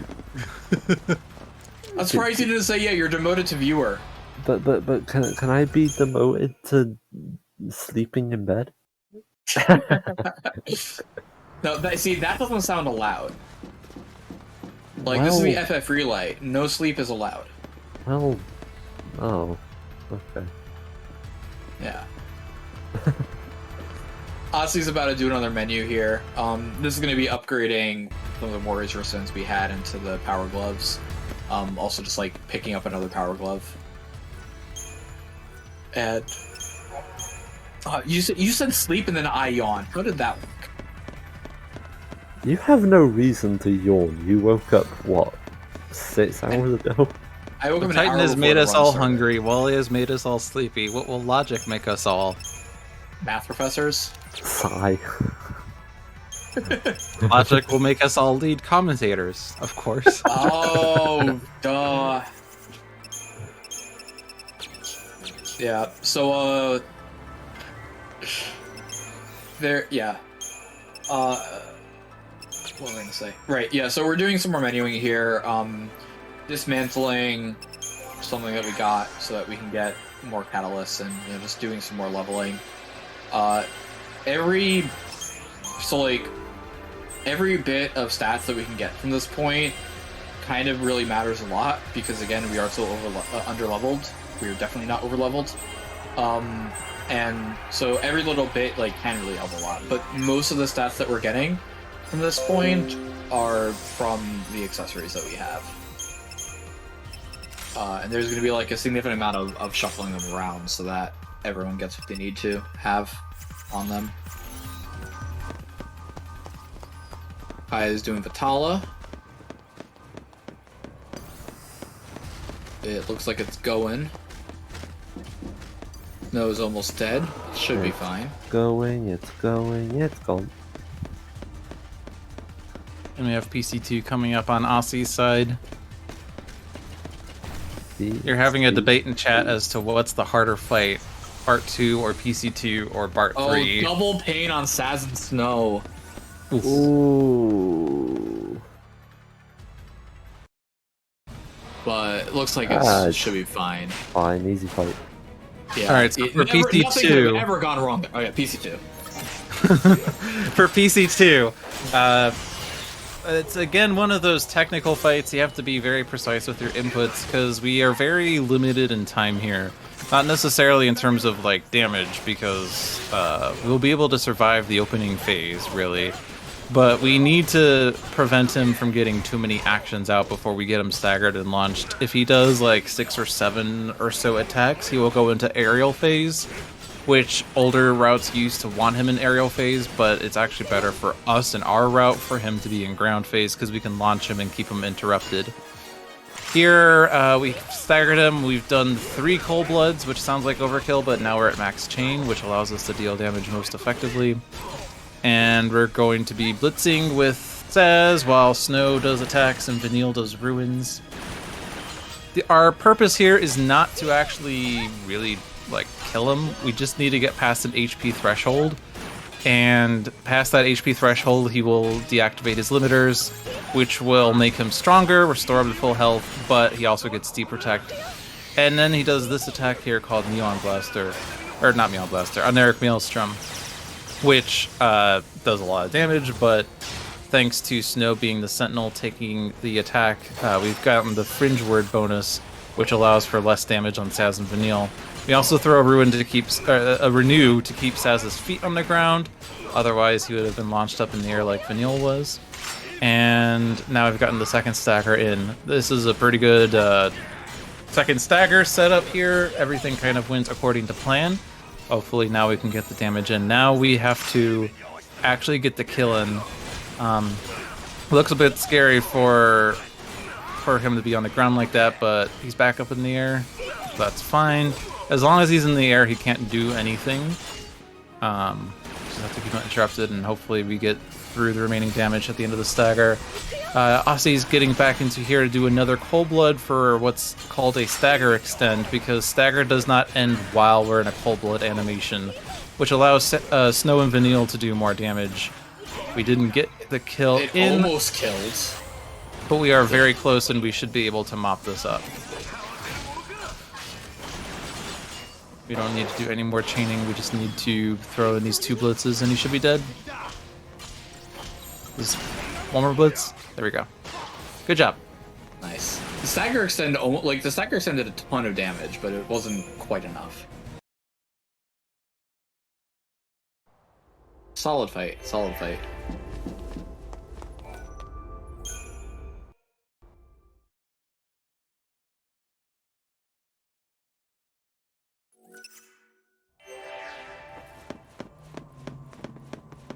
Yep. So now we're in chapter 13. This is the last chapter of the run. We've gained access to Eden Pharmaceuticals, which is going to just let us straight up buy Shrouds, which is not something we could do before. A lot of the item drops that we've gotten so far are going to just go into purchasing the Shrouds.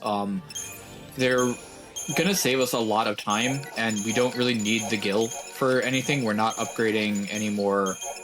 we're not upgrading any more of our weapons or any of our accessories. So each of these, like, Fortisols, Eidosols, and Septisols, it's just straight up time saving fights. And since we don't have any use for the gil, like, it's a good thing to do. There's a glitch that can happen here, called the Amazing Flying Vanille, which might happen. But also, while this is going, Kai is doing Dahaka. Seems like he got the first try in peril, which is nice. See how that goes. There's a foul utterance on the snow, like we were saying. And so one thing that you'll notice the runners do is it doesn't matter what end spell you use for Dahaka. So they'll use different ones depending on what animation they like to see the most. Technically, End Thunder is the fastest to actually use because it's the shortest menuing, but it does not matter, like, at all. This is looking pretty good on Kaya's side here.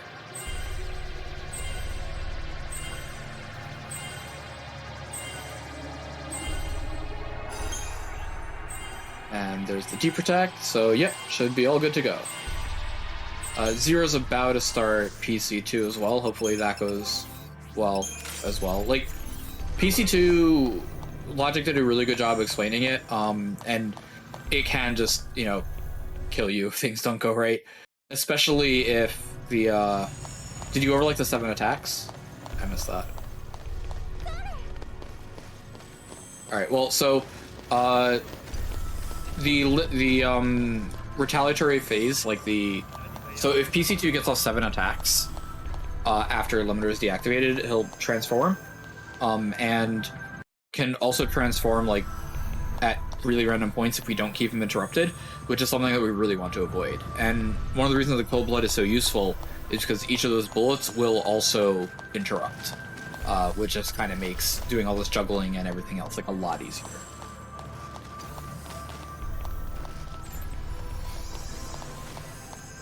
And yep, looks like it's going well so far. First stagger's not progressing as expected.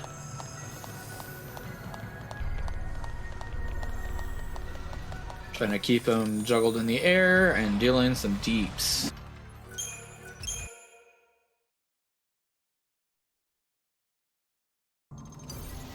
Yeah. By the way, the place that Opti's in right now is sort of the heart of Cocoon. It's called Orphan's Cradle. And it's, again, like this massive OSHA violation. You know, there's no guardrails.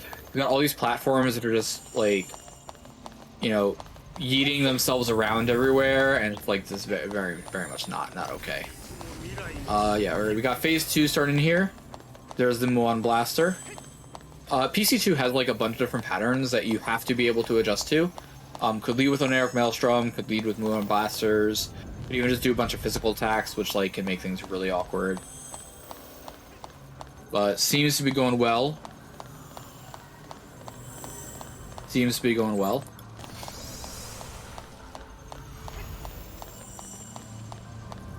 Second Plural Blood off. Yeah, Proglet landing on the ground there is kind of intended because it makes Snow more able to relaunch him more easily. And it's actually a little faster for Snow to attack like that too. Yeah, doing a low juggle like this is also pretty good because it means that more Sat's bullets are likely to hit. And there we go. Perfect. That was a really good fight. Frame perfect stagger kill. So we're about to see Bandersnatch and Jabberwocky, which you might think look a bit familiar. Wouldn't you agree? It's a bit familiar. I feel like we've seen enemies like this at some point, but I don't remember where. It's been a while. Well, you want to go? Yeah, so we're doing a Vanilla lead for this fight. It's going to be a summon fight. These two enemies are a lot of trouble to deal with, especially this first one. This is Bandersnatch. Bandersnatch is resistant to magic and immune to physical. But the thing about summons is that they can bypass resistances, and by using Hackathon's finisher, we can just get Bandersnatch out of the way very quickly. Then from here, it's going to be a case of just managing Vanille's HP and just getting Jabberwocky to stagger with Protect and Poison inflicted. Once we've got Jabberwocky to stagger, Oh no. like I was going to say, once we got Jabberwocky to stagger, we can actually then start to use Poison in order to interrupt him, so that Saz and Snow can deal all the damage. But unluckily, Aussie got sort of targeted, and that sort of falls apart.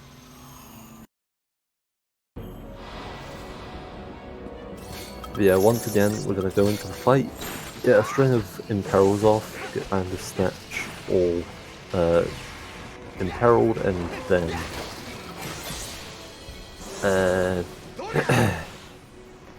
get the summon out, get the Gestalt gauge, Gestalt buff maxed out, and then do Gaian Salvo.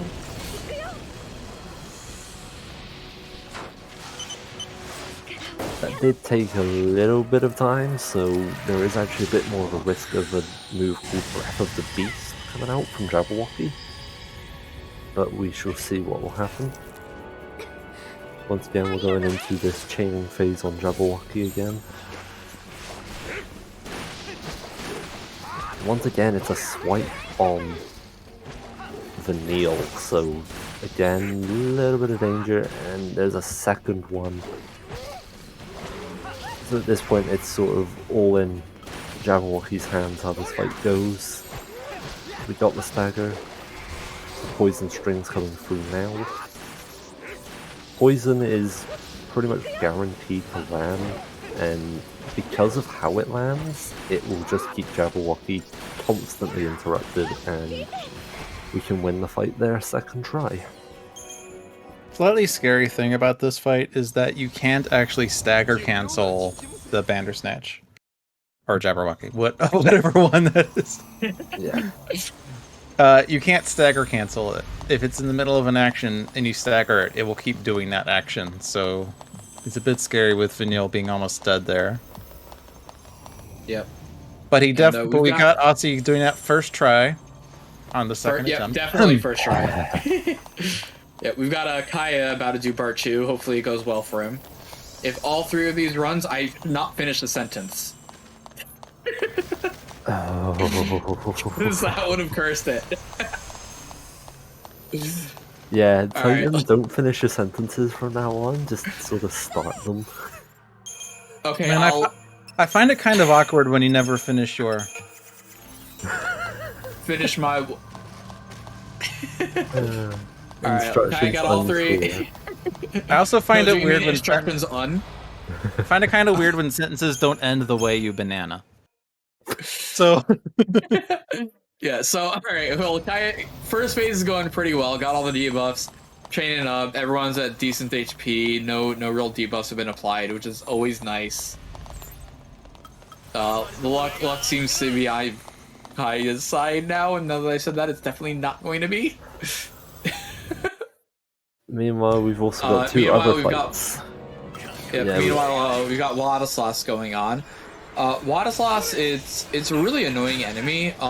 We can't stagger him, but we don't necessarily, like, the stagger gauge is 999, but we don't necessarily need to. There's a few things that are of importance for this fight. One is that he's Deep Protection is really good on him, and 2 is that he's also weak to fire. So what we're basically going to be doing throughout this fight is making sure that Vlad doesn't attack Vanille, because Vanille will almost instantly die, and other than that, just sort of make sure that he's attacking Snow when possible, and that everyone's at a high enough HP that they're doing damage and not able to die. He's got an attack called Mounting Contempt, which will actually remove Deprotect from him, so we have to reapply. And even though Saz died there, it was so close to the end of the fight that it doesn't really matter at all.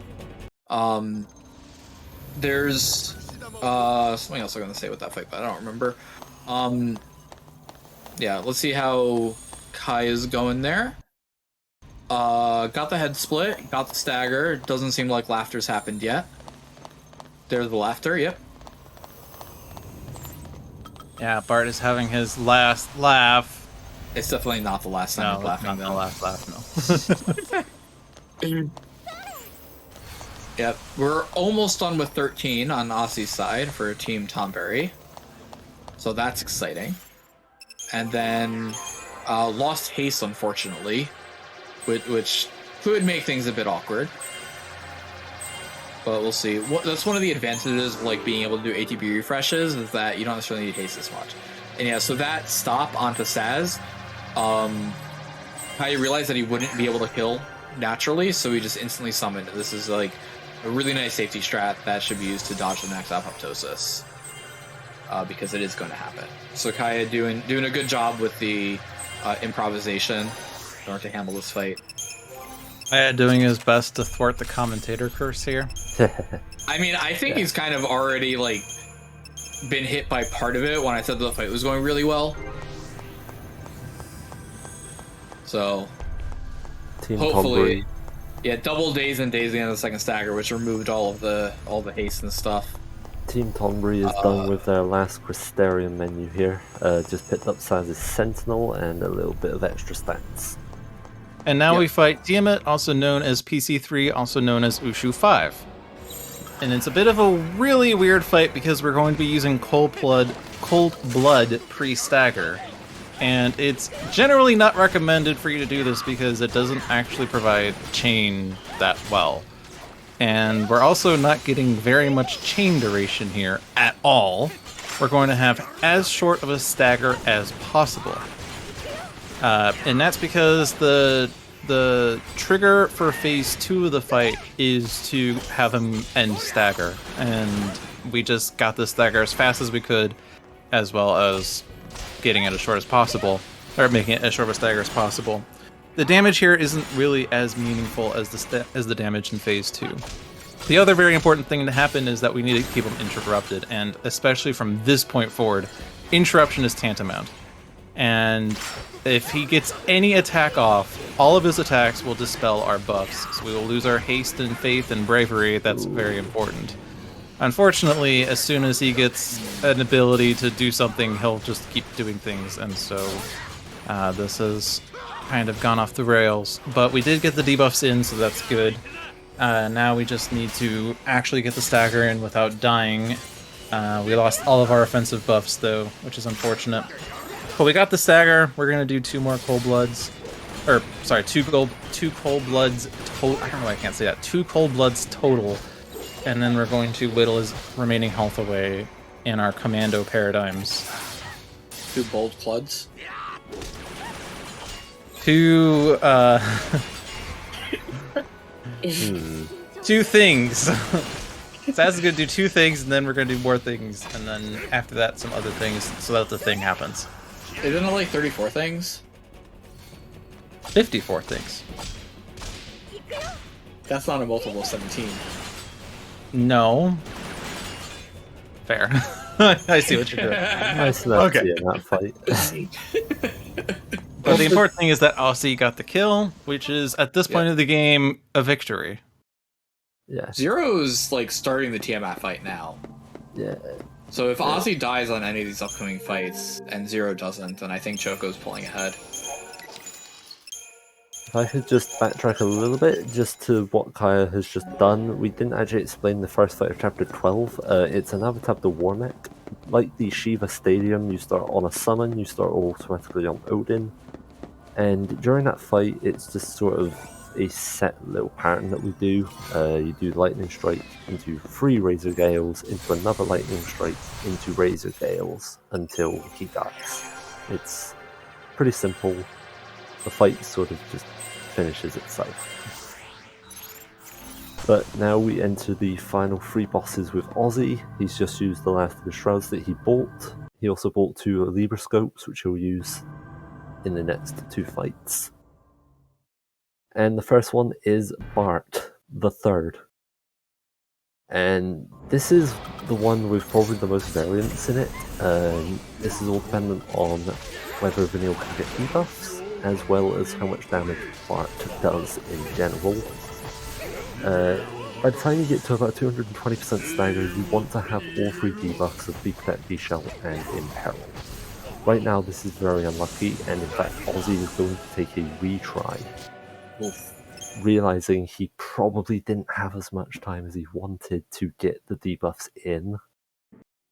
Like, that was definitely unlucky not having any of them by 190. Yeah. There's not a lot that you can do about that, it's just whether or not Vanille decides to land it or them. Yeah. Yeah, you kind of want to have all the debuffs by the 220% mark.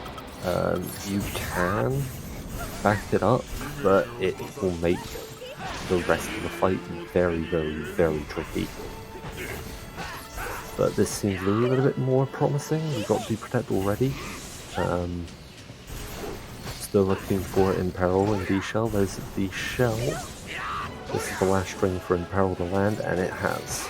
So now we're going into consolidation. In the last Quisterian menu, we picked up Saz's Sentinel. This will help him survive some of the attacks from the final 3 bosses. And then there is Ultima. Ultima has a very high variance, and that can do anywhere from many thousands of damage all the way down to like 80, because reasons. Once you've tanked Ultima, you want to get a stagger off. During the stagger, or during starting the stagger, you actually want to have the remove happen. So then you can go straight into doing Cold Bloods, and then this will maximize the amount of time you have in Tireless Charge and Aggression to deal the damage for the kill. This Thanatosian Laughter is different than Bart 1 and Bart 2's, and that is actually a percentage-based attack. So it will never kill, it will only ever leave you in critical. And this has been a very good retry for Bart 2, 125, Bart 3 rather, 125. Nice. So now we've got Orphan 1, who's kind of like the big bad, the Heart of Cocoon. This fight is the longest one in the run, and there's a lot of ways that things can go wrong. We're going to start off by instantly summoning, because he's going to lead off with this Vile Exploitation attack, which normally would deal like 90% of everyone's HP. But if we have a summon out, instead it's just going to instantly dismiss the summon, and we end up with all of our characters being at full HP, which is really nice, because then we don't have to worry about healing them up. The general pattern for the first part of this fight, Orphan has a slap attack like you just saw, and it happens like roughly every 6 or so ATB, like every 6 or so actions that we take. So we want to always make sure that we tank it in our Sentinel roll so that it deals the least amount of damage.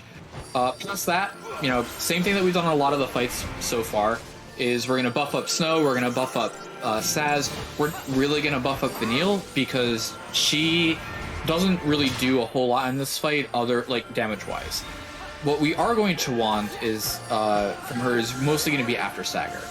But we already got poison, that's really good, actually.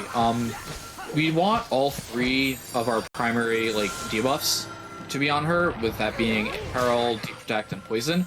The poison itself is going to be doing a ton of damage, because poison does like 1% HP per second, and that ends up a lot. And Vanille got all of the debuffs on, which is fantastic. Like, you can be waiting here for a while, waiting for her to land that. Past that, we actually want to be staying in this Tireless Charge, because Orphan's AI is kind of interesting, that if there is a healer, like a medic, active in your party, it will target her with an attack that has a chance to just instantly KO. And since Vanille's not really doing any damage and already landed everything, then it's fine. So now Orphan is doing sorry, not Vile Exploitation, Merciless Judgment, and should be following this up with an opposite extreme. So now we're in phase 2 of the fight. This phase can be like a bit risky. We need to use this elixir because we've already used like a renew, our summon, and we're gonna have to do some more of this. And what we're aiming to do is not necessarily like stagger and kill, but just stagger so that we can, not stagger, so just increase the chain so we can do a bit more. This entire time, Orphan's throwing out all these really damaging attacks. They really hurt. If it hits Saz twice in a row, he will die. So after a certain point, we summon Brunhilde, and Brunhilde has like cure, has healing abilities. So we shouldn't really ever die from this point, and we can just use this and keep on blitzing down, do a bunch of damage, and this should, at this point, there should be no problem with the rest of this fight. And while Saz is doing a lot of damage, you can see each of the blitzes, Poison is honestly doing a vast majority of the work here, and it's really important that it's landed. If we look over at Zero, he's in the same fight, just, you know, actually really close. Merciless Judgment followed Vile Exploitation, and got all the debuffs on really nicely. But yeah, so that's Orphan 1. Finish it off with the last boss. All right, lead commentator here to finish things off. Yeah, we're going into Orphan 2. Historically, the victory lap of the run, because Orphan 1 is definitely the harder fight, but oh boy, have I lost a world record pace run to Orphan 2, not just once but twice. He's initially immune to physicals and magicals until he is staggered, and we need to stagger him ASAP because if we don't do it within 60 seconds, he will reset his chain. But not to worry, because we have a plan for this. We will coordinate Snow and Venial's chaining with our buffing to get the hastes up. We'll get back here into Synergist again to give Hope Bravery and Spell. We're going to double check that we're not getting slapped here. We're not, so we can do a little bit more chaining here. Then we shift into Smart Bomb in order to get some debuffs and stagger the Orphan. So thankfully, no slap occurred. Should be a free victory. Wait for Vanille to land Deprotect and Imperil. And oh boy, are you going to see a bunch of 9s on the screen. This is a very satisfying finish. As long as Vanille lands that, well, I guess Deprotect might not actually be necessary technically, but we got it. It's over. Now, the interesting thing here is that we can't just spam Blitz as Saz, because the Blitz bullets actually miss Orphan when he's highest up in the air. But oh boy, those 9s! Oh boy! Also, they're both on the same fight. Tonberry, get ready to go. Yep. Orphan 2 is dead. We'll call time once we finish the result screen. And it is time for Team Tonberry. Good job, Aussie. Nice going, Aussie. That was a really good run. Really good run. But it doesn't stop there. We've got Zero on the final boss as well. Yeah, Zero is also there. And also has not been slapped, thank God. Well, at least not just yet, but I think that's past the point where the slap would occur. So we'll see the same thing happen here. Stagger into Cold Blood. We got the Deprotect, Vanille Imperil, Vanille Imperil, Vanille Imperil, Vanille Imperil. Hey, Vanille, do you want to land Imperil at any point? Oh no, he's focusing on Saz. This is scary. Oh no, Imperil's not landed. This is scary. Oh no, he's focusing on Saz. This is scary. This is, Oh no, we went to the wrong paradigm. This is scary. Okay, it's fine. Everything's fine. This is very gripping, but also very... I'm experiencing flashbacks right now to both of my world record pace runs that died. Almost there. Alright, Orphan is dead, and we'll call time once the results screen is dismissed, and that is time for Team Chocobo. Choco. Go, go, go. Good job, Zero. Yeah, nice going, Zero. GG on that, Zero. That was so close to the sub-19 chapter 13. 1 second off. Oh, wow. Really? Did you almost get it? Holy damn. Yeah. My best was a 1906, so that's the best ever, I guess. I don't know, 1901.6. Vanille choked it, and I had like hard SAS targets, so Orphan 2. Wow. Well, you did a lot of work in that run, though, Zero. You pulled up a lot of time on Tonberry. Yeah. The funny thing is, the first 3 hours and 15 minutes were probably the worst run I've ever had, but the last part was good. That's what's important. Yeah, GG's. Yeah, GG's. Aussie and Zero. And I'm not going to say GG to Kaya because he's still going right now. Yeah. So I think now you gotta wait for your GGs.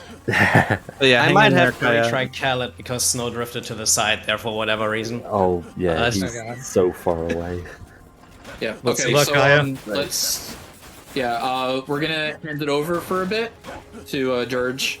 So yeah, feel free to introduce yourselves and go. Hey there, my name is DE Cosmic. Hi, I'm Dynamite Dan TNT. Yeah, and welcome to Dirge of Cerberus, a third-person shooter starring Vincent Valentine, one of those optional party members in Final Fantasy VII. We didn't get to explain it right at the beginning of the game, but we have a little piece of movement tech here called City Dashing. So Vincent is able to dash and then cancel this into a jump. From the jump, you're able to aim in the air, and then you can cancel this aim frame 1. So we're going to just be able to move pretty swiftly throughout the course of the game using this technique. And that's like the main source of movement that we'll have. City you see here for Team Yet Tonberry. I had to make sure there I was like not speaking incorrectly. He's coming up right on a door where he's going to be equipping the fire materia. And the fire materia has a pretty decent amount of AoE damage. We're going to be using it to build the first chain shot of the game. And chain shots in Dirge of Cerberus, your gun does more damage the higher the chain builds, and then when the chain expires, the next shot that you do will have a big multiplier on it. So we've built an 8 chain here coming into the fight against the chopper, because for some reason PS2 games all you need to have a chopper fight. And when there's like a certain visual cue of like a disc flashing twice, City's going to aim up to the right side of his screen, and then you're just going to see the dragonfly's health just disappear. Absolutely. And then he's going to grab the potion there too. And then he's going to be doing a thing called Walking in the Dark, which is totally a Hoobastank reference, even though MT1 Evolution is going to kill me for saying that. So you hear Vincent actually just moving in the dark there, and then he's going to appear all of a sudden at the stairs there at the end of this hallway, even though, you know, you have to wait for... Usually you have to wait for the area to load in, but you can move, as long as the UI is there, you can move while you're in the dark. We're going to also build this other chain here, even though this is not super important, but it's going to allow us to one-shot this enemy coming up. We also have NT also moving into the chain shot area. Let's see if he gets the chain shot for the dragonfly. NT also on Team Choco. Just to note, he's using a keyboard for some of these skips that he'll be doing later. Fun fact, Dirge of Cerberus does actually have keyboard and mouse support. One of the few, if not the only, PS2 game I know to actually have that.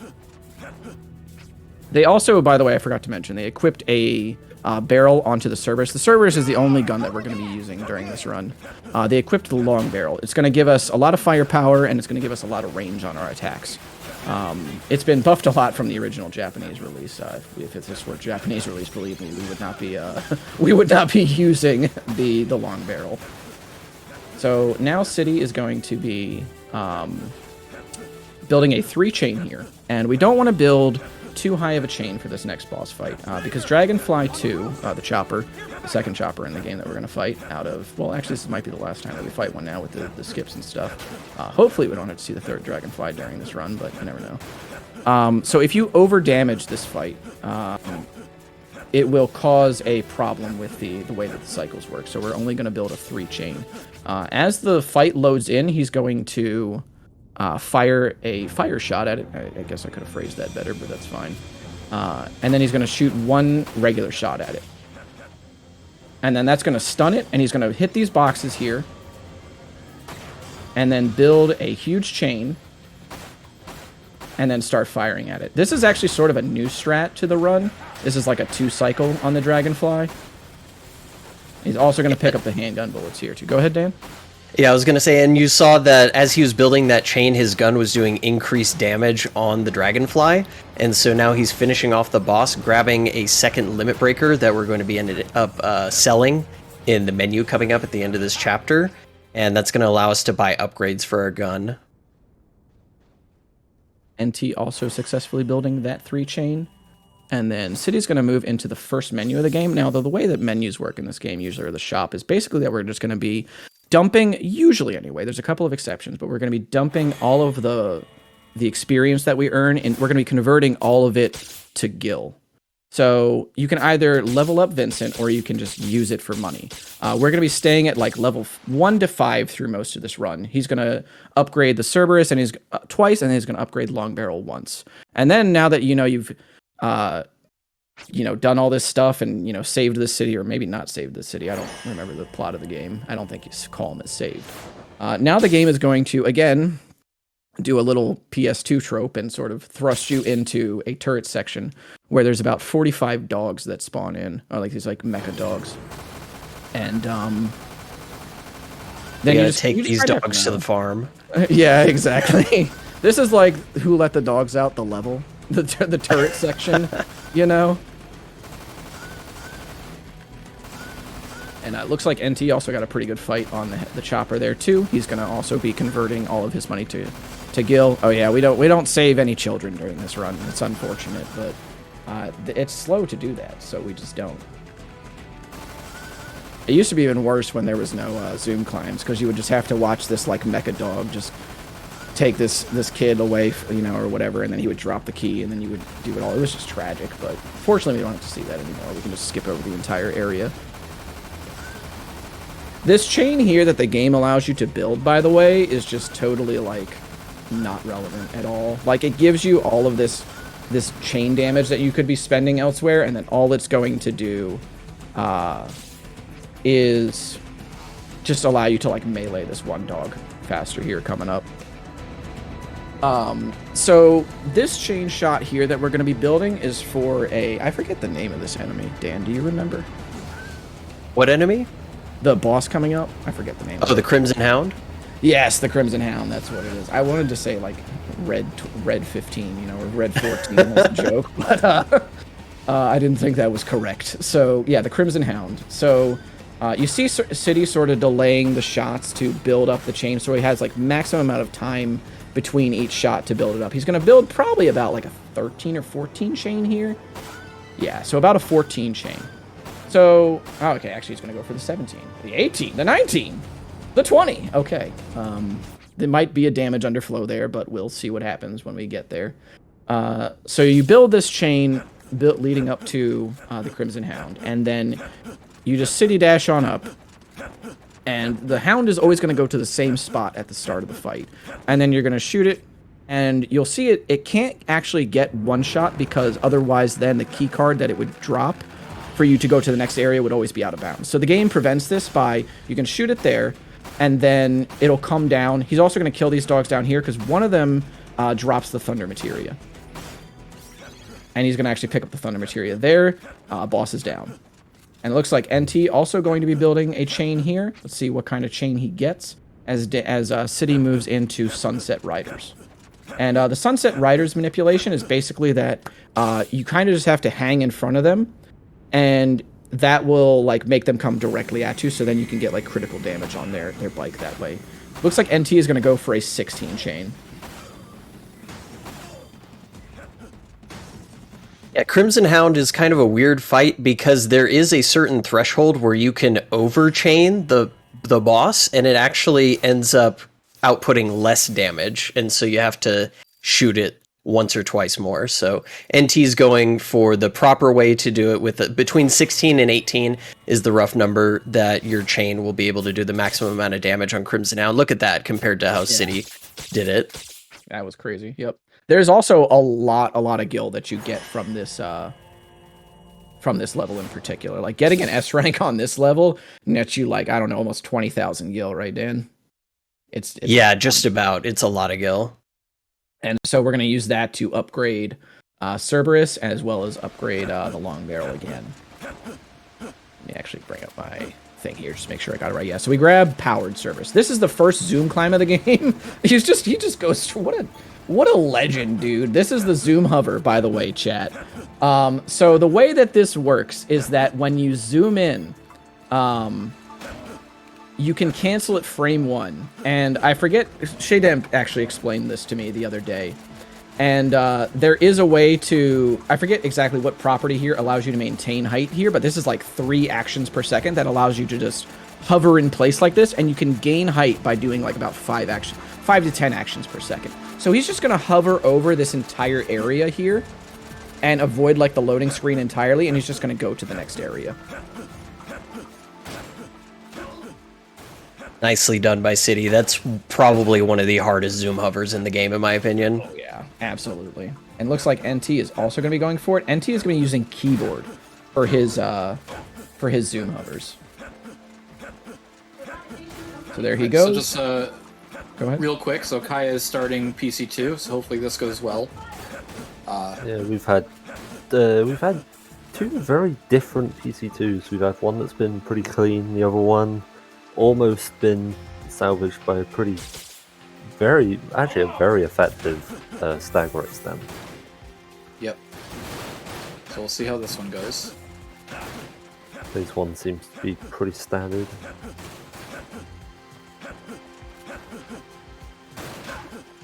That's a really good spot for a PC to be sort of hovering in. You don't really want it too high because it just makes it like more difficult to keep the like interruptions going, basically. Yeah. Do see here City also building the next chain for the next boss called Heavy Armored Soldier. Should be about like a 9 or 10 chain. You can use that barrel there to blow everybody up.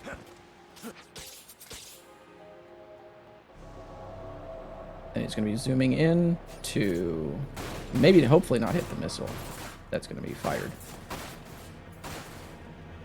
Oh, unfortunate. Oof. Ooh, and he died. That is also unfortunate. Alright, so this is now... Go ahead. Yep. Second stagger now going on for Kaya here. Started off with immediate on Eric, which was... Fine. Annoying, but manageable. Yeah, it's all going to be about just the launch here. Yeah, so each of the snow punches has a 50% chance to launch, but importantly, cannot be launched while the cold blood is keeping the enemy on the ground. Yeah. Damage is looking good. Yeah, this is looking good. This should be an easy win. Oh, yeah. I should open the very clean. Nice. Go for. I think that's actually the best one. I think. Yeah, I think so. Of this relay. There were no problems with that at all. All right, hand it back to you guys for 15ish minutes. Yep, all good. So it looks like with that mistake by City, NT1 seems to have caught up a lot because NT actually got the chain shot on Heavy Armored Soldier first try. So pretty sick there. There's not going to be any sort of like buying here. We're actually going to level up Vincent to level 5 because the gil reward on this level is just not great. We're going to be heading into Headquarters Under Siege at this point. This is one of the shorter missions in the game now with the zoom climbs. So you're going to see Vincent just sort of gaining infinite amounts of height in order to put himself out of bounds by doing zoom cancels or zooming in and then canceling it while he's in the air at the apex of his jump. The only caveat here is that, it's hard because if you mess up the rhythm here, you're going to do a melee and that's just going to cancel the zoom climb entirely. So he's going to be going out of bounds here, or both of them, I should say, kind of at the same time. And it looks like they're both through at about the same time. And they're going to be going to head to make another chain for the next boss called Shelk. We're going to pick up the power cross from one of the enemies there. That'll come into play sort of kind of later. This chain in particular is a little hard just because you have to do it across a long bit of section here. And it's like really, really tight. So it looks like NT is going to go for the safety barrel there. City also going to go for safety barrel. And they've both got 14 chains. Very nicely done, gentlemen. What's a safety barrel? So the safety barrel is... I'm glad you asked. I was being sarcastic, but no, answer that. Answer that question. So the safety barrel is a barrel that we will shoot to make sure that the chain does not drop as the next wave of enemies spawn down the hall. It just gives us a little bit of extra time to move to that last set of enemies and secure the 14 chain. This is a really long road, by the way. Yeah. And then Shelk just gets one shot. You also see them meleeing her as well while the game is loading into the next area, that actually gets you a little bit of extra EXP. So you'll be able to get a little bit of gil at the end of these missions. So it's really nice to sort of like just whack away at bosses that you've defeated with like a couple of melee chains. This is Azul the Cerulean, and Azul in this fight particular is only susceptible to barrel damage. Now we're waiting for the Sunday Stroll, where if he decides to walk forward, then they'll be able to kill him. But it looks like he's not. Okay, on NT screen, he's doing all right. But on City screen, not so much. There he goes, finally. This is a little bit RNG here. And NT's got the kill. And now City's got the kill. Also worth mentioning, while we have a little bit of downtime here, that Dirge of Cerberus has quicker loads if you play without a memory card inserted. Right now, both runners are not playing with a memory card. If they were to have a memory card inside, even though they get those save cancel prompts, having a memory card inside of your PS2 actually makes the loads 5 minutes longer throughout the duration of the run, I believe. Yep, something about that. Yep, that sounds about right. So now they're going to buy the Materia Booster and the Materia Floater, as well as upgrade to P. Cerberus Gamma. And the Materia Booster and the Materia Floater we'll get to. So this is the Manor of Despair. This is where we're going to fight the Sahagins and stuff. And the first bit here, so this is going to be the first instance of keycard preservation, where we're going to drop into this fight. We could technically skip this fight really, really easily, but there's a very cool reason that we're not going to skip it. So we're going to grab the key card off of these guys, and then we're going to preserve it by climbing over this barrier here. And so now we have an extra key card in our inventory that the game will not account for. Manor of Despair, whenever you complete it, it will always take one key card out of your inventory, because there's a key card for like a side area in this that you could take off of an enemy. And they're going to grab that extra key card too from one of the Sahagins. This key card preservation in the next level is going to allow us to skip an automated turret section. And I'm mentioning this now because it's going to go by and nothing is going to happen, and you're going to be like, what the heck, that just looks like he just opened a door. You know, like, it's just...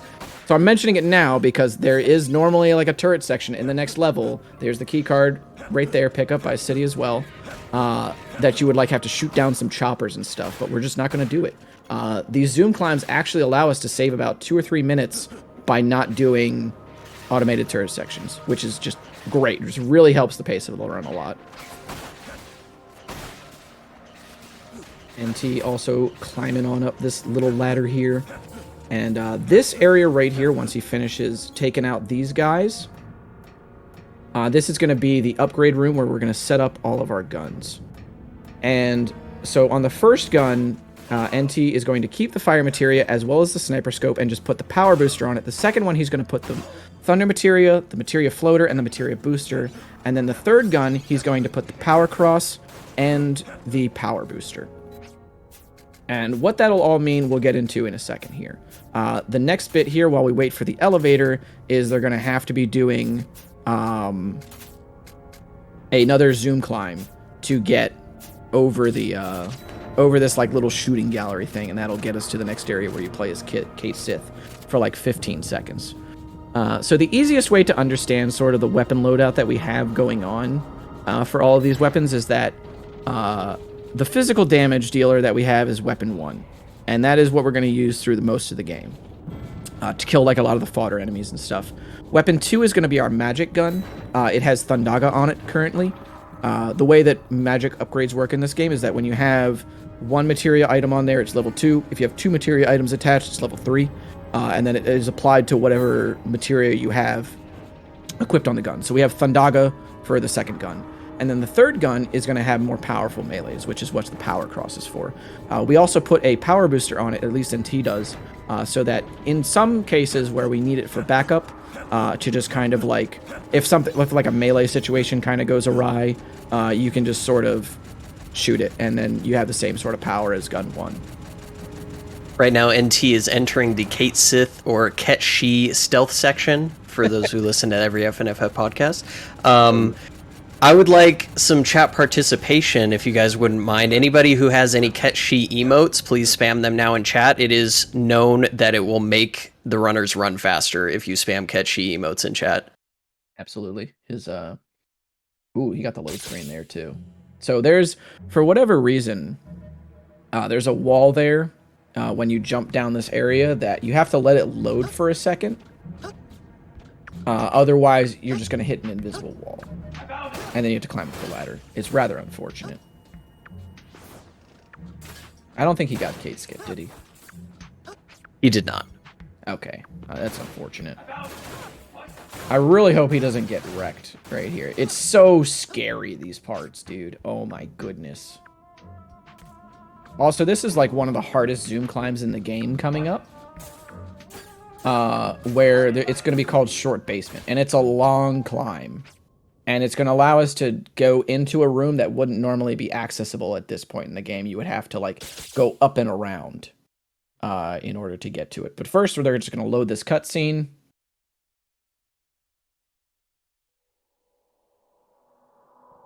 You know, good old PS2 loads. Where are the riveting gameplay, these black screens. Yes, sir.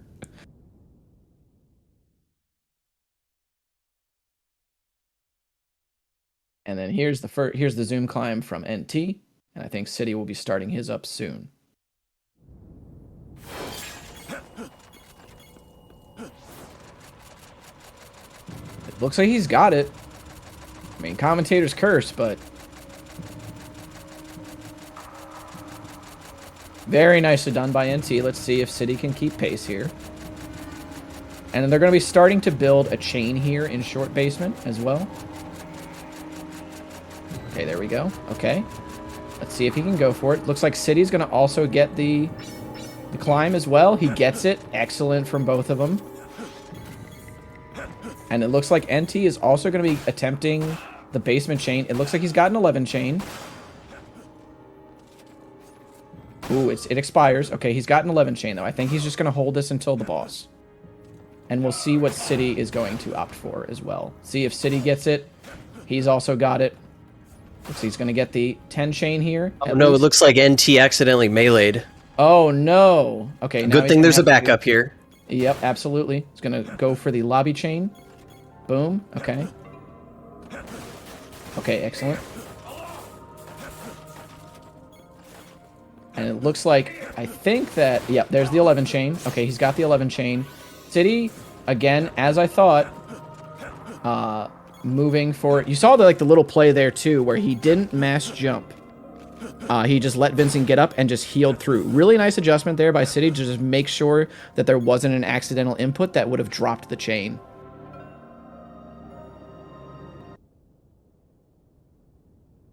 So now they're going to both head into the Black Widow fight.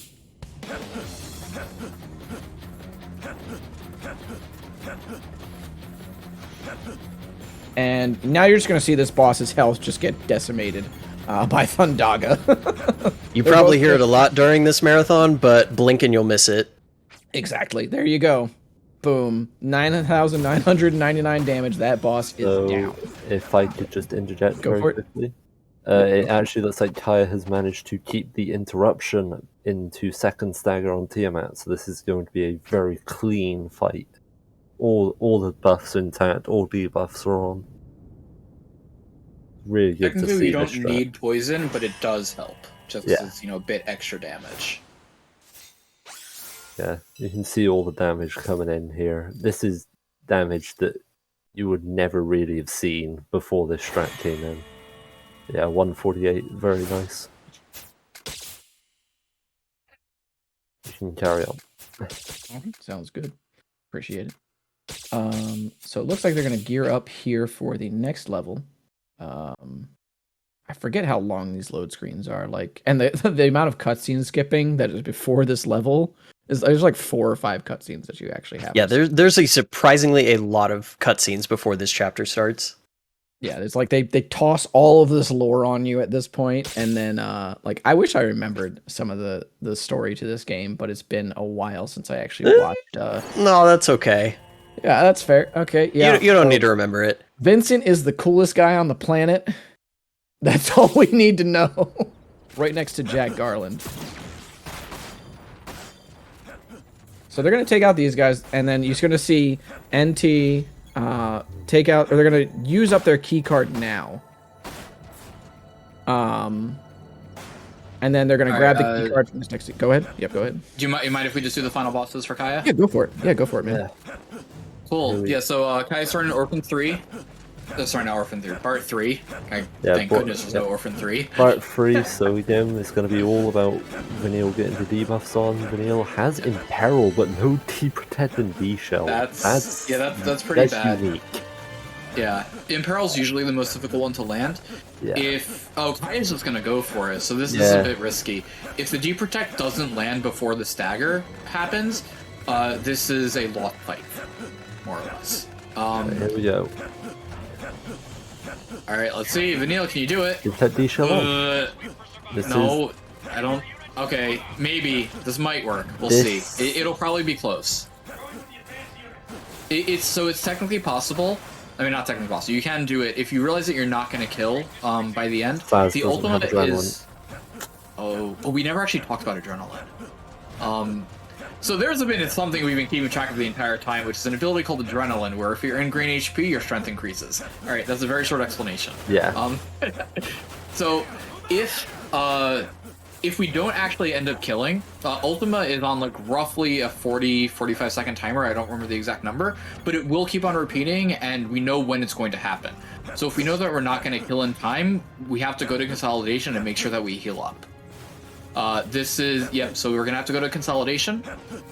Here's the Ultima. Ooh, alright, so that's gonna change how the second fight's gonna have to go. Next one. Elixirless Orphan. Here we go. Yep. So we use the elixir in Orphan 1 because it regained all of our TP, like was mentioned before. But now, since we've used the elixir, we don't have that option. The rest of this fight should be pretty simple. Not much to say.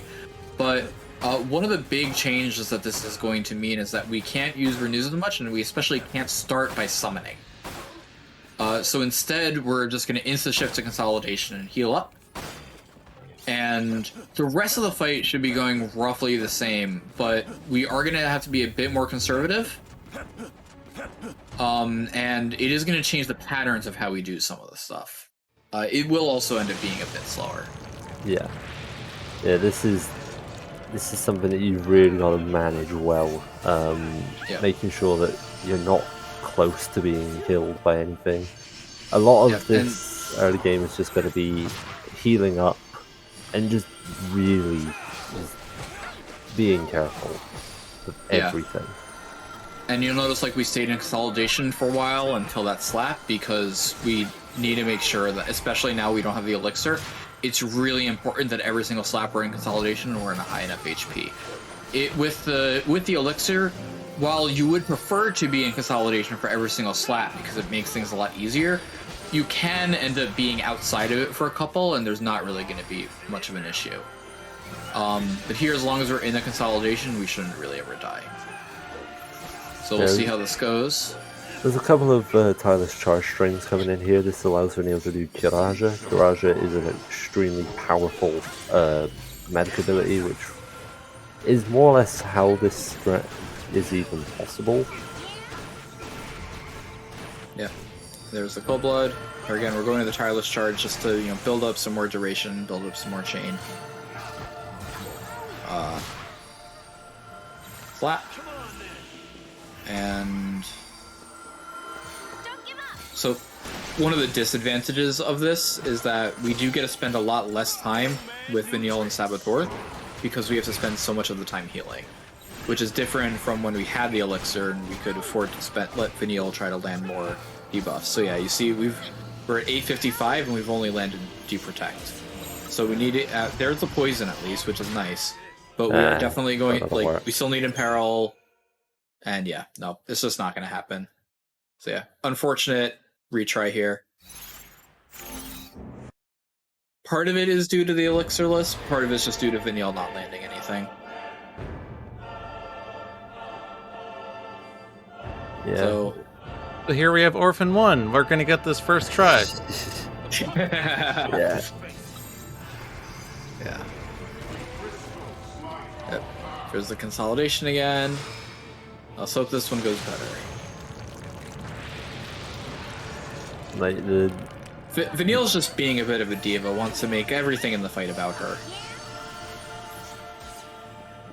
if you Dirge's service guys need to save like anything, feel free to.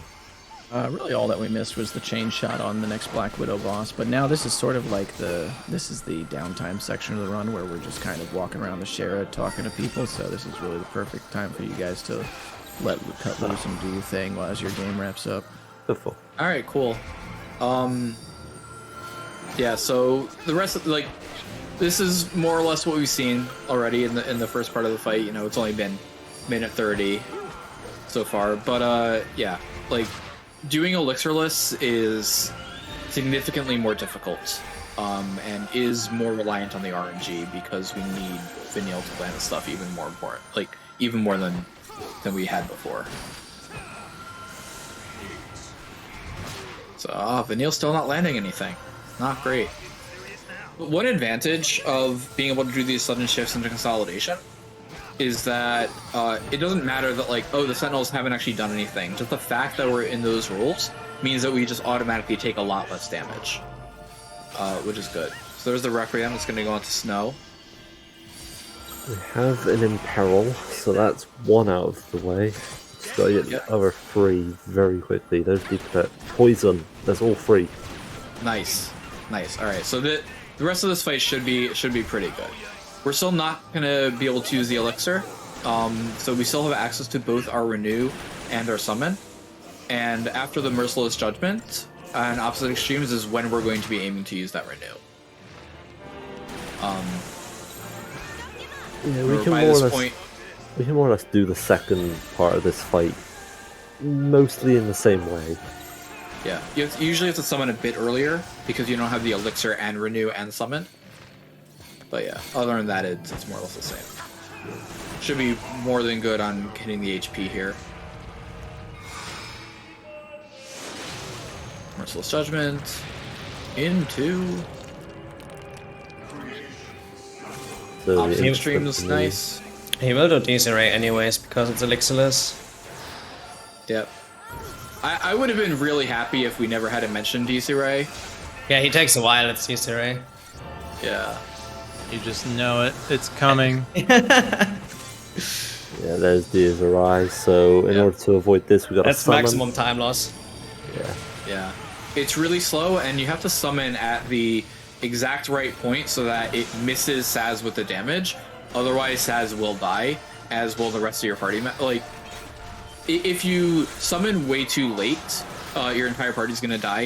If you summon too early, it will KO Saz, and then Brunhilde will revive him, but now you have to survive the rest of the fight without the summon sending off all the cures, and you can do it, but you don't really want to do it.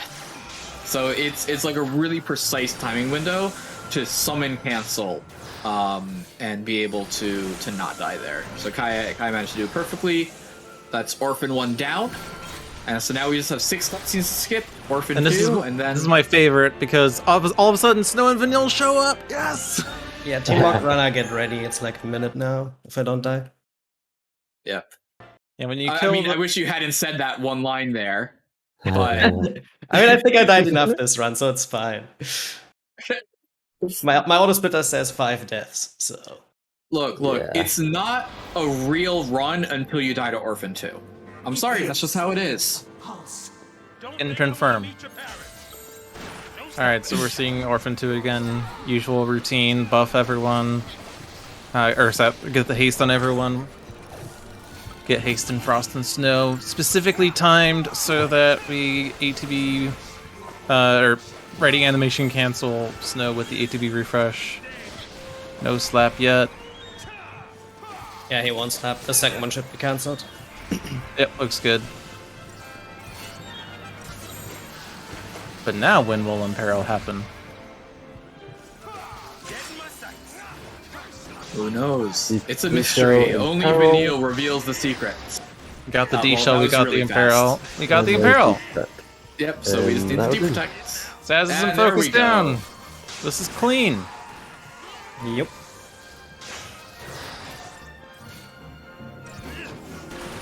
Nice. Yeah, get ready, Team Mog. I'll count down now. 3, 2, 1, go. And GG's. Thanks very much, Kaya, and GG's to the FF13 guys. Yeah. GG's.